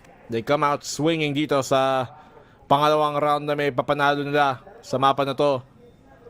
And mukhang posible pang flawless round nila to if hindi sila tumumba. Minibu's gonna be able to save the opt-in. We go to another, but Sentinels, pinaliit lang dito yung lamang ng onte. And once again, if they can get a few more rounds attacking side, kahit maging 7-5 lang, kaya-kaya pa na sa second half. Hindi pa mahuhuli ang lahat for Sentinels dahil once more, sinimulan nila na maigit to overwhelm factors, to overwhelm players from the defense. At napakahalaga nun, lalo na Sentinels, they need to make a comeback happen in case, lalo na they need to make sure na may worth naman itong paggamit nila ng Orbital Strike, Viper Spit altogether, pero kailangan din nila maging maingat doon sa operator na pwedeng maging pwesto pa ni Minibo later on. Off dito si Minibu, gets the one. Nakatakas pa nga nang hindi natitrade. Ganda ng position doon ni Minibu. Pero nakapag-trade din naman dito, nakapagpasok rather si Zeken sa may site. Sinusubukan niya atang lumalim pa dito sa may smoke.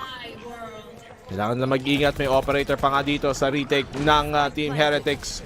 May Viper Spit na rin. Papasok dito si Minibu. Walang tao doon sa may bench. Binibigay talaga nila. Look at Zeken dito sa angle niya. Good for the one. Kala ni Minibu makakaisa siya.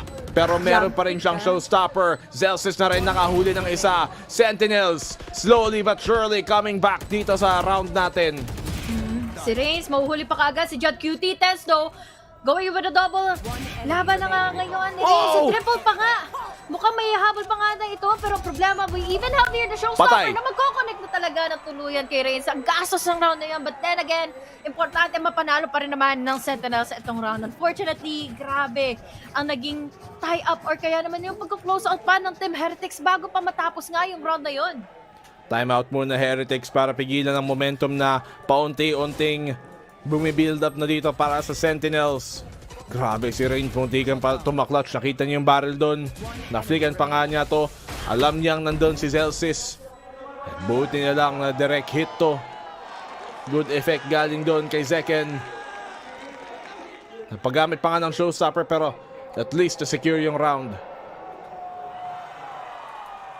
Dami nilang na-exhaust na ultimates, no? Viper Spit. At least hindi pa nila nagagamit yung Orbital Strike. So, by all means, later on the ladder phase ng round, pwede pa nila ito magamit nga. But then, nung babalikan natin yung mga retics ng Team Heretics is laging nagko-cover up sila ng mga flanks, lagi nilang check out yung bats if ever na may mga tao nga doon, at least before sila ma-traded offs, nandun naman din kaagad yung consistency to win out the duels itself. So kailangan na lang din kaagad ng Sentinels is learn to how to manage na magkaroon nga ng overwhelm pa sila sa pagpasok nga sa loob ng site and full on commitments dahil wala na sila magagamit pa na Viper Spit nga on the next few ones. Well, ang problema naman dito para sa Team Heretics yung ekonomiya nila hindi talaga makakasuporta ng full buy. And so if Sentinels are able to get 4 rounds dito at makadala pa ng momentum sa pagsusunod, edi kahit anong mangyari, may pera pa rin ang Sentinels bumili sa susunod na mga rounds dito sa half na to hanggang matapos. As long as magawa nila may panalo na yung round na to ng Madines, they'll have enough economy to play until the end of the half na may buy pa rin. Yun na lang din ang importante.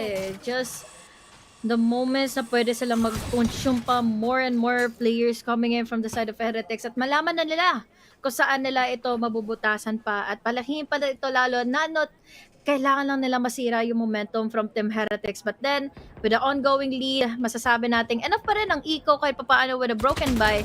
Laki pa rin impact. But then, you need to be careful. Flashbangs are so deadly kasi sa mga times na ilalabas ito ni Patitech. Medyo napapigil sila doon dahil may snake bite nga. Alam nilang hindi na basta-basta lang masusugod to. Kailangan pa rin mag-ingat ang Sentinels dito. May star nga din to be used for the pull. Ito na nga, nahatak doon. Drop yung spike sa harap nila. Kawawa naman si Wingman. But Tens is able to get a double here. Orbital strike para na makuha na yung control dun sa may showers. Para na makapasok na rin sila finally. Shock dart. Si Tens, muntikan pa tumumba doon. Good shooting dito galing kay Rain sa nakakainis talaga, napakakati ng pwesto niya dito. Might be able to get another. The flag coming in from Boo. The ultimate galing kay Reigns. It's a 1v2. Kailangan dito ni Zelsis mapatay si Boo agad para hindi siya maipit. And here comes the 1v1. May molly pa nga siya. Ina-expect niyang hindi magpipeak dito si Reigns. Magpipeak na nga pero sakto pa, natamaan pa din. And Zelsis gets them the round pero muntikan pa. Muntik nga buti na lang kamo para sa kanya is wala ang halos HP na si Reigns. And grabe yung mga times na gagamit ng kakaga ng ultimate utilities and the shock darts recons si Reigns. Lalo na ito sa highlight na ito kung saan there was an opening for him para ma-pin down pa yung nasa gilid na nga ng lamps.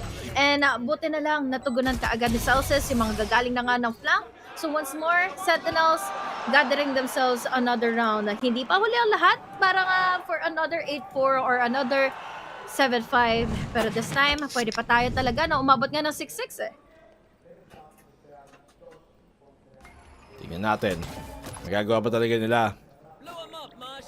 Sentinels. Kahit anong mangyari dito, makakabili na ng next round nila. Here comes out the Thrash para makakuha ng control. Huli dito si Boo. It's a great ultimate galing kay Zekken. Galing rather kay Tens. Para tulungan si Zekken. And now, pwede nang pasukan yung site. Pinaka-importante dito is at least they have now the numbers advantage. Kahit low na kaagad si Minibu, hindi nila pwedeng ipilit yung mga angles, hindi nila pwedeng ipilit yung players or yung pag-push nga nila going into the vendor side para at least makapag-play sila all together for the postman. May nahuli na nga, gamit ng trash, dalawa pa ito, mababait out na lang ay papaano sila Patitech. Muntik pang hindi tumama sa pangatlong player. But now with the right is coming in from second, hindi ito magiging enough to take down Minibu. At least they were able to overwhelm them much further down to the drain ang naging winnable advantage nila simulan sa pool ng half na ito. Ang ganda din nun. Nakita mo na hindi nila basta-bastang sinugod yung na-detain dun sa Maypa City. Siguradong hinintay muna lang yung flash dito ni Tens para rin makapasok si Zekken kasi alam nilang nakaabang yung isa babantayan ni Patitech Kaya buti na lang, inabangan nila. And ang Sentinels looking a lot sharper, mas clean na sila ngayon kumpara sa kanina. Yeah, continuous 4 rounds, no? And again, nade-defuse sila ng nade-defuse ng Team Heretics. So, ibig sabihin lang nito is just they're playing it out much more smoothly when it comes to being aggressive, when it comes to tackling down the counters na pwedeng iharap sa kanila ng Heretics. Now, pushing away, pero dito nagkaroon ng problema na kagad ang Team Heretics dahil nagkasalisihan na kagad sila. Iisang angulo ba naman ang binatayan? Kaya naman si Zeke nakapasok na maigi, going in for the kill. We have here one more player all the way from the inside of the site. Iniwan na nila yung spike dahil wala na sila paki dito at hindi man nila makita kung nasaan na nga ba si Boo. At least, they still have time para mapaglaruan nila ito. Ay! Okay. Boo, nakahanap pa nga ng isa. Doable para sa kanya. Pull para hatakin. Off yung defuse ngayon. Boo a chance. If you can hit this shot, pwede pa sana, pero Tens will get the round. At na-secure pa ng Sentinels. Ito, 6-6.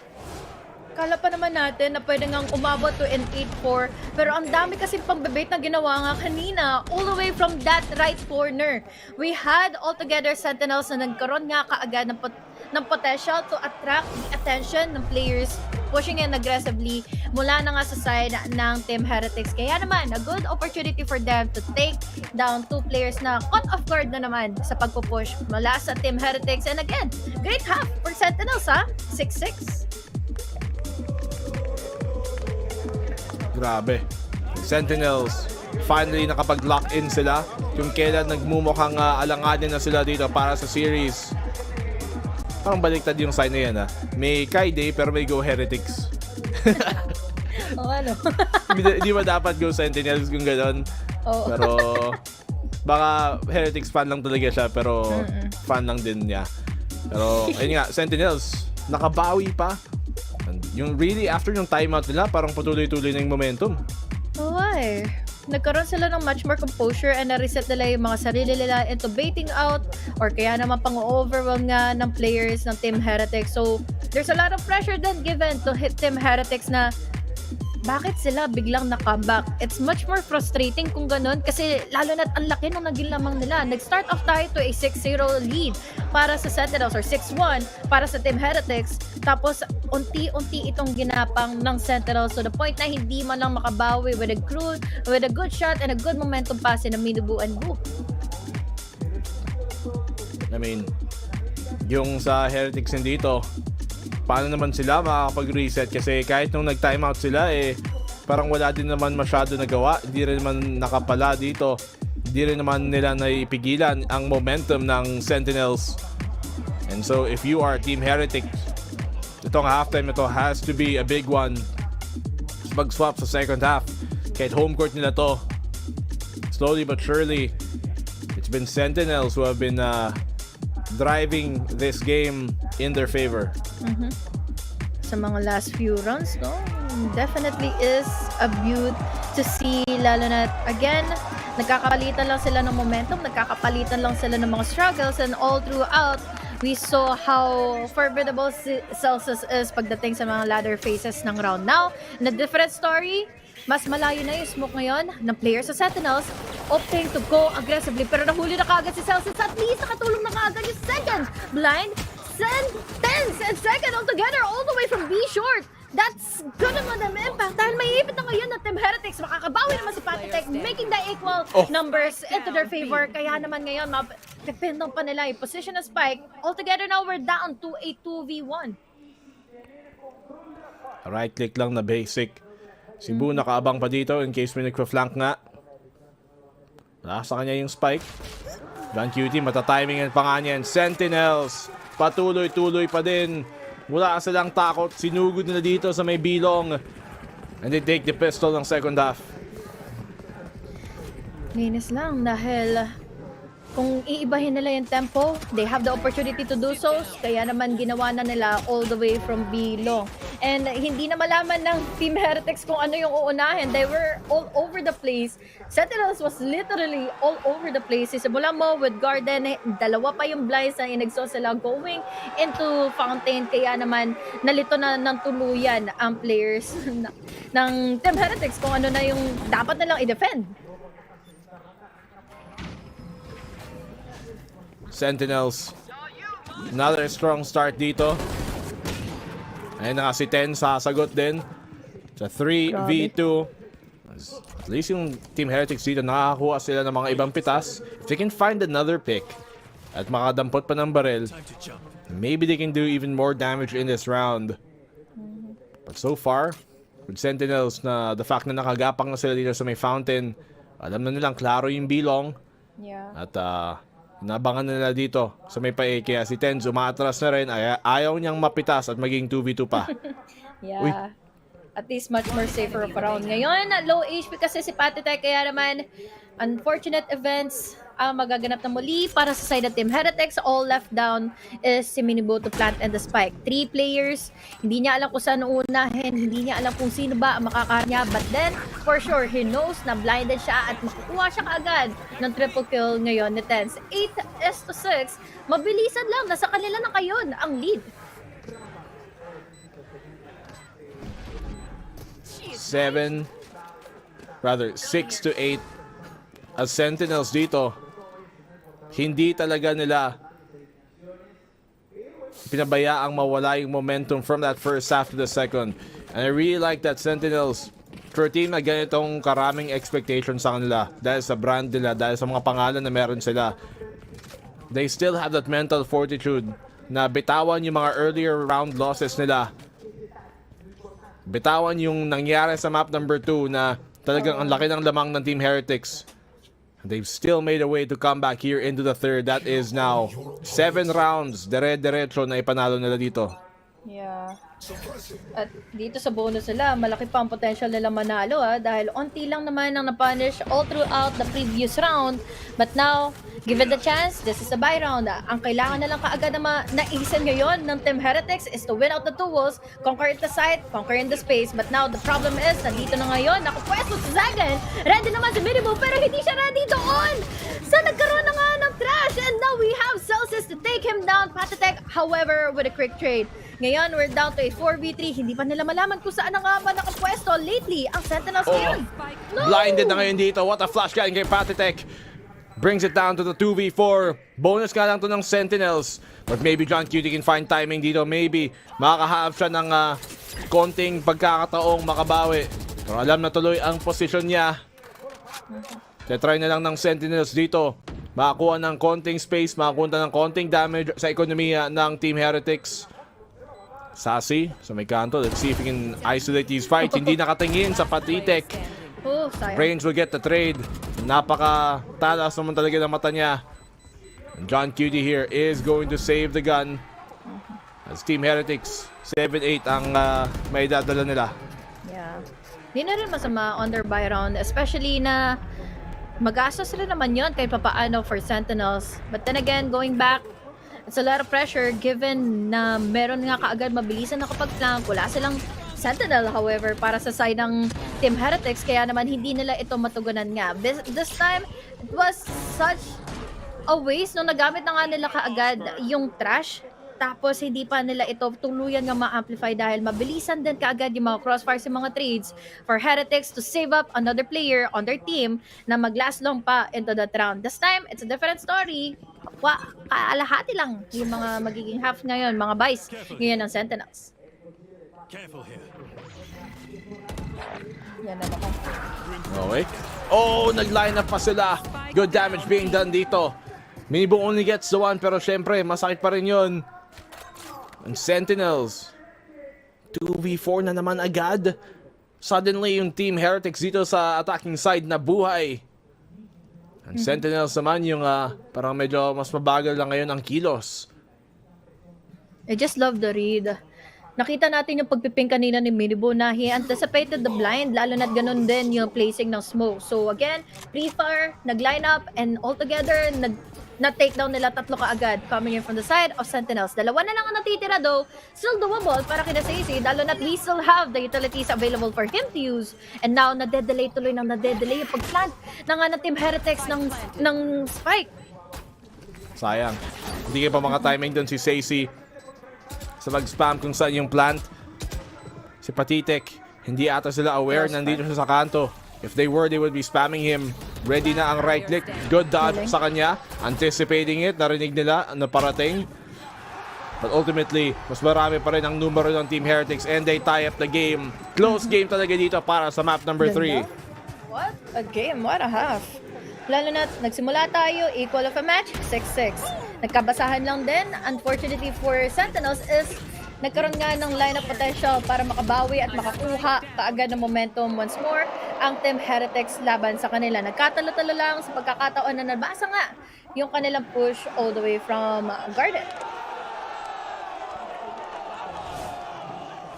Team Heretics dito finally regaining yung itsura ng laro nila katulad ng kanina. Pero Zekken playing off the timing there, kahit bulag siya, hindi pa rin nila na-check. Kala nila tumakbo si Zekken, kala nila tumakas na siya, pero nandito pa rin sa may kanto. Zekken still alive, eh nakatakas na nga. Will he get another? Yes, he does. Rain taken down. Sakripisyo si Tens, pero nakapangatlo pa rin si Zekken. At least, ang importante, nakatatlo na kaagad sila and now down to 2 players na pwede pang mangsalise. Buti na lang we have here the Seekers to gain a lot of info, pero sila ay tuluyan ng nawa-wallbang. They can just pick on all together, pero gugustuhin ni Zekken na mas flashy ngayon yung showing with the use of the tinalalan lang kaagad ito ng Team Heretics at hindi na muna sila nakakuha pa ng info. Showstopper not getting in anyone, pero at least nakapang-apat pa rin si Zekken, close to an ace, but then quick trades, quick damage altogether para sa side na nga ni Benji. Kaya ngayon, nagkaroon na tuloy ng hesitation pa ang Sentinels. 1v3. Surely hindi na makaklatch ni Benji. That would be one of the biggest clutches so far of this tournament kung nagawa niya ng paraan. Benji will not be able to make it do. Xelsis makakuha nila dito ang 9th run para sa Sentinels. And really, nagsimula talaga yon sa showers push dito ni Zekken. Sa pagpasok niya, kuha niya ang timing. Siyempre, nag-flash din ang si Minibu para kay Boo. At pareho silang tumumba. Even with Sen sacrificing, nakapag 4K tuloy si Zekken in the end. Commendable din kasi yung awareness ni Celsius earlier na ilapag kaagad yung smoke para nga makatakas dahil enough is enough. Nakakuha na kaagad ng pick-off si Zekken, so magiging kampante na siya doon kahit papaano. Kung kumulit man yung Team Heretics, mali na nila yon. Kaya naman naparusahan sila all throughout that previous round. This time, different story, may dimensional drift. Buti na lang hindi siya na-detect kaagad ng 0 point at makakapag-reposition kaagad immediately. Who's next? Sentinels dito, how they deal with yung information na nai-gather ni Minibu. Minibu, ang dami niya niyang nakuha. Alam nila kung nasa nakapwesto. They know it's a hookah hold. Libreng-libre yung site dito. It's actually good para sa Sentinels. Sa fact na may hookah control pa rin sila. This means para sa retake, hindi na kailangang problemahin yun. Pero tignan mo, kung saan nanggagaling yung Sentinels. Lahat sila nanggagaling sa likod. Pati sa may pabilong. So, walang tao mismo dito sa city. Buti na lang, they still have the DC pero walang nag-connect. At least, nag-connect naman yung kanyang lamang mga bala. Hatters Yurido ang magkoconnect din kina Boo. So what more can they do? We still have here so much utility and concuss ang mangyayari para nga at least madecay ang mga players coming in from Team Heretics. Pero ito na ngayon ang pagpasok ng Sentinel Stance going in for another. We have your Minibu going in with a double as well. 2 players na alive. Mahuhuli pa yung TP in and now it's all up to Reigns. With the use of the Shocklight, tatama na nga ba, but Tens will be able to finish it out. There's close enough of a time for them to defuse in the spike. 10 rounds already or 10 points already for the Sentinels. Sobrang malas naman ang timing doon ni Minibu. Pag TP niya doon sa may palong, biglang doon pa pala may dizzy sa ere. Kaya nabulag din siya agad. Wala tuloy siyang chance talaga. Yung dizzy was the big, I think, piece of utility dito. Galing kay Tenzin para sa Sentinels as a whole. Laking bagay ng Gecko doon sa round na yun, sa retake nila.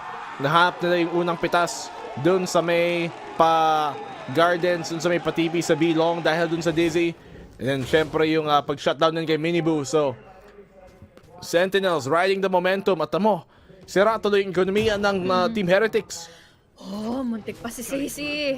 Pagtalo niya dyan, one tap to the head, enough is going to be ahead para na nga sa side ni Minibu ngayon. Pero at least, He was able to bait it out. Nakapag-switch out sila kaagad altogether mula na nga ng Garden. Now, -1, make it 2. Dahil si Stacey nakakuha pa ng isa. Now, ang sagot na lang kaagad ng Team Heretics is another concuss, pero hindi nila ito naihabol pa dahil si CC or rather si Celsius ay malapit lang din to use another smoke para maligtas pa yung kanyang mga tropa. Wala pa rin pitas na hanap dito ang Team Heretics. They've taken the A site, pero willingly naman ibinibigay dito ng Sentinels itong A site. Want to play their man advantage. I-retake na lang nila. Imbis na subukan pang medyo sa mas alanganin na daan. Try to tap the spike. See if any reaction will come. Wala pa namang flank. Team Heretics will stick the plant. 5 pa to Orbital Strike and the Trash are all available. Kaya naman a lot of pressure is given. Hindi sila makapag-play it together. Separated of approach coming in from Team Heretics. Wala naman makukuha ang info pero dalawa ang makukuha nilang patay mula na nga sa kabila. Tatalon pero nakatalikod si Kuya Mo. Kaya naman si Benji makakasalisi. Pero naman ang isang ulo. Tens hindi nakabawi pero at least a round win for them. Close to a match point pero will this be another round para makapag-reset nga ang Heretics lalo na't pupunta na sila sa buy round pa. Sentinels, onti na lang. Isang round na lang, match point na rin. And if you are Team Heretics, this has to be the crucial round na may panalo nila. Kita mo doon, Zek and 25 kills para sa kanya na. Yung Team Heretics, masasalba pa nila ang laban na to. Time pass. Importanteng time out to for Heretics. Dahil grabe yung bawit ng comeback Simulat first half pa lang talaga. It was a good lead already. Good start para sa Heretics. But then, ano ang nangyari? Much more composure, group reset mula sa Sentinels. And altogether, they know already na kaya nila pala talaga i-overwhelm yung Heretics. At ngayon, umabot tayo sa puntong hindi na muna nagiging comfortable pa when it comes to the TP-ins, sina Miniboo. Tapos yung mga stars ay hindi na place in. It was already too late. Lagi silang naiipit. In what a situation na lagi silang nakukuhaan ng pick-off pa ng Sentinels.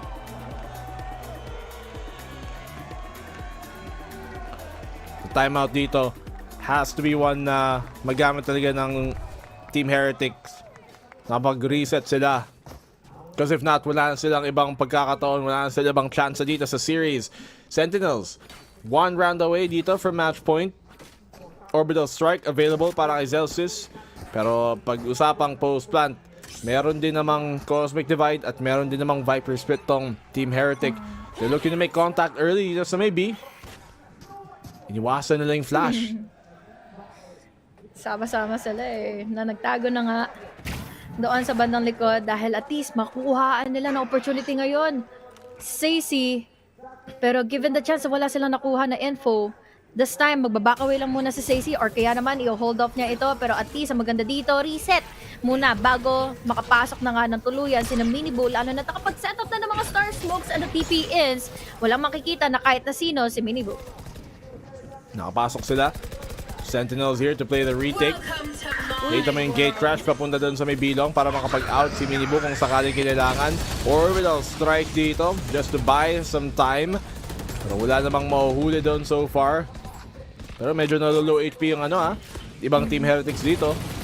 Wallbang ng wallbang Ay! Oy! Yun lang, may sagot. Kumatok. Sumagot nga. Ganda nito, Viper Spit. Kailangan patuloy lang yan ng Sentinels. Wala silang Orbital Strike na pwede sanang gamitin ngayon. We still have Dizzy Wingman and that Guiding Light. This is a good opportunity for them para nga pumasok na kaagad at magiging problema na lang nila is manggagaling ng Garden. Now, yun ang una nilang unahin. Pero surprise, surprise! Ika nga ni Boo ngayon. Celsius, the only man alive. 3 pa ang kalaban. Crossfire ang naging pahiwati ngayon ng Team Heretics para makabawi. Another round goes into their favor. Konti na lang para mahabol to 11-11. Ayun lang kasi, ginamit nila yung Orbital Strike ng masyadong maaga. Bago pa sila mag-commit dun sa retake. Wala naman silang nahuli din Kaya ang hirap din paganahin. Grabe yung wallbang doon ni Reigns para bawiin. Pero sana, sinave na lang nila yung Orbital Strike. para sa mismong retake. Pwede lang i-orbital yung hookah or yung B-long doon para mas may konting control lang at mas safe sa pagpasok.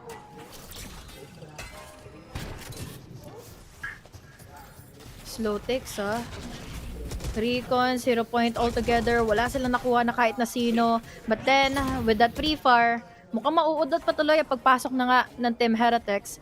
At least maganda nang maging sigurado muna before sila tuloy ang makapasok. Still have the Cosmic Divide. Laking factor nito, lalo na kailangan na lang nila is just be careful on the flanks, be careful on whatever push na hindi nila mababantayan in case na mailapag nga nila ito.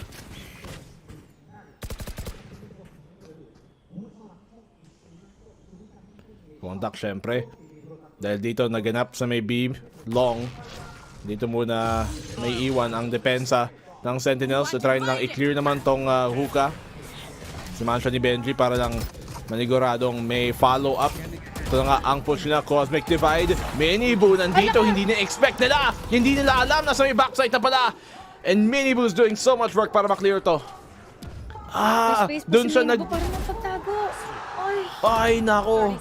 Hindi na na-expect. Doon pala siya lumabas sa kanyang ulti sa likod ng wall kaya hindi nila narinig. Who would have thought na lalagyan pa kaagad ng space doon para makapagtago. Another one for the books. And amazing showing para kay Minibu na at least paglabas niya after that dimensional drift, getting an info, getting in space, enough time to plant in the spike. Flawless round pa itong mapupunta na nga sa Team Heretics. And now, all that is left is to hunt down Tens nang hindi na makapag-save up pa ng Vandal niya. Ang ganda naman ang ginawa ng Team Heretics doon. Nag-iwan talaga sila ng gap dun sa Cosmic Divide para maka-out si Minibu. At tignan mo ba naman yung epekto? Hindi talaga na-expect, hindi rin alam ng Sentinels. At nagiging close game pa nga to. 10-11. Napaho pa rin dito ang Sentinels. Hindi na makuha match point. Ayan dyan talaga siya nag-out. Dyan siya lumabas ng ulti niya. Kaya hindi talaga nila alam. Wala siyang narinig dun, dahil hindi siya naging aware kung saan na nga ba siya manggagaling. Tapos sa distansya na pa, hindi niya pa makikita yung parang visual cues na malapit nga sa kanya yung isang Euro. So really is unfortunate dahil nagpapatuloy na yung momentum sa mga kamay ng Sentinels. But then, na nagkakatalo-talo na nga tayo dito with a good opportunity to use and coordinate those ultimates, mas nagkaroon patuloy ng advantage ang Heretics na pwede pa silang habulin nga. Timeout naman dito. Para lang siguraduhin na they're composed coming into the final few rounds ng mapa na to. If Team Heretics takes this next round, pupunta tayo sa pinakahuling round ng regulation dito, the round 24. Ang tanong, aabot ba tayo ng overtime? O 13 ba? Kung saan tayo matatapos? Big chance na magkaroon pa ng habol or magkaroon pa kaagad ng lead ang Heretics laban sa Sentinels. Then again, kung babalikan natin, we have so much backline na kailangang gibain para sa side ng Sentinels. We have so much support mula na nga kina Celsius para maging comfortable sa second and tens altogether para maging aggressive. But then again, yung read nila ay hindi magkakatugma. Lalo na Team Heretics, mukhang tatangkayin nilang pumasok pa muna ng going to hookah. Revealing area.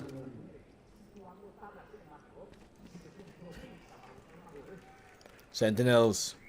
Sacy naka-bulldog man lang. So not the best weaponry dito. Ginamit lang yung Trailblazer para makapag-clear. So may pupuntang showers. Team Heretics. Nag-aabang lang din ng potential aggressive push galing sa Sentinels. So now, sinusubukan naman nila. Then dito, nakita mo yung mga ping na parang gusto nilang gapangin sa itong papuntang A site. May smoke, may rather star doon. So may lamps na scan nila, walang tao. So Team Heretics posturing dito para pumunta sa B site. Kung saan si Tensi naman lumapit para tumulong. Importante pa naman ito, lalo na't again, baka ma-overwhelm na naman sila sa pag-TPE nila Minibu. And then, combined it all with just the recon dahil hindi pa nila ito tuluyan ang nagagamit. Doon lang sa pagre-reserve ng mga utilities. talagang masasabi mong may coordination na ang Team Heretics para ma-overwhelm nga yung Sentinels. But now, with that decoy, hindi naman mapapakagat si John. And now, with that kind of wall, hindi tuloy kaagad makapasok ang Team Heretics. Grabe na stun tuloy si Tens doon. Hindi tuloy nakuha si Minibu, but the trade comes on in from John Cutie anyways. Hawak pa rin nila tong hookah. May lurk. Si Boo din. Kailangan lang ingatan to. Susubukan niya syempre nga makaikot dito. That flash confirms. May tao nga sa labas. Oh, ganda ng guiding light. Ngayon alam tuloy nila. Gina put pressure though still dito sa hookah. Syempre iingatan nila yung likod nila. Pero again nako! Magkasama pa sila na patumba kaagad ni Patitek. What a guy! What an anchor himself para mag-push out lang din, going into elbow para makakuha din ng mga pick-offs all the way from defender spawn. At ngayon, hindi na magmamatter kahit sakaling may flank pa nga kaagad ang Heretics with Boo. Dahil again, magmamatter pa lalo yung mga nasa loob na nga ng site to buy him some time. At ngayon, wala na ngayon na magigibawi pa ang Sentinels para makapag-defuse dahil the time is not enough for them para makahabol nga.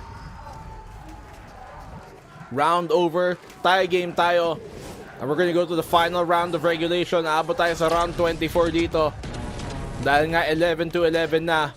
Grabe, sakto pa naman yung flash kung kailan naglabas ng yung boombot doon. Si Zekin. Doon pa siya nasilipan. Doon pa nag-peak si Patitek. Ang ganda ng timing. Yun lang talaga Nagkatalo-talo tayo na meron ng info kanina nung gumamit na nga ng guiding light. But then, the problem went in nung nag-push pa na sobrang ang players ng Team Heretics. Gives them a lot of momentum and confidence all throughout para nga pumasok together with the Hunter Fury all the way from the back is Tens para ma-deny nga din yung pressure from hookah. Pero makakaya naman din siya kaagad ng snakebite. And now it's all up to 2 players at least. Doable pa rin naman na ma-up nga itong kanilang tropa. Pero ngayon, ang problema, hindi nila mahanap kung nasaan si John Cutie. Nagtatago pa. Okay, down na rin si Patitek dito. John Cutie nasulog pa rin na may sight. Hindi nila alam kung nasaan siya mismo, but these smokes are keeping him alive. Alam niya na tuloy ngayon. Nandito sila sa may front side. Showstopper, pero si John Cutie lang ang tutumpa. Second, mag-ingat ka naman. Kakampi mo yan. Zelsis, can he find the angle? He gets the one. Ngayon, si Boo na lang nag-iisa dito. 1v2. Naka-guardian pa nga yung isa. But Zekin does come back for the round to bring it 12-11. Sentinels match point. That's the second time around na gumamit ng showstopper nga si Second at kanina si Celsius, ngayon naman si John Cutie. Pero good holds altogether ang ginawa na nga ni Tens and John Cutie na magkasama. Mukhang na-amogos lang siya dahil again, nanggaling nga ng tube si John Cutie. But then at least na-pressure out nila ang Team Heretics to not plant in the spike. And one more round para sa side of Sentinels and it's going to be another series win for them. Magpatuloy na nga into this day. Sentinels, will they be able to close it out here? Or aabot ba tayo ng overtime? May mga ulti naman sila din dito para sa retake. They have that Viper Spit. Hindi pa nila ginagamit though. Mukhang parang gusto pa lang gawin para dito sa retake nila. Zekin gets the one shut down agad kay Minibu. At tuloy ngayon, nahihirapan pumasok dito ang Team Heretics. Zelsis gets another. Inuubos na nila isa't isa. This could be it for Team Heretic. Will Sentinels close it on out? They have the Seekers para hanapin kung nasan yung dalawang to. Alam nila nandito sa may short. Na one-way smoke pa, lalo na't ngayon.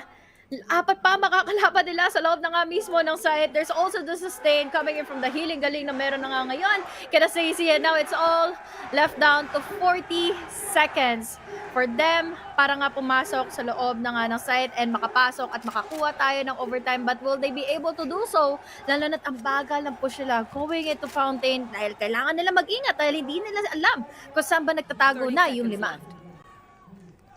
B-site ay napaka-open dito para sa Team Heretics. And Sentinels have to play this sure ball. Alam naman nila na in a 5v2, kahit retake man, nagagawa naman na ng paraan yan dahil nga lamang na lamang sila. Basta hindi lang sila maghiwalay at hindi sila magpa-isolate. Please. At ito na nga, Team Heretic, can they do it? Oh no. Si Reigns, nako, magpapakita siya dito. Oo nga eh. With the snake bite and the molly. Oh! Nakakuha ka agad ng info and now 50 down HP. 4 na magkakasama or rather 5 na magkakasama na ngayon. With a crossfire, will be finishing it out. Sentinels winning out their first series into Masters Madrid.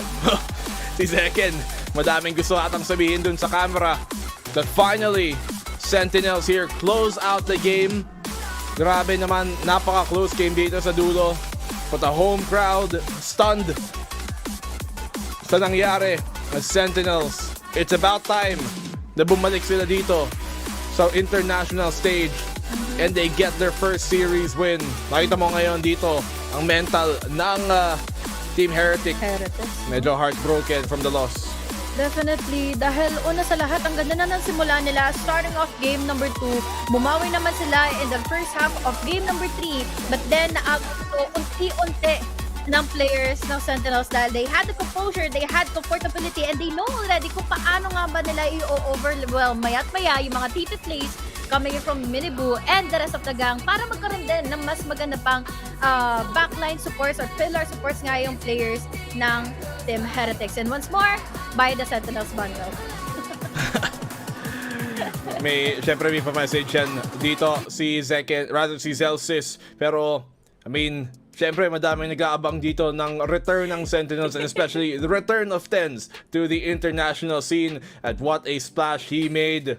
I think there's no doubt na magandang performance niya. Si Zeken din magandang ginawa niya dito sa buong series na to. Yung raise niya nag-top frag din naman dito sa huling mapa ng series natin. But as a whole, madaming mga moments dito ang Sentinels at nabitawan nila, na shake off nila kung ano mang problema, ano nang mga mental nila ng map number 2 dito para sa map number 3. Tsaka nagkakaroon din sila ng mga flaws to the point na ito ang nag-amplify mayat-maya ng players ng Team Heretics. And it also happened earlier in Sunset na lagi silang naka-caught off guard, lagi silang na-overwhelm mayat-maya at alam kaagad ni Minibu kung saan ba siya manggagaling pa, kung ano ba yung gagawin niya all throughout the dashes and the sprints kapag kaya niya nang makapag-push against the players of Sentinels. What's more also commendable is siguro kung nag-neon ulit si Minibu, mas magkakaroon pa ng control and aggression na pwedeng ang gawin ng Heretics laban sa Sentinels dahil hindi ito nasagutan kanina ng Sentinels in game number 2. Madaming magandang moments din naman, to be fair, ang Team Heretic dito. We have to commend yun nga si Minibu na ang dami niyang mga moments, especially nung naka-neon siya nung map 1 and 2 na sobrang kate at sobrang hirap kalabanin yung mga relay bolt niya kung saan niya pinapwesto at kung saan sila paano sila mag-follow up, diba? Yun talaga yung pinaka nahirapan ang Sentinels. Pero para padaliin ang buhay namin dito at saka para i-send off na rin ang ating broadcast, ako si Blackenblue, nandito din si HG, si Honeyglazee, and we're gonna throw it to our panel at sila lang magdadala. To come out on top here and close out 13-11 on map 3. Got to say as well, Zeken, what a performance. Yeah. Come on. I mean, Zelsis, I want to put right up there with him. Initially, it was more the value of the kills he was getting. Yeah, because I think as well, individually, there's a couple of times throughout the series where you can question some of the members on Sentinels. Obviously, Sassy being on the 3rd. Zelsis kind of letting his foot off the gas a little bit on map 2, but coming to map 3 here, it's Zeken and Tens for me. Yeah, no, they were absolutely perfect to witness. Honestly, I can't wait to see how this goes on because this feels like, again, it's such a small sample size. Looking at how maybe Sentinel now match up with the next opponent, how does Heretics match up? Because potentially we could have just seen 2 finalist quality teams meet in the group stage. Agreed. Right? Yeah. So now we have to see how it kind of in evens that form out. as well, to be honest. God, give me more of that. Because that's, again, you hope that Heretics shake off the nerves, because there was a fair amount of nerves in that one. And then on the other side for Sentinels, you've seen such great capability there. So I just want more. That's the simplicity Give us another of map. it. Can we run another map? Can we just do, like, for the fun? Just for the fun. I want more. And speaking of more, I do believe we have Tens lined up for an interview, so I can't wait to hear from him. And Sentinels is here. Sentinels está aquí. Y lo primero que tengo que decir es, Tens, welcome back to the Masters stage. Welcome back to the international stage. It's been quite some time, but you get this win. And the first thing I want to ask you is, how does it feel to be back? How does it feel to play with these fans? Kind of rooting for Heretics, but you're still able to close it out. Yeah, the match was super intense. Heretics was playing really well. They have a very unique style compared to a lot of other teams, and I think, for example, their Sunset is really, really well ironed out. And overall, like, it was a tough match, so GG's. GG's, le preguntaba y le decía que bienvenido de vuelta al stage internacional, al stage de Masters. Ha pasado bastante tiempo desde la última vez que lo vimos, pero una partida difícil que logra cerrar. ¿Cómo se siente? La respuesta que me da es que sí era una partida difícil, pero como escuchaban lo que dice ahí, GG's. Así que ahora preguntando un poco más dentro del mapa, mi segunda pregunta va a ser acerca de esa última composición, de hecho, que vimos. Vimos a Tens jugando Gecko, algo nuevo, estamos acostumbrados a verlo con el Yoru. ¿A qué se debía este cambio de composición y cómo se sentía con el Gecko? I want to ask you a little bit more about what happened inside that match, that last map specifically. You were playing that Gecko, we're used to seeing that Yoru from you on Vine. You bring out the Gecko, how does it feel and why does that change come through? So we initially made the change right immediately after lock-in to play Gecko because we were playing against it. It was really, really strong, and we saw the potential. Kaplan said, "Hey, ready to learn Gecko?" And I was like, "I'm down." And that's it. Nos dice que hacen el cambio justamente después de que pasaba el torneo, que pasaba kickoff, y cuando querían hacer esos cambios, Kaplan decía, hey, ¿cómo te sientes jugando Gecko? Y le dice, sí, listo, hagámoslo. Con eso se define. Ahora, para mi última pregunta, quiero saber cómo se siente acerca de lo que van a hacer los equipos que tomaron la victoria en lo que han sido estos últimos días. Han sido Carmine Corp, Gen.G y DG. Y ahora Sentinels, curiosamente, todos el primer seed. ¿Cómo se siente en contra de ellos? ¿Y qué nos puede decir si eso significa que este es el torneo más competitivo que hemos tenido de Valorant? Tens, we have something really interesting going on this event because we have every single first seed winning their matches. This usually doesn't happen, you know? You have maybe a couple teams, but not every single one. How do you feel about those teams that have been winning? And does it mean this is the most competitive Masters event we've had? Yeah, for sure. All the teams put in a lot of hard work, and it shows like the teams that did end up first seed, they're really strong teams. So everyone 1-0 group, it's going to be a tough match. Buy the Sun bundle. Okay. It's going to be a tough match no matter who we face. Definitivamente es el evento más competitivo, el Masters más competitivo. Los equipos están complicados, están peleados. Ahí veían a Celsius también hablando, diciendo que compran el bundle de Sentinels. Y lo último que decían era que todas las partidas igual van a estar muy buenas y la que le toque a Sentinels va a estar muy buena. Y hablando de eso, si están curiosos de cómo van a ser esas partidas, ya viene. If you're curious about how those next couple days, next couple matches are going to go, we're going to go to the draw show to figure it out.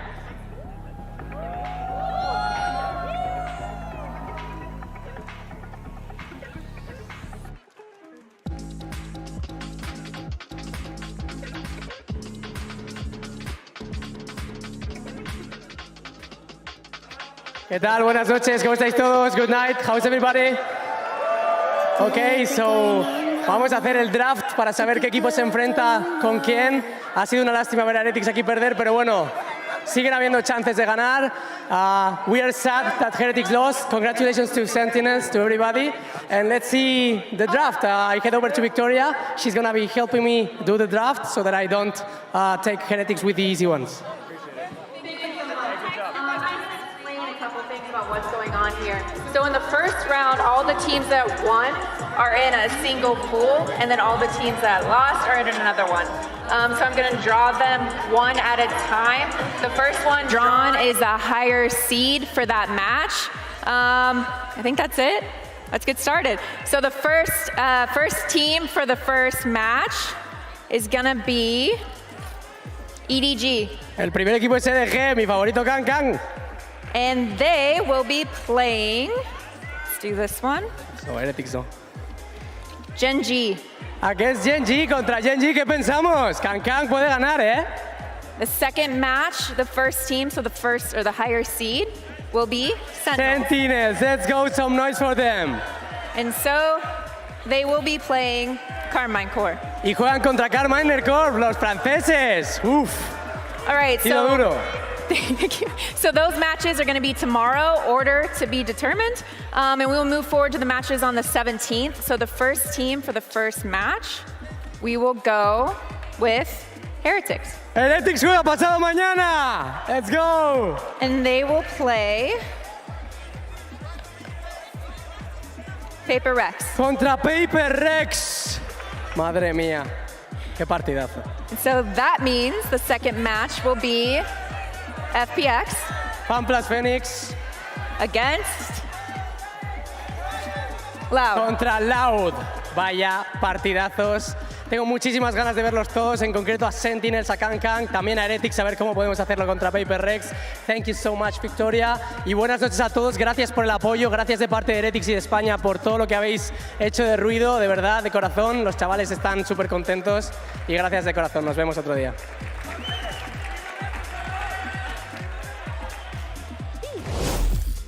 Massive shout out to Victoria and Thoker. I got to make sure I get that right. I mean, it's hard for me to, I'll get there eventually. My Duolingo's You got your R's, we'll get on the Z's, Pues claro. But boy, oh boy, what matches we got lined up, Brent. This is going to be some wild stuff. My eyes lit up when I saw the Cloud match, man. Set versus Carbon Core. You gotta be kidding me. It ain't getting easier for Sentinels, man. No. I am telling you, there is a horde of people taking a bus tonight, so they do not miss that matchup between KC and Sentinels. Yeah, that thing is going to be absolute fireworks there. Great matches, though, as well on the lower end, too, guys. Like, we're going to see, Loud take on FPX. We also have Heretics that will be going up against Paper Rex, which, given what we've seen here today, I wouldn't be shocked if people are favoring Loud and Heretics in those matches. Yeah, I think that also they're very different because a lot of it comes into how not only prepare you about how also you're, coming back from a loss. For a team like Paper Rex that has been longer together, it's understandable that they know the protocols, but for Heretics, at the same time that they've a new team, they've only lost that one time in lock-in, and here is different because you had everybody cheering out for you. Here are all the matches laid out here. So day 3, we will get, we're going to have the matches lined up here in a minute. So EDG Gen G, by the way, which, Bren, that match is going to slap. Yeah, I mean, that is going to be a good one. I mean, it's like almost that, not inter-regional matchup, but it's definitely teams that are going to be deeply familiar with each other. I know I was getting little tidbits as well from the media room as well of EDG after their win, literally the streets, man. I mean, EDG after their win, being asked like what team would they want to play against. I mean, Gen G was mentioned as a name, and it was just straight up deadpan like, we are not scared of Gen G. Like the EDG think that they've got them handled. So, I mean, honestly, that match, whichever order it's going to be played into, is going to be an absolute banger. Common Core Sentinels again. I can't stop going on about that one.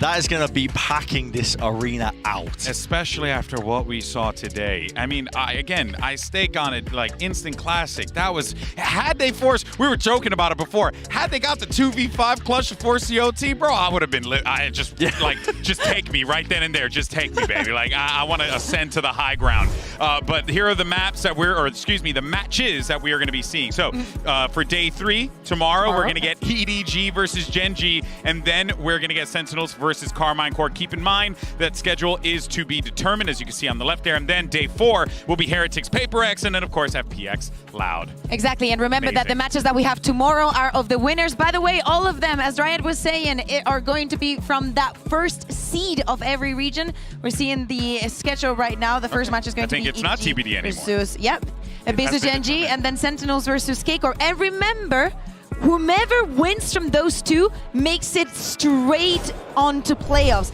And on the second one, those 4 teams, they're fighting for a second chance. That's the Swiss, right? You lose 2, you're out. You win 2, you're in. Yeah, I mean, it's super exciting matchups as well. I absolutely love what we've done here with the Swiss system. Yeah. Heading into the playoffs as well. Yeah. I mean, you're seeing so much parity, and you're seeing the best teams as well. I mean, they're just kind of like sailing their way through, I suppose. But with the quality that we've got from all of these teams, it doesn't matter if a team is like playing the most amount of matches, I feel like. I don't know. It's awesome to see. This has been probably one of the best events that we've had so far. I know it's early days, but the quality is up there. Totally. I think that for tomorrow or the day after, we should do some rookie check-in, because I feel like we've seen so many new faces, and I do not see anyone that has been underperforming or underwhelming in any sense. So I would love to see, what everybody thinks about, the numbers that they're putting out there and the performances. Exactly, and I think as well, right, we've been, to both of your point, but Bren, I think like, this right here is the new generation. This is it. What we've been treated to, the players that are the superstars that are popping up on that stage, a bunch of fresh faces. You couldn't have asked for a better way to start. It's day 2, guys. Yeah. It's day 2. This is amazing. Anyway, I think we might as well call it there because looking at the thing, it's 10:22. And everything's open in Spain, no worries. That's fair. Good point. That's why I love this city. It's been an amazing time so far here in Madrid, Spain. But don't worry, folks. The fun keeps on going. Make sure you join us here tomorrow for more Valorant, more VCT, the best teams in the world squaring off on that stage. It's Winners Day, baby. And you couldn't ask for a better way to continue this show. We'll see you then.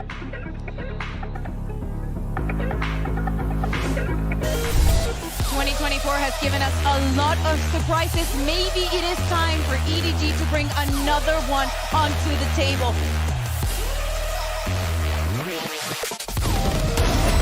Poison orb. There's a TP out of Valor and a 3rd kill!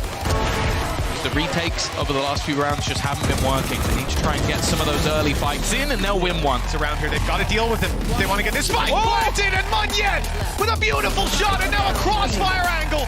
And PaperX sealing the coffin of EDG. Well, that is the first map for PaperX. I'm excited for the next map, though. Managed to get one. The Boombot's done a significant amount of damage, but he's still in the corner. They haven't spotted him. Howdong still alive! That's the thing. There are no easy games. Here goes Munyet again. Oh! 6 seconds as they make it towards the side. What a shot! The defuse being stuck to half, but the swing is perfect. Map 3 is coming up next. It really was, and it's back to going great. Nobody with 3 kills, and now it's just one standing. 10 bullets, and it's only 1 needed. It doesn't look too good for PaperX. You might think this is an eco, but it's not. The weaker weapon on Forsaken, good for 2. Maybe more to be found, but nobody low. He's 90 HP, fighting another 3.